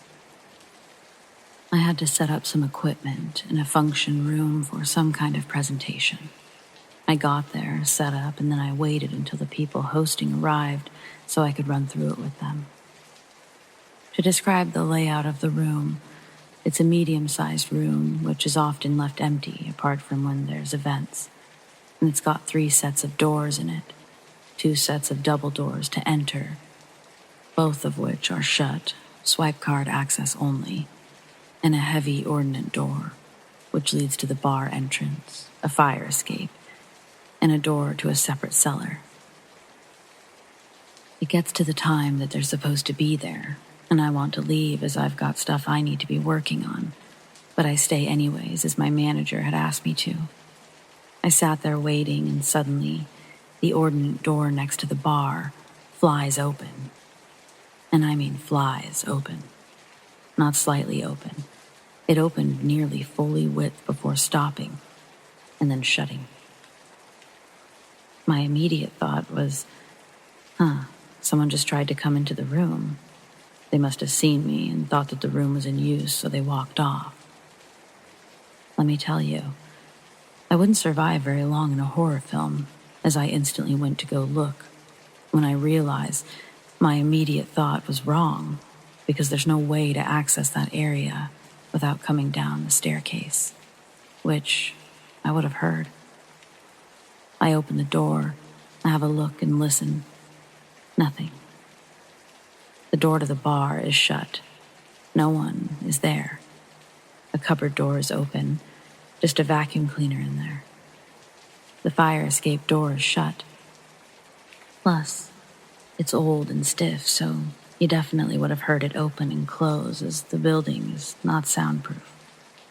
The door to the cellar, locked, once again, would have made noise. The staircase which leads to the old offices, no noise, despite being a location which echoes.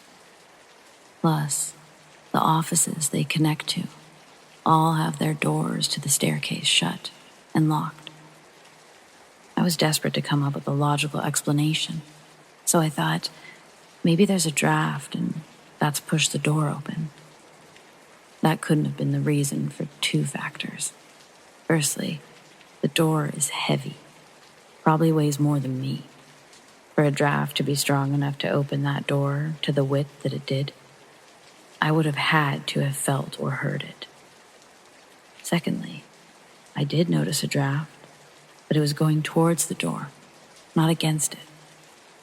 The door is a pole door, and from the side that the draft was heading, so it actually would have made the door harder to open, and definitely couldn't have pushed it, as, like I say, the door was a pull from that side. I've shown some of my colleagues the door in question, and they all agree that it doesn't make sense at all. In fact, some say that they've had their own experiences in that room.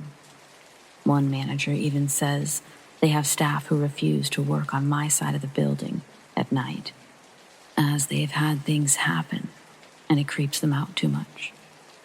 Unfortunately, the room doesn't have CCTV, or I assure you, I would have asked to view the time I was there.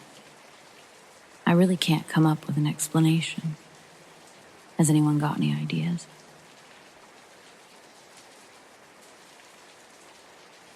I can't say that I've ever seen a ghost. The two experiences tell me I might have been near one. The first one, I was on recruiting duty in New Jersey for the Army. My wife and I lived on Fort Dix.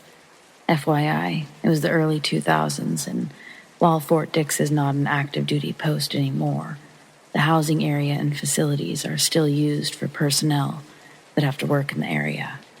Or they were. I have no idea of their status now. The thing is, the housing area was supposed to be torn down and new houses built. They had actually torn down a section and they were going to build new houses. Then me and other service members would move from our homes to the new ones, and the houses we left would be torn down and replaced. That didn't happen because this was shortly after 9/11. All of these houses were the same, as you'd expect on a military post. Same layout, same basic stuff. We lived right next to a guy I worked with. Hell, 2 other guys I worked with lived on the same street. We all got along, but as you can imagine, even though I liked these guys, seeing them 12+ hours at work and then after work, on days off, got old fast. Then there was a hurricane that passed through. Fort Dix is relatively close to the coast, so there was a lot of rain. And since the Army has taken money out of maintaining the housing areas so they could build a fence around the entire post, the roof of our house collapsed. I'll spare you the details. Basically, we had to move. The government was at fault, blah, blah, blah. There were 2 houses that were available at the time. Yeah, I could have taken the option to move off-post, but recruiting duty was brutal. I was at work all of the time, and my wife was already pissed about that. I was never home, and I only had Sundays off, and sometimes not even that. Plus, I knew it would end, so not looking for a lease off-post when all I wanted was to get out of recruiting in New Jersey anyway. One house was available, right next to another guy I worked with. No problem. I liked the guy. He was cool and he wanted out of recruiting duty when his time was up too. The other was a block away. We looked at the first one. An older lady that worked with my wife had told her that she actually lived in the house on the post before her husband passed. She told her that even when they lived there, the house was creepy. It had a bad spirit in it. Me, whatever. Each house was the same. I felt that until we inspected it. My wife is not someone that gives in to superstition easily, but as soon as we entered the place, it felt off. I don't even know how to describe it. It was like nothing was level. Everything in our perception was off, like a fun house. Plus, I seriously had feelings of anger and rage with no provocation when we were in the place. I remember that because it was out of the blue. I was cool when we walked up to the place, but once inside, I instantly hated everyone. And I felt like I was 2 seconds from going berserk. My wife also felt uncomfortable in the place. It made her feel angry for no reason.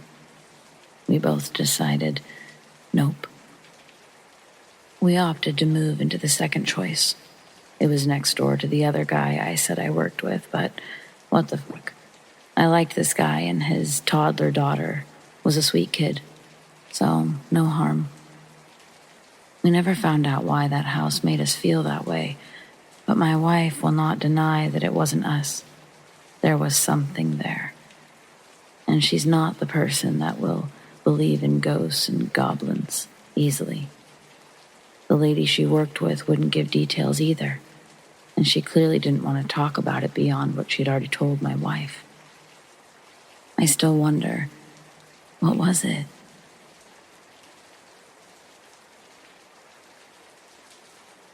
Not too long ago, I was home alone while watching some 100 Days Minecraft Demon Slayer stuff, and I heard the door to the basement door open.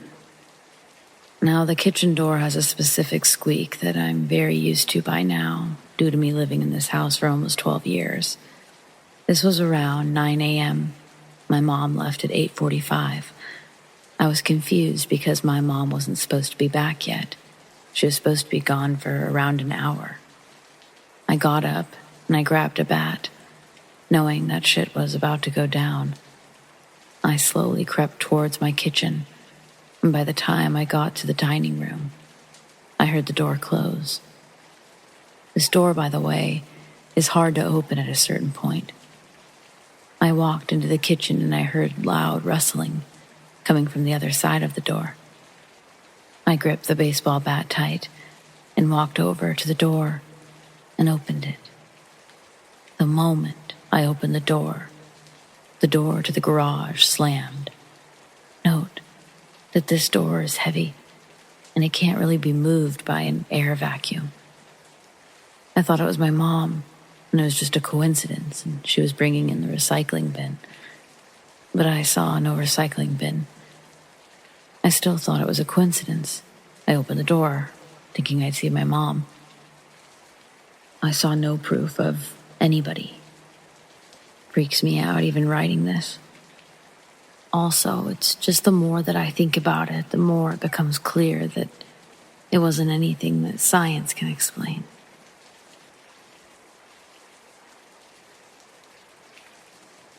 I live in an apartment that has an obvious ghost or spirit living here too. While living here, I've had 2 roommates. All three of us have witnessed the exact same thing from this specific spirit. When we were the only ones home and would take a shower, it would sound like the front door would open, like someone was coming home. We would get out of the shower expecting someone to be home. Every time this happened, we opened the bathroom door to find out that, in fact, no one came through the front door. I live alone currently, and I took a shower this evening. The noise and feeling this time was a little different. In the evening, I push a 50-pound piece of furniture up against the door to prevent intruders. This specific evening, I heard a bang at the door, and while it sounded like there was a struggle to get in. After hearing that noise, it sounded like a door halfway with a creaking noise. It didn't frighten me. It actually hasn't really frightened anyone, just confused because we know what we heard. Does anyone have any idea of why the spirit is doing this when someone is home alone and in the shower? I heard once that spirits were attracted to water. Is this true? And why not in the shower with a roommate home? Well, looking forward to your insight. So my friend and I like to drive around at night, talk, get food, listen to music, etc. We're always driving down back roads, mostly in my small town. We usually play tricks on the town perv whenever we see him driving out and about at night too. Tonight, we didn't see him and we decided to go drive around and circle back to the middle of town to see if he came out tonight or not. My friend decided to go down this one back road. It wasn't a road we'd never driven on, considering we'd been down every road in that small town. But it wasn't the normal back road we usually take. I didn't question why she went down this road instead of the other one. I just continued our conversation. As she's driving and I'm talking, we both stop mid-sentence to ask, "Did you just see that?" As a yellow, large, dust-looking glob moves across the street into the trees. Not even into the trees. It was more like overlapping them, if that makes sense. I'm glad she saw it too, because I would have thought I was crazy, as it wouldn't have been the first time I'd seen something and no one else had. It was transparent, dirty yellow, kind of like what your yellow marker looks like once you used it over black or brown pen while coloring. And it looked like a gust of wind blew over a dry pile of dirt.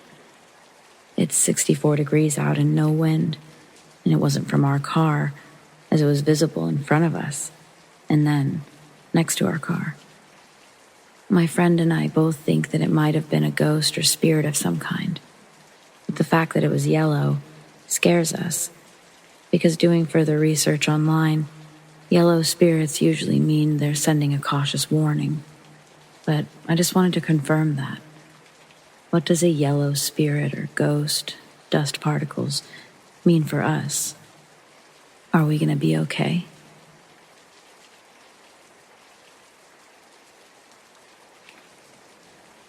A little bit of background. I grew up in a little village just outside of Cambridge, UK. My family house is not that old, mid-60s, and built on old water meadows. The house itself is a bungalow, so all of the rooms are on one floor. The living rooms, lounge, kitchen, etc., to one side, and bedrooms and bathrooms to the other. The house is next door to the local church, which is a very old foundation of Saxon. The main building of the church was built during the 13th and 15th century. On to what I've experienced in my family house. I would say most of my experiences that I remember were from 15 to 19, when I left for university. I'll highlight some of the more memorable ones, but it was pretty consistent. Things such as doors opening, hearing your name in the breeze. Even now, there seems to be at times a breeze through the house, even if all of the doors and windows are shut. One of the most memorable moments, I had just moved bedrooms, from the one that I shared with my brother to the smaller bedroom my sister had just vacated. I was quite happy as I was 15 and actually had my own room and my own TV. It was 94, and it meant that I didn't have to watch songs of praise. The room itself was 13 square feet, I think, with one window overlooking the back garden. My sister had always said, in that room, she'd be woken up in the middle of the night by someone banging really hard on the external wall. I ignored it. Being the younger brother, I thought she was just going over the top. Though we always felt someone looking at us from the dark of the garden at night. I get myself settled in the room. A week or two passes and nothing happens. It's late August. It's warm. I have the window open. I wake up, and I think it's about 3 a.m. The house is quiet and dark. I hear the sound of something hitting a rock or ice, a chipping noise from the garden. I'm very awake by this point. This goes on for a while. I thought I heard some talking, faintly. Next moment, bang, bang, bang, right on the wall behind my head, the external wall. Felt like someone wanted to smash in. Panicked, hammering of the wall.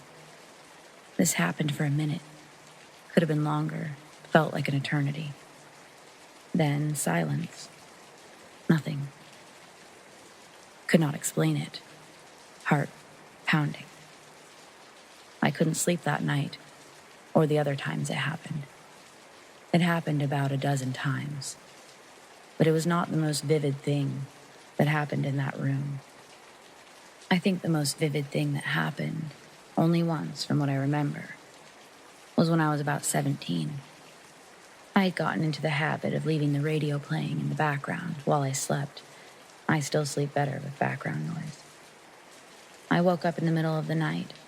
The house was quiet, apart from the radio playing Hyper Ballad by Bjork. And I felt a massive weight on my chest. I could only move my arms. I slowly moved them towards my chest to see if I can remove the invisible weight. Inch by inch, my arms seemed to struggle. At the time, I was playing rugby a lot. I was fit and strong. It shouldn't have been that hard. When I managed to get my arms together, the weight disappeared suddenly. I then look at the door. It opens a crack, and I can picture it now. A lady's hand slowly comes in. Very strange. It's pale, almost translucent. I can see the end of what she's wearing. It's an embroidered lace with flowers, Victorian looking. As bizarre as it sounds, they reach for the light switch. It's a dimmer, so it just turns it slightly and moves away again. Nothing else. Just saying it was there. Don't sleep much that night either.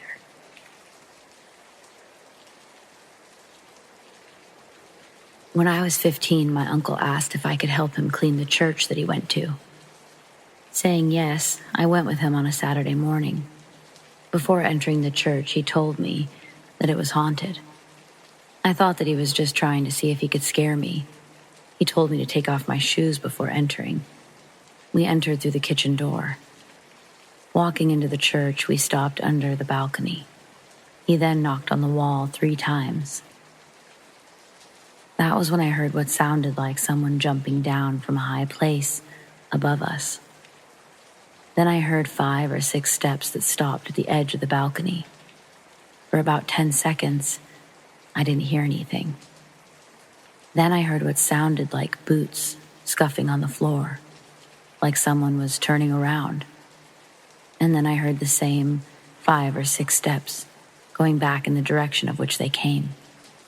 Thinking that my uncle was still trying to scare me, I ran up the stairs and searched all the rooms. There was no one there.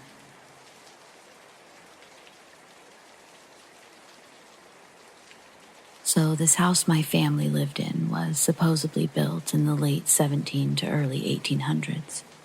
It's a 3-story house that was converted into a duplex. The lowest level was the first apartment, while the top two were the second. My family of 6 occupied the second apartment.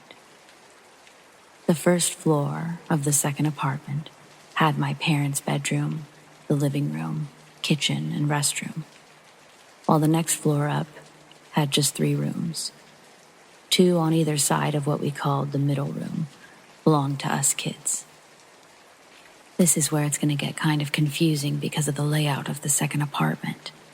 The front door was immediately met with a flight of stairs that turned just once onto a landing that led to the main floor of the apartment. To the left was the bathroom, and further back was the kitchen.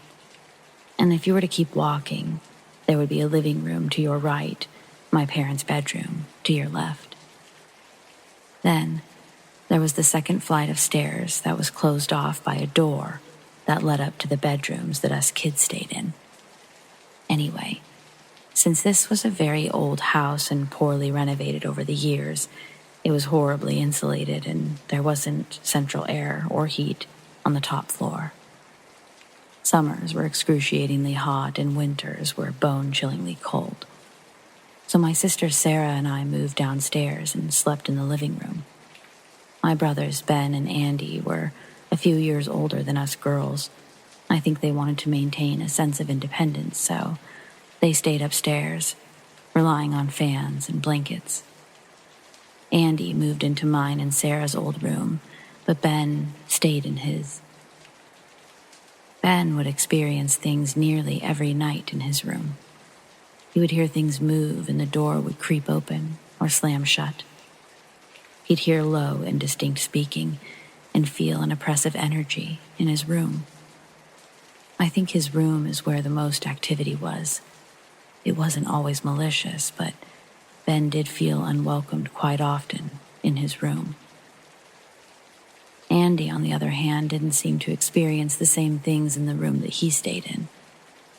But he did tell me of a time that he was up late one night playing video games with the door open. He said it was dark aside from the light coming from his TV.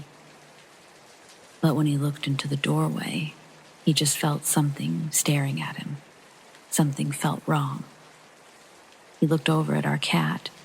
Her hair was standing on end, and she was growling, a low growl, something she would never do unprovoked. He ran downstairs with the cat, and neither of them would ever go back up there alone, and especially at night. Our cat would literally sit at the bottom of the stairs and hiss or growl after that. Andy started sleeping in the living room after that, and eventually, Ben did too.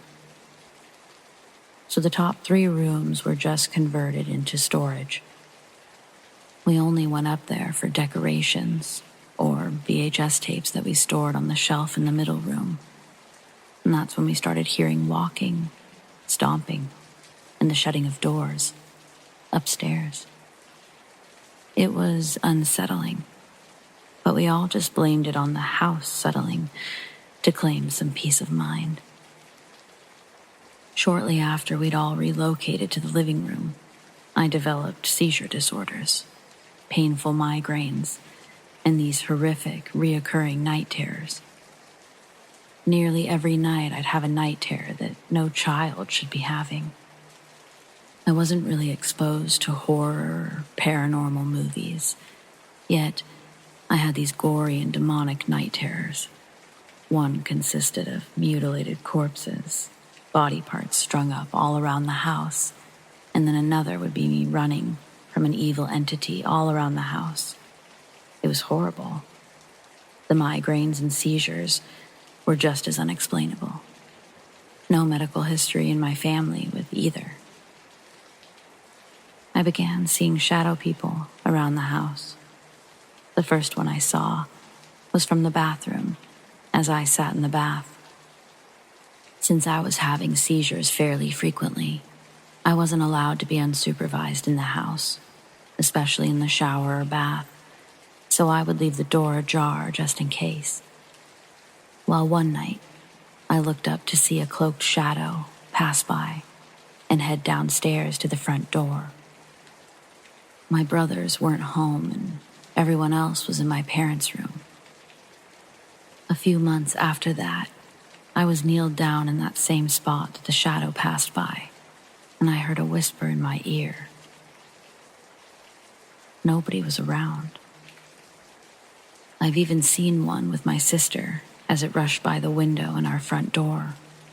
My mother and oldest brother would see them too, but they never really went into detail about that. Something else that would happen was they would mimic us. My mother has seen one take the appearance of my older brother Ben. Ben has seen one take on my appearance, and I've seen one take Andy's appearance. They never did anything in particular. Really, they were just there 1 minute and gone the next. The one I saw was of Andy. I was leaving the restroom and the door swung out towards the kitchen. So just in the crack of the door, I could see Andy sitting in the kitchen. But he looked different. He was blue. I know it sounds insane, but he was just this pale blue color. I called out his name because he was looking down at his Game Boy Advance. And when he looked up, I just felt this overwhelming wave of sadness wash over me. And as I looked at what I thought was Andy, he just looked so sad. It was such a devastating feeling that I tear up every time I talk about this encounter. Another time I'd seen something strange was when I was put in timeout. One of the timeout spots was on the staircase that led to the second floor. As I mentioned earlier, it has a door that's closed off from the main floor. And at this time I was crying pretty loudly, so my brother Ben shut the door, and I was left in the staircase in relative darkness. Relative as the light bulb was out, but there was light coming in from one of the bedroom windows. I looked up for some reason and was met with some shadowy figure staring down at me. And I know that doesn't make sense because you think of shadow people as these dark masses of shadow with no distinguishing features, but this one had white eyes. It almost seemed to be staring down at me, inquisitively. It didn't feel evil, but I was just a kid, so I can't say if I was good at reading intentions. That being said, it still scared the absolute shit out of me, because I'd never seen anything like that. My dad used to sit on the porch, and quite a few times he said that locals would come by and ask if he lived there. When he told them that he did, they'd all have some sort of story about how the home was haunted. Apparently, a man lived there with his 2 sons. One was disabled and the other was a horrible man. He was violent and mean. Eventually, both boys ended up passing, one of them in the house. Their father lived out his days there as well. We did move from that house around the time I was 15 or 16, and even on our last day there, the spirits were still active. My brother asked 2 of his friends to help move things from the old bedrooms upstairs, and they both heard or saw something upstairs in Ben's old room. One of them thought he'd heard Andy call for him while Andy was actually outside. And the other saw a man with his face buried in his hands as he sat on an old mattress. They both refused to go upstairs after that, understandably. As for the man or apparition, it's speculated by my own dad that it was the father of the 2 boys. It's funny because before we lived there, my dad was a solid skeptic of spirits. Now, not so much. As for my unexplained seizures, migraines, and night terrors, they all stopped shortly before we left that house, which I'm thankful for because I sleep easier now. And one of the seizures I had was so bad, I stopped breathing twice and spent 3 days in the hospital. If you're wondering about the first floor apartment having activity, it was so bad down there that we couldn't keep a tenant for more than a half a year or so at a time. One woman even refused to sleep in her apartment after she said she was strangled with her blanket and told to get out. She literally slept on the porch and hung bottles of holy water on both of our doorknobs. I truly did feel bad for her. It was a very scary experience living in that home at times. It just sucked feeling uninvited in your own home. There's something I didn't mention, mostly because the diagnosis itself seemed like it was unrelated to the house, but I say it could be unrelated because my dad made poor lifestyle choices when it came to his health. He wasn't active, ate poorly, and smoked daily. Anyway, shortly after his diagnosis, he got pretty sick. I'm not sure why. I don't know if it was the heart medication he was on or the condition itself, but he was bedridden for a week or so. And towards the end of whatever made him sick, he said that he woke up to a man standing over his bed. The man stared at him for a moment and told him everything was going to be all right before disappearing. My dad recovered after that. He still has the heart condition, but whatever happened that night with the man, it made him miraculously recover, as he puts it. The man that my dad saw looked the same as the one my brother's friend described seeing in the attic before we left. I don't know what all was in that house. I can say that some of it was evil, but there was something or someone there that seemed to look out for us too.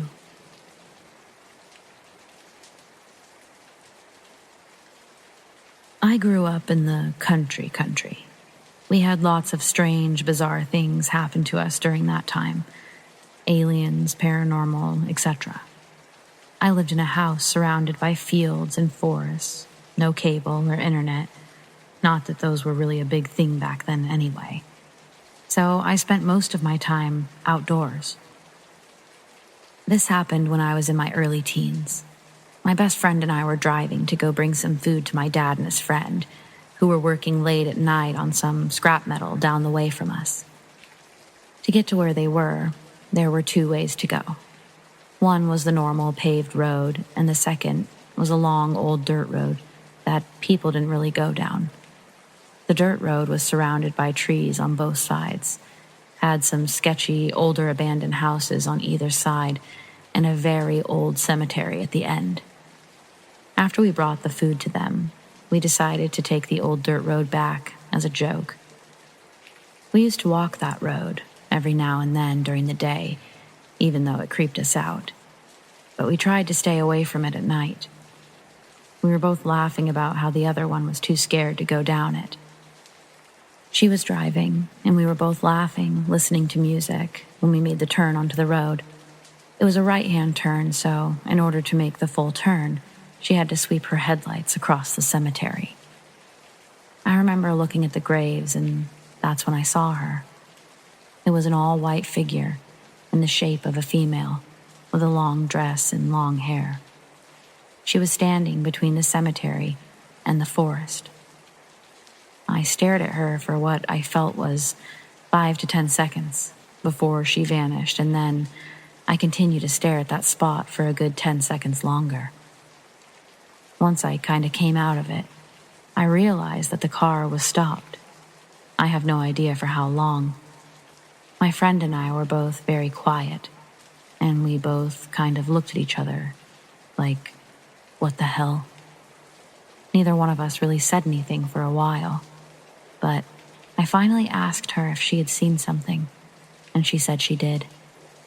Not wanting to say what I saw first, I asked her what she saw, and she described the figure exactly as I had above. Interestingly, none of us were afraid. I remember when I saw her, everything kind of went into slow motion. Even when there was music going on in the car, it was quiet. And I definitely don't remember the car slowing down and stopping.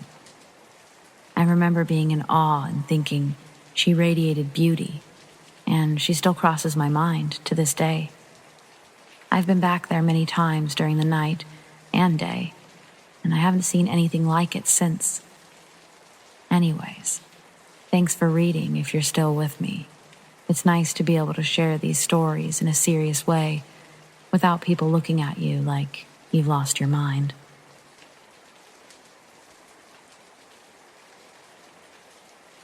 I work at a haunted house, and it turns out it's actually haunted. I work at a haunted house in Utah. I'm a makeup artist, and it's called Haunted Hollow. I've worked there for 7 years now. Haunted Hollow is all outdoors in a forest that runs along a river. The costume and makeup room is indoors, upstairs in one of the only buildings on the property. I was upstairs in the makeup room, cleaning up after getting all the cast ready and sending them out. I was alone in this room, and I suddenly felt my butt cheek burn, like burn. It was a whole 30 degrees, so the sudden burning had me kind of freaked out. I had not touched anything because I was standing in the middle of the room. A few moments had gone by, and my girlfriend came into the room, and I asked her to look at it, thinking I'd been bitten by a spider or something. My girlfriend said that I had a burn on my butt cheek, running down the back of my leg. It even had welts. That same night, my little sister, who's an actor at the haunt, came home with 3 scratches on her arm, and they stayed on her arm for a week before fading.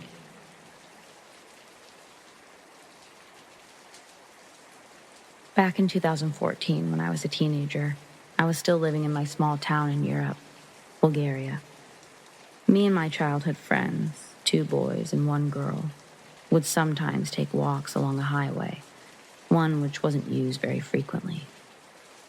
Most of the time, we would see a few trucks pass by, but it wasn't full of traffic, and it was very close to where I lived, so it was just something we'd often do.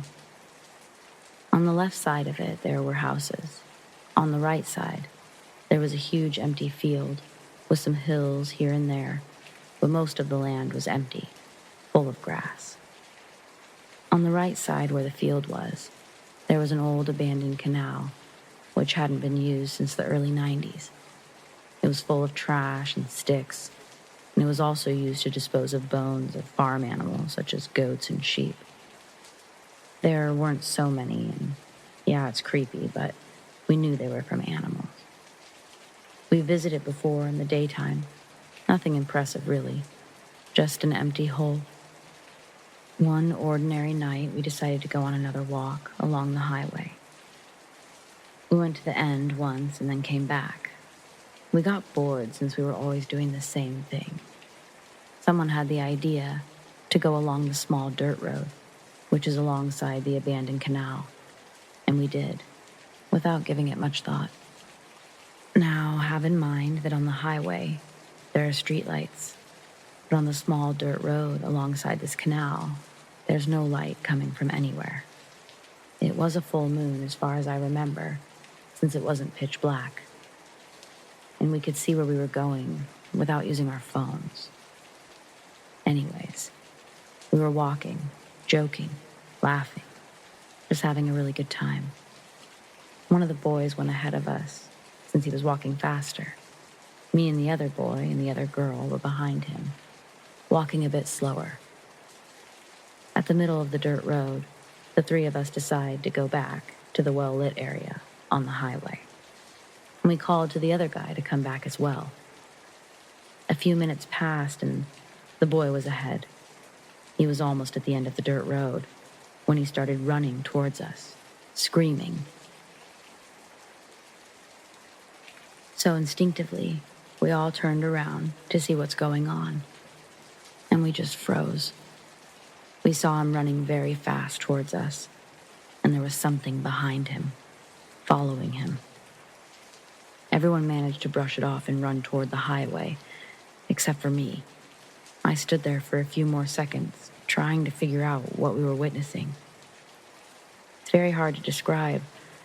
It was a figure that somehow was shining bright, white light, moving up and down, coming towards us. When I realized I couldn't figure out what I was seeing, I turned my back towards it, and I ran so fast that I passed the others, even though they had started running before me.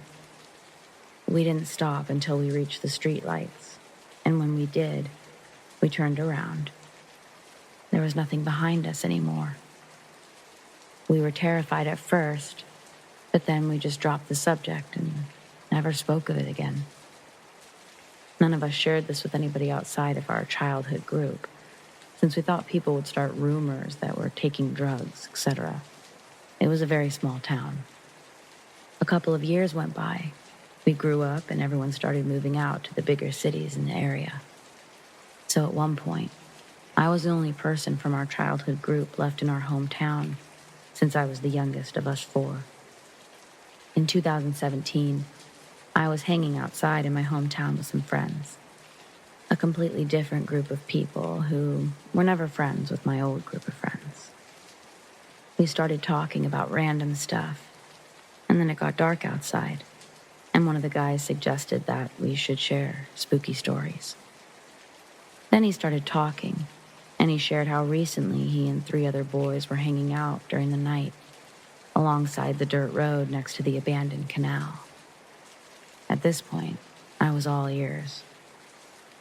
He then proceeded to describe how exactly the same thing happened to them, how they were just hanging out there, and then some weird figure, a shining, bright white thing, came towards them. They got scared and ran away, and then when they looked back, the figure had disappeared. I couldn't believe what I was hearing. My jaw dropped to the ground. Then I shared that a couple of years back, me and 3 other friends experienced the exact same thing, in the very same place. I asked him if these other people had talked to him about it, and if this was some kind of joke, but it wasn't. The story doesn't exactly end here. I went home that night, still stunned, and I barely slept. I kept remembering what happened years ago, and I was trying to figure things out, but I thought of nothing that made sense. What we experienced was just unexplainable. So the next day, I decided to share everything with my parents, and I honestly thought that they might just brush it off, say that we were just too scared and imagined something. But to my surprise, they were both just staring at me, horrified. I asked them why they weren't saying anything, and why they were just staring at me. Then they told me how, back in the early 90s, when they were teenagers themselves, 2 kids went missing. A 7-year-old girl and a 3-year-old boy. Before they went missing, these kids lived right next door to our apartment, in the house that was facing our balcony. Since it's a small town, everyone thought that the kids would be found soon. But 5 years passed by, and there was no sign of them. Nobody had heard anything. There were no suspects in the kidnapping or any leads as to what happened to them. Then, in the 5th year of their disappearance, their remains were found in the abandoned canal, and by the evidence found there, it was concluded that they had been murdered, but the killer was never found. My parents said this event really shook the community back then, and a lot of people avoided going near the canal since it happened. The curious teens were occasionally visiting it and sharing stories of how they'd seen something unexplainable. However, nobody believed them. To this day, when I visit my hometown and pass by the canal, I feel so uneasy. And I don't even think about going alongside the dirt road, not after knowing what really happened there.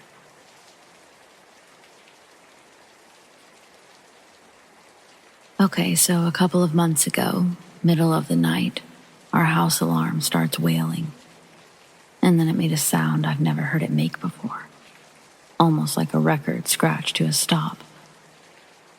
I'm up in a flash, and our little security monitor says our front door is open. The alarm is still active on the screen, but there's no sound being emitted through the house. I live in a small house.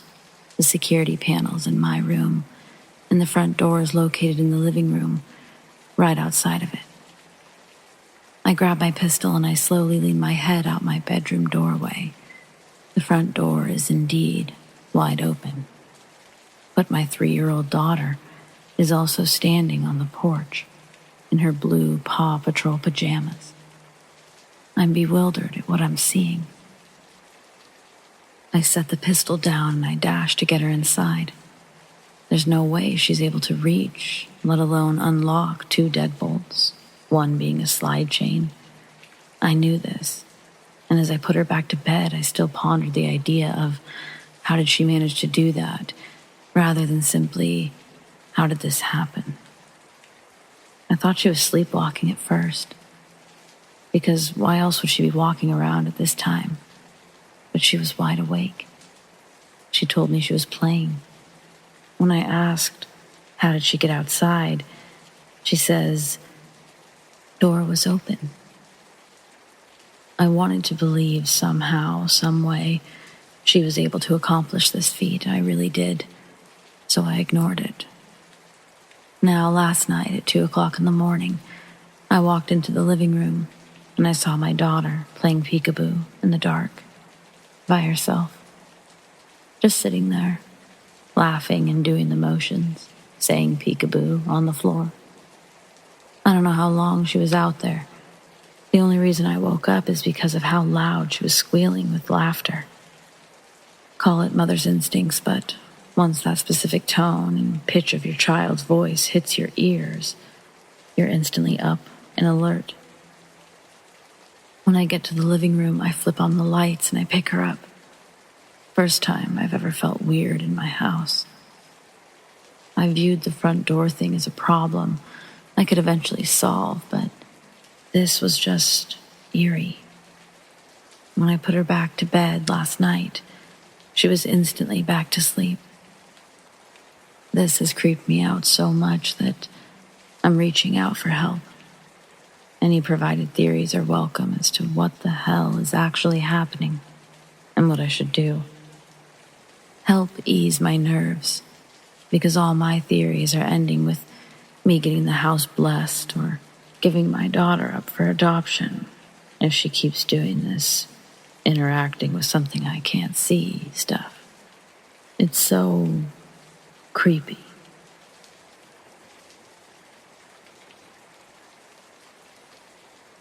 This was in the afternoon, late May of this year. I remember it was later in the afternoon, early evening, but it was a slightly overcast and gray day, so I can't tell you from memory if it was dusk or earlier. I live near a nature conservation area in the Central Florida area.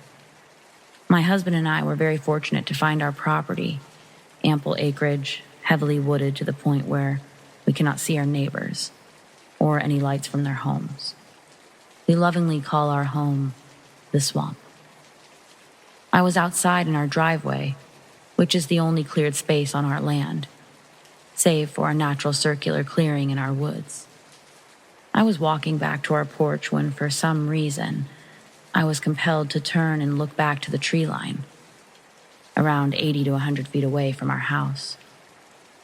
I do want to note that there was not a single ounce of fear in me. In fact, I was quite calm when I made eye contact with it. At first, I didn't register what I was looking at. I knew it was an owl, which for my woods is not an uncommon sighting. But then it kind of shifted, and I saw more of it. It was not just an owl. It was the head of an owl, on what I can only describe as the shoulders of a human. And it looked like it were wearing a dark cloak, either made of dark foliage or feathers. It was tall, and from the trees around it, I guessed around 7 foot or so. It just looked at me, and I looked at it. I looked around and blinked, sincerely thinking it was a trick of the lighting, or my mind creating a thing where there was nothing. But no, when I looked back, it was still there, calm and unmoving. I myself was still unafraid, which is not normal for me as I can freak myself out easily. For some reason, I felt another urge, this time to nod. I nodded towards it, like I was showing my acknowledgement of it. It felt natural and the right thing to do, so then I turned and went into my house. I did not go back outside that day, but the next morning, I went back outside and stood in the same place on my porch to look at what it may have been. And there was nothing I could even remotely try to place as it. The space where it stood was between two trees at the opening to the forest line, leading back to the small clearing. There were no low-hanging branches, no large leaves, no anything that I could trick myself into believing was what I had actually seen. I have not seen it since then. I did some mild searching on the internet, but found nothing even remotely close to it. So I just let it go. Until today, when I'd heard another story about it an hour ago. Does anyone know what this might be? Has anyone else in Central Florida or anywhere seen anything like this?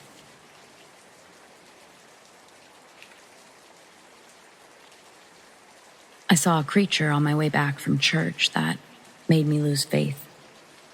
For context, this was about 2017, 2018, when I went to Wednesday church, where they'd pick us up in church vans and take us to the church from 7 to 10 p.m. So a normal night happens, and soon we all hop into the van to go home. I'm talking about 6 rows full of kids and 3 adults. I'm in the second row with my sister and a woman that we'll call Sister Blair. And when we take people home, we start with those who are furthest away and go down the list. At this time, I'm in Ohio, so back roads, and it's completely dark except for some streetlights. We are in the town, so we're usually last to go home, and I've been going to this place since I was a child. Not anymore, but that's a different story. So we are down about half of the kids, and we're going down a street that I ride almost every day, so I think nothing of it. Then I hear my sister point out something in the road. Now, bear with me here as I try to explain this freaking creature that isn't anything human. This thing terrified me so much, it's the reason I lost faith. In the middle of the road is this thing. It's got a human body, very skinny, like all bones. And the way that it was bent is so hard to explain, so picture a man's body, maybe 80 pounds at most, doing a crab walk, but his hands are twisted backwards, and same with his feet. Like you can see the skin that's wrapped around the arms and the legs. And that's not the worst thing. The worst thing was his head. It wasn't a human head. It was like those horse masks, but the neck was twisted around so much, it was like a rope. And it's staring at us. But like a horse dead staring at you with no life. Kind of like a deer in headlights. In these 5 seconds, we slammed on the brakes and kind of all looked at it as it essentially crab walks with its backwards legs first into the side of the road. So it walks into the hillside of the road and then just disappears under like 4 trees. With no words, the driver starts driving again, and Sister Blair just tells us all to grab hands and close our eyes. Then she says a prayer for about 5 minutes. We all went on together, and I've never seen it again.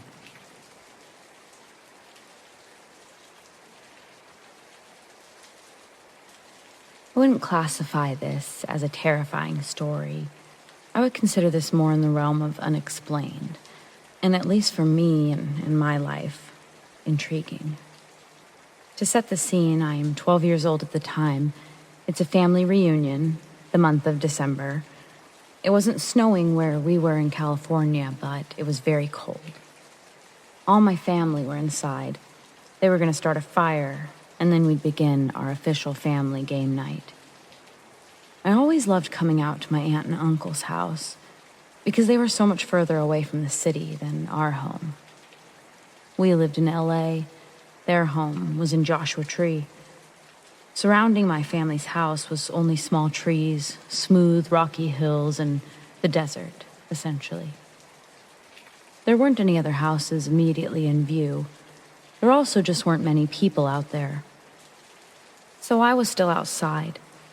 I wasn't riding my four-wheeler around anymore, but I was sitting on top of it, just taking in the night before going in to join the rest of my family. Sitting there, I saw something moving in the distance. I couldn't really see it at all, but it did kind of look like someone, or something walking on two legs. At the time, I was sure that it was just the moonlight hitting whatever this was, but it was all white, and it cast a shadow. As far as I could tell, it had no arms, and it moved rather slowly. It moved almost as though it was in slow motion. I started to walk in the direction of the thing, and as the house moved out of my line of sight, and more of the horizon was in my view, I could see that there was another one, slightly smaller and trailing just a bit behind the other one. It was behind, but it was still moving slowly and calmly. As my eyes adjusted even more, it wasn't like it made more sense, but I was gaining more details about the thing I was seeing. The things. Very thin legs. Resembling more like how a bird has tall, skinny legs, but they weren't bird legs. They were completely straight. The creature had no wings. It was like sticks covered in a sham. Not a transparent one. As a 12-year-old, I genuinely thought maybe I was looking at two moving ghosts, but more like the Halloween version of a ghost than a ghostly person. Again, there were no arms. I guess Casper was my best reference at the time. Casper on stilts with no eyes. I think that it can be easier to draw sometimes than what I'm describing, and I've done that many times. It's not that the drawings are so much detailed, because describing or drawing, I still don't know what their faces looked like. Everything was just white. I watched them for a good while, and they just sort of glided. No bending of the knees. Just two of them, making their way over the rocky hills. It was only then that I considered running in to grab someone once they were out of sight. Originally, I didn't want to miss anything, but in that moment, I realized that I'd likely lost any hope of somebody validating what I'd been watching. I couldn't see them any longer, so I went inside for the fire and games. Though I never saw them again, and I still haven't to this day, I did get a chance to ask my uncle about them that night. He told me that he didn't know what it was that I saw, what they were, but he was pretty sure that he'd seen them before too. He told me the first time was a few years ago, and he'd only caught a glimpse of them. But then, the second time, he'd gotten a decent look, and there were two, one bigger and one smaller, just as I had seen. He asked if I too felt like they were peaceful, and I thought about that for a moment, and I decided that I guess I did think that. I told him that I wasn't scared, that yes, I felt they were peaceful, especially when I saw that there were two of them, one smaller, one bigger. He told me that, yeah, he agreed, and that he decided a while ago that maybe they were part of this land and this place, either protecting or maybe just coexisting with us. Even now, I still think he's probably right. That place always did feel special, and it still does. We had to cancel this year's reunion, which sucks, but usually every year my uncle and I will stay outside a bit longer than everyone else, just to see if we can get a glimpse. It's been about 12 years since my first and only sighting, but I'm pretty confident these things are still out there. I think they were here before us, and For some reason, I just think that they'll be here after us, too. Anyways, that's my story. Sorry I don't have more information on what exactly these are.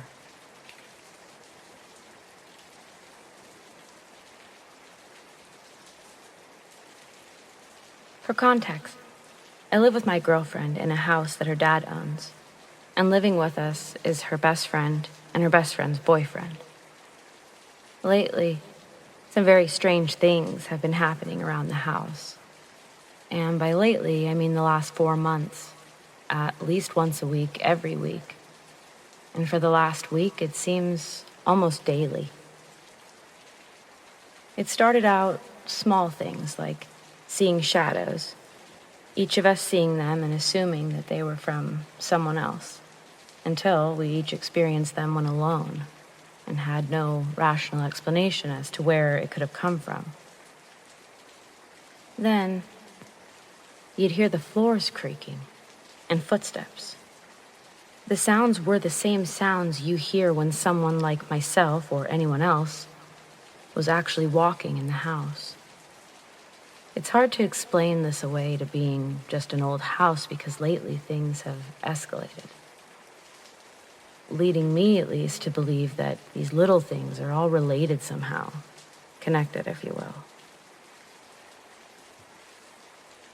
At this point, each of us has had experiences of hearing one of us, any of the other house members, talking, when in fact that person who was supposedly talking said nothing.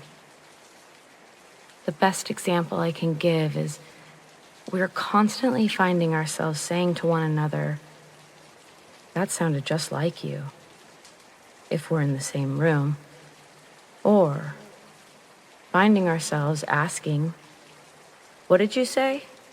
and getting a response from someone saying, "I didn't say anything." So it's never entirely clear what that person is saying, just for sure that it's their voice. This happens constantly.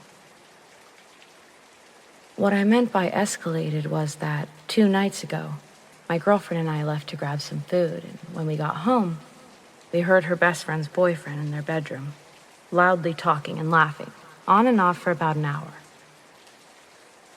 He plays video games, so we assumed that he was playing online.